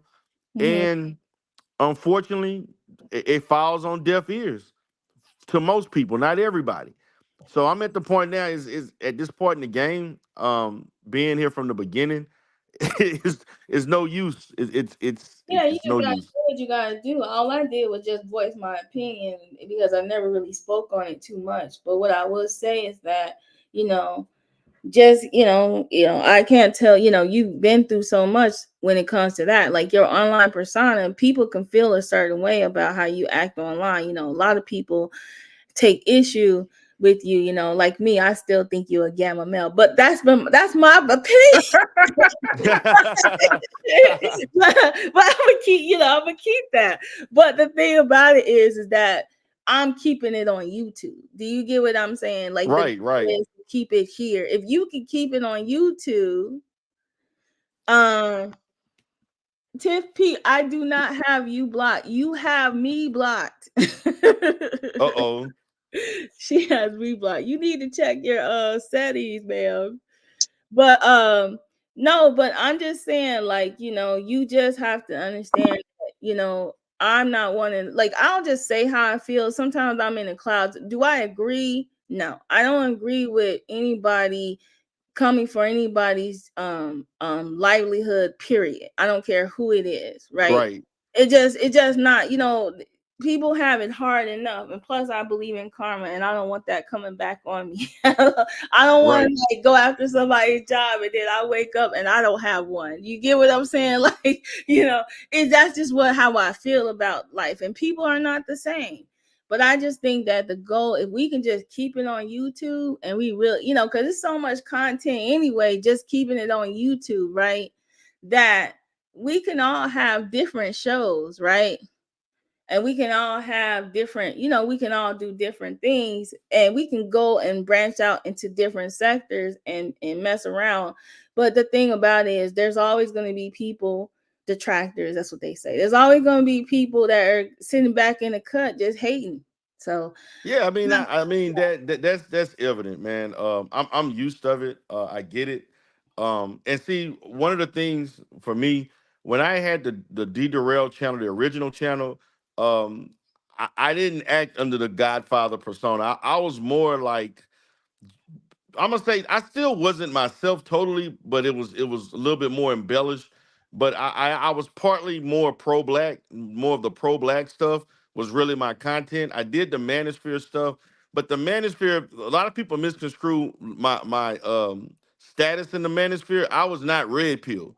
I was, and everybody in the manosphere is not red pill, and that's where when people think that they think everybody's there misogynist. No, there's different segments of it, and then you have a large segment of people who in the sec that actually in there they're basically going at each other over ideas and talking points. Just like there's people who are for Umar and against Umar, there are people who are for red pill. Those who are against red pill. I was just so happened to be a person that was against it, and we engage in certain ways respectfully. It was mainly 90%, 99% men. But if you look at the manosphere now, there's a lot of female content creators. And a lot of them, you would see them on my channel, like you would see them on my channel in the chat or whatever, and they'll get on panels, be people from out of nowhere. And so the makeup is not like the way people here think of it is like how it was like back in 2015, 16. But it's a totally different Oh yeah, makeup now. they branched out. It's a Oh bunch of yeah, it's them. it's, it's totally different. It's It's hard to find everybody because there's so many content creators like out yeah, there. I don't think like for me, I'm like a new content creator. I just like to experiment and play around and stuff like that, you know. But there's in this sector they're not really making content. They're pretty much just making a space for people to kind of, you know, play around and give their commentary and that's it. So yeah, I mean, fight me on it if you if people disagree with me. right, right, right. Some of them are not really taking the time out to make content because I've seen channels where people are using software that's like way beyond what we're doing over here. Some of us is still basic on basic StreamYard using we still got the little duck in the side. I was trying to contemplate. Should I have my little? Should I just do the little duck, or should I just go ahead? I was like, because I will use this software. But what I'm saying is that in this sector and in this little space that we live in, that we are in right now, it's just a bunch of people just liking to engage with each other because we're so used to each other. And so whenever somebody goes live, you see a lot of people in the chat or they're watching, but it's not going to go anywhere unless the person really takes the time out and really make their channel do something. And I've seen big content creators. Like I follow the sectors that do law reviews, like they're looking at judges and they do commentary on it. They have like 8,000 people in the chat. They're getting super chat. It's so evolved Yeah, compared it's to different. what Yeah, we're it's doing over different. here. Totally different. We're just chat rooms. Like we're a bunch of chat rooms. We go live. We're basically here to interact with other people, right? Right. But But the what I can say is this. A lot of more people from other sectors are watching this sector than ever before. Um there were tons of situations, particularly after the whole um the thing with conscious energy with the purge. Um there were several channels in the manosphere where people were bringing up this. They were asking who conscious energy was. They was asking about eyes. They were asking about photon. There were a lot of people trying to figure oh, out. I got some subscribers from them. I know. Yeah, yeah. There I was don't a even ton know of how to people get trying to figure out, subscribers. and they're still watching. There are a lot of people Yeah. right, and then I'm gonna say this, and I knew this for a fact for years. There were people who were actually scared to come into this sector because of the people that were doing certain things, and they knew of people losing jobs and all this kind of stuff, and they was like, there's even some now saying, we want to, we want to definitely interact because they've been knowing me for years, but they like, but do I want to risk somebody trying to call my job and do all this kind of? Because in the manosphere, people who do that kind of stuff, they get ousted out. They don't they don't do the doxing thing. That's not what they do. They like to argue and talk, to each other, crazy each other. But even though doxing does happen, Mhm. they don't necessarily appreciate that, that well. That's not something that they Yeah, want I part know. of the. We're supposed to ice those people out. Like when they start doing that stuff, we're Yeah, supposed to ice them out and say, "Hey, this is enough. This is not acceptable. Let's not we're not doing that." But what's going on is we got an email syndicate going on around here, and it's really really bad. And I like to contribute that to COVID, to be honest with you, because right. that this is the this is the outcome of that. And so luckily now it's kind of like we narrowed down the people that are really involved in this and doing a lot of this stuff. Everybody else is jumping ship only because they don't want to be a part of any court action or anything like that. Facts. That's So facts. let this be a lesson, because for her it's like, maybe she thinks she's untouchable, but it ain't about. I understand it's like a waste of time and money, but it's the principle of it. Like, you can't just be sitting on here coming after regular people when there's all the look with all this crime everywhere else. Yeah, there's all kinds of things, and you're just basically targeting. And a person, a close friend of mine was talking about, she talked about vigilante justice, and, Yeah. and that's exactly what they're attempting to do. They don't have the right to do that. Um, and for me, again, and I'm gonna say this, the whole Kepro situation was the nail in the coffin for me. That is a company that I have worked diligently with for actually the last 9 years. 9 years of me working and interacting. I have tons of clients that I've had in Kepro that were in Dallas, tons of clients from Kepro in Houston, because I operate in two different cities. Mm-hmm. And so, like, that was something that was it. That was the nail in the coffin for me. That was where this is it ain't affect the money, but this is close enough to the money. And so at that point, I had to do what I had to do, and that's where I'm at with stuff. And so I have I've not put myself, like, I would love to go and chop it up on certain channels and do certain things, but I understand now at this point it's in the best interest of me, because this is going to be a long-term affair, not to put myself in those positions, just for my own protection, or just for some things just not to be used against me and not give people content. And so that's the strategy I'm taking at this point. And so that's why I'm doing the stuff I'm doing now. I'm minimizing live streams. I don't really, for me right now, live streaming is again another um tool that can be used against me, being that things can happen organically in an esoteric manner, on impulse. And I can, you never know. I can get on a panel. I mean, somebody can get on a panel and troll me, and then next thing you know, we cursing and yelling at each other and different stuff. So I'm basically walking away from that type of behavior right now. That's not what I want to be doing right now. So Well, I hope she doesn't run you off of the internet. You know what I'm saying? I don't. no, I'm good. I'm, as far as me, not Yeah. like, if I leave, I'm gonna leave on my own free will.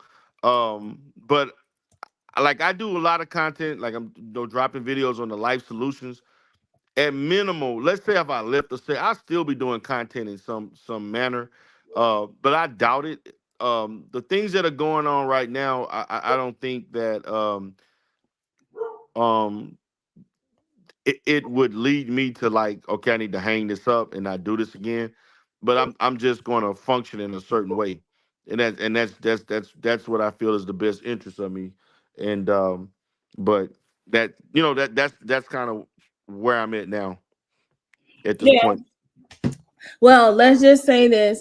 D. Darrell did not pay me for my opinions and my thoughts. I'm just, Yeah, you want to you gotta, preface that, you because gotta, you gotta see that now, dude, because they'll people be people like, think people baby. it's against the law for anybody to agree or be it, because if I am, I got to be paying people. I'm paying everybody, and that's another thing. I challenge anybody to come out and show me one cash app. Well, I literally had you on a payroll. Like, everybody swear to God, I didn't paid the whole sector off, which I've never done. Things like that. I have no, like I said, man. I don't value YouTube enough. Like, I'm not here paying people not to do content. I'm not paying people's bills. I'm not sending people money so they can get a condo. I'm not giving people money to do things like that. I mean, I did one loan that made public and things like that, and that was a contractual situation that's legal and binding. I've actually um done some charitable things for people who were in dire need, and I was a cheerful giver to help them out that needed it. And it was only a select amount of people that did that, but it was actually in in situations that warrant them to even ask me in the first place. Um, is there's no online scandal of D Darrell tricking on nobody. That's not happening. Well, I'm If here that do, I'm record. listen, and I'm not against anybody tricking if you got it. But at the same time, if anybody claim I did anything, please show the receipts. Well, I'm gonna put on the record that I'm looking for donations for my new business venture called it's called paid naps, where people need to take naps. You know, I set up I call them up and I tell them, you know what, go take a nap. Yes. I agree, man. I agree, but I do think, and I'm gonna say this, like the stuff going on with that, and the stuff that's going on. Like I haven't commented on the emails, and that's for strategic reasons. Right. I'm not commenting on the emails. Any document or anything document related, I'm not commenting on because it's just in the best interest of what I'm trying to do. So I kind of have not and will not speak on those things um just for my own personal legitimate reasons going through through the process I'm going through. But I am collecting data. That's a definite, and I have, and so on. But that's where I'm at. So if people wondering and like, why are you doing premieres and all this stuff? That's because I think at this point that's better for me to be doing that and to be getting into online kerfuffles, exposing myself to get clipped. And a lot of what you would see on certain platforms, particularly that particular person, was audio and video that was clipped Mm-hmm. in different situations. So that's the place I'm at with that. So um, I'm still gonna put quality content out. That's not gonna not happen, but it's just gonna be delivered in a different manner. That's all. All right. Well, I appreciate you coming up because I'm Okay. almost like I listen. I did my hair on here. Like Uh I don't know oh. how you could. I don't know how y'all could go live this long. I need a nap. Like I think But I appreciate everybody that came. I appreciate you coming through and actually like explaining. That you didn't have to, but I appreciate it. I do understand. It's hard to talk about those things. I'm still gonna do I'm gonna do a comic on her anyway. I think it's just that like if whenever a person ever look up that name, I decided to call that name something else. And I'm going to define it as what it is. It's like a Karen on YouTube. That's what that name means now. So I've already established a and I'm moving away from people actually thinking what it is, and that's not what it. She don't stand for that. She stands for something else, and so I'm going to conceptualize it the way I am, and she's going to have to deal with it because every time they Google her, they're going to see my comic. I hear you. I hear you. All right, nice All talking. right. I appreciate you for having me up. All right, bye. Bye bye. All right, you guys, this is the longest live I've ever did. I don't know if I could do it again. I doubt it. I appreciate everybody that came through. If they're catching the tail end of this, I know that Carrie Ann is going live to review my opinion, and she's going to go in. I know this. I accept that. But what I'm not going to do is, in my opinion, I think that reviewed she should have reviewed the live by herself first, and then I did not block you, Tippy. I'm telling you. But she should have reviewed it like to herself first and kind of get the gist of the conversation instead of reviewing it in real time, because when you review it in real time, you're going to be reactionary. I don't know if I'm going to get dragged, but you know, when you review something in real time, you're going to be more reactionary instead of just actually reviewing it and just taking in what the topic was about and the conversation. And then, you know, and then doing commentary on it. So that was the whole point is, you know, oh, Hoodie, yes, I am still here. Slander, I am still here. I'm trying to get off now. Yes, I'm getting a live done on me, Hoodie, because I chose violence today. No, I'm just kidding. I don't know what I chose today. I just chose to voice my opinion from a woman's point of view. Oh, drop the link. Okay, RNT. Let me drop the link. There's the link. No, I think as women, we should all support each other. I really do believe that, but wrong is wrong and right is right. And I just had an opinion, and I felt that this time I wanted to say what was right. Hello. What's going on? Nothing.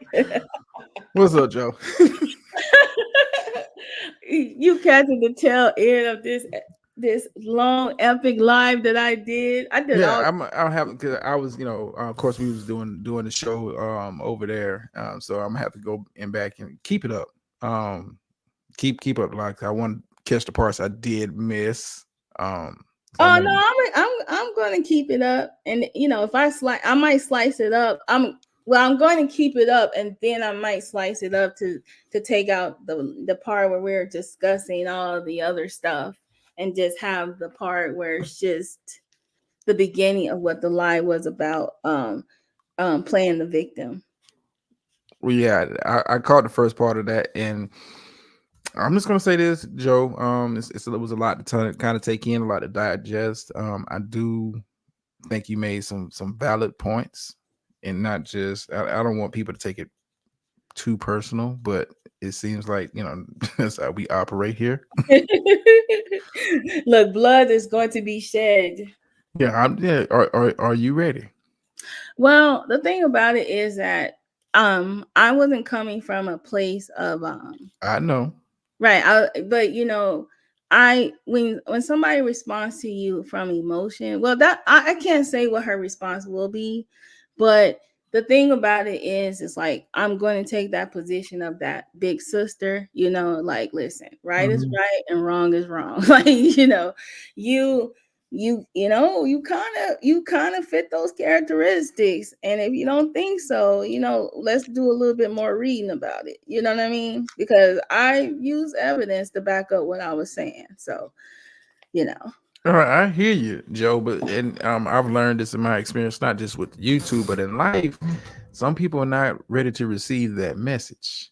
Well, the best part is not a back and forth. You know what I'm saying? So a emotional response is going to want another emotional response, and I'm just not going to respond emotionally because I thought out what I wanted to kind of the topic that I wanted to talk about. I thought it out. Like it was something I thought about, and I also said that every woman was scared to touch it. They were scared to.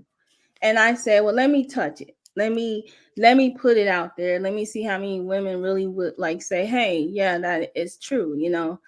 I'm not, we can't just keep letting somebody, talk in circles and circles and circles and circles. It's like somebody gotta lay on the sword. So I decided to go ahead and lay on the sword. Okay, hey, like I said, please keep this up because I want to, get this, enjoy this in full.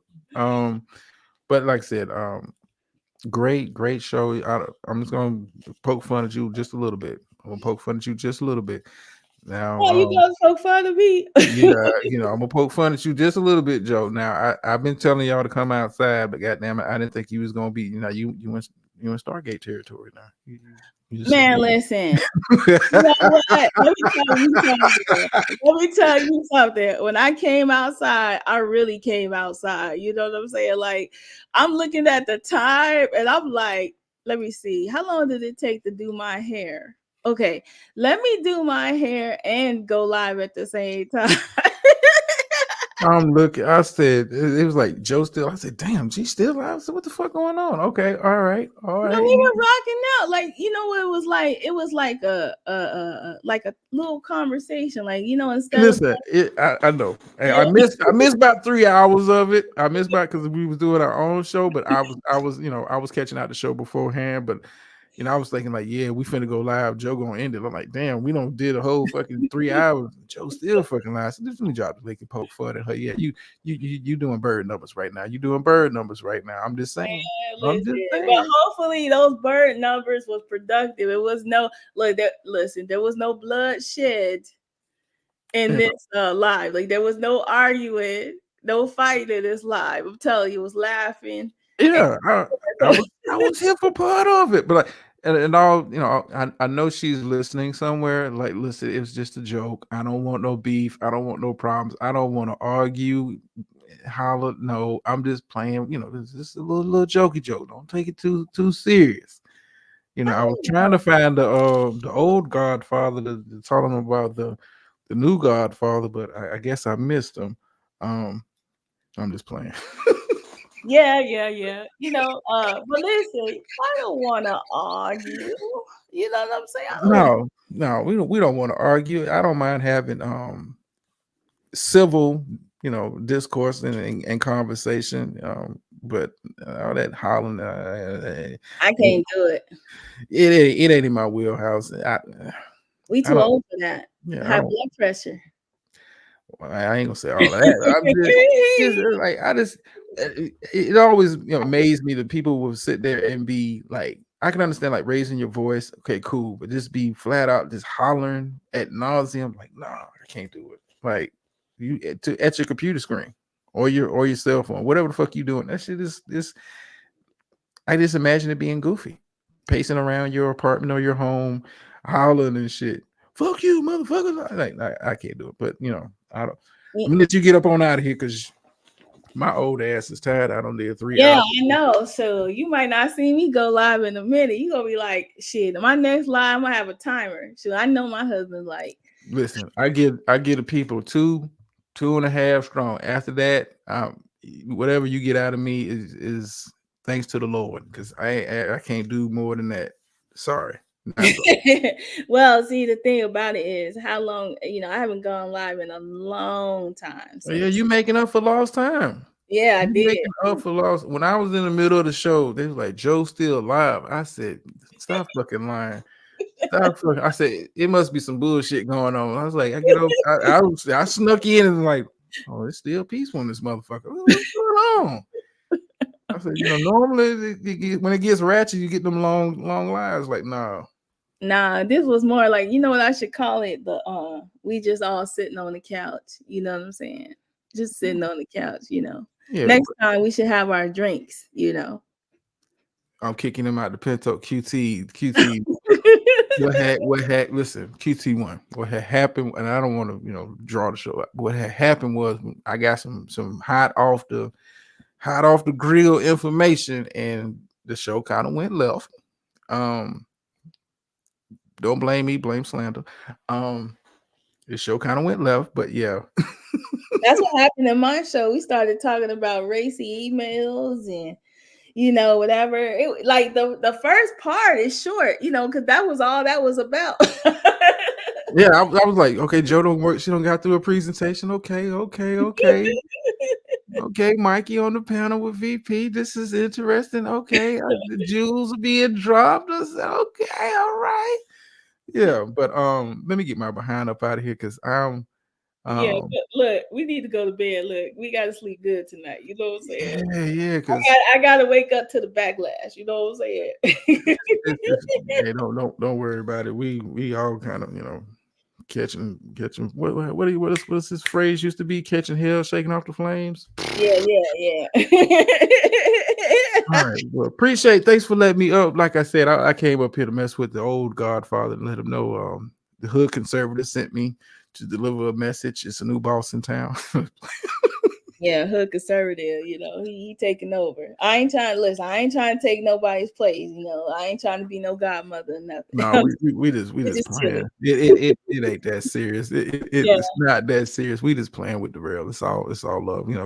Peace and blessings and all that other good shit. Y'all have a good evening. Have a good night. I'll see you around. I'm out. All right, deuces. All right, bye, you guys. Thank you for coming to this long ass show. I promise you.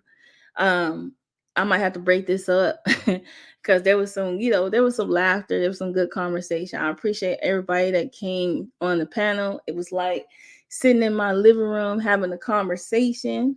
Okay. Who's next? I don't know who's next. And nobody told me who's going. Like, listen, I'm going to sleep. I ain't going to see nothing. So you guys are gonna have to, V is gonna have to get some clips, but I doubt I'll respond.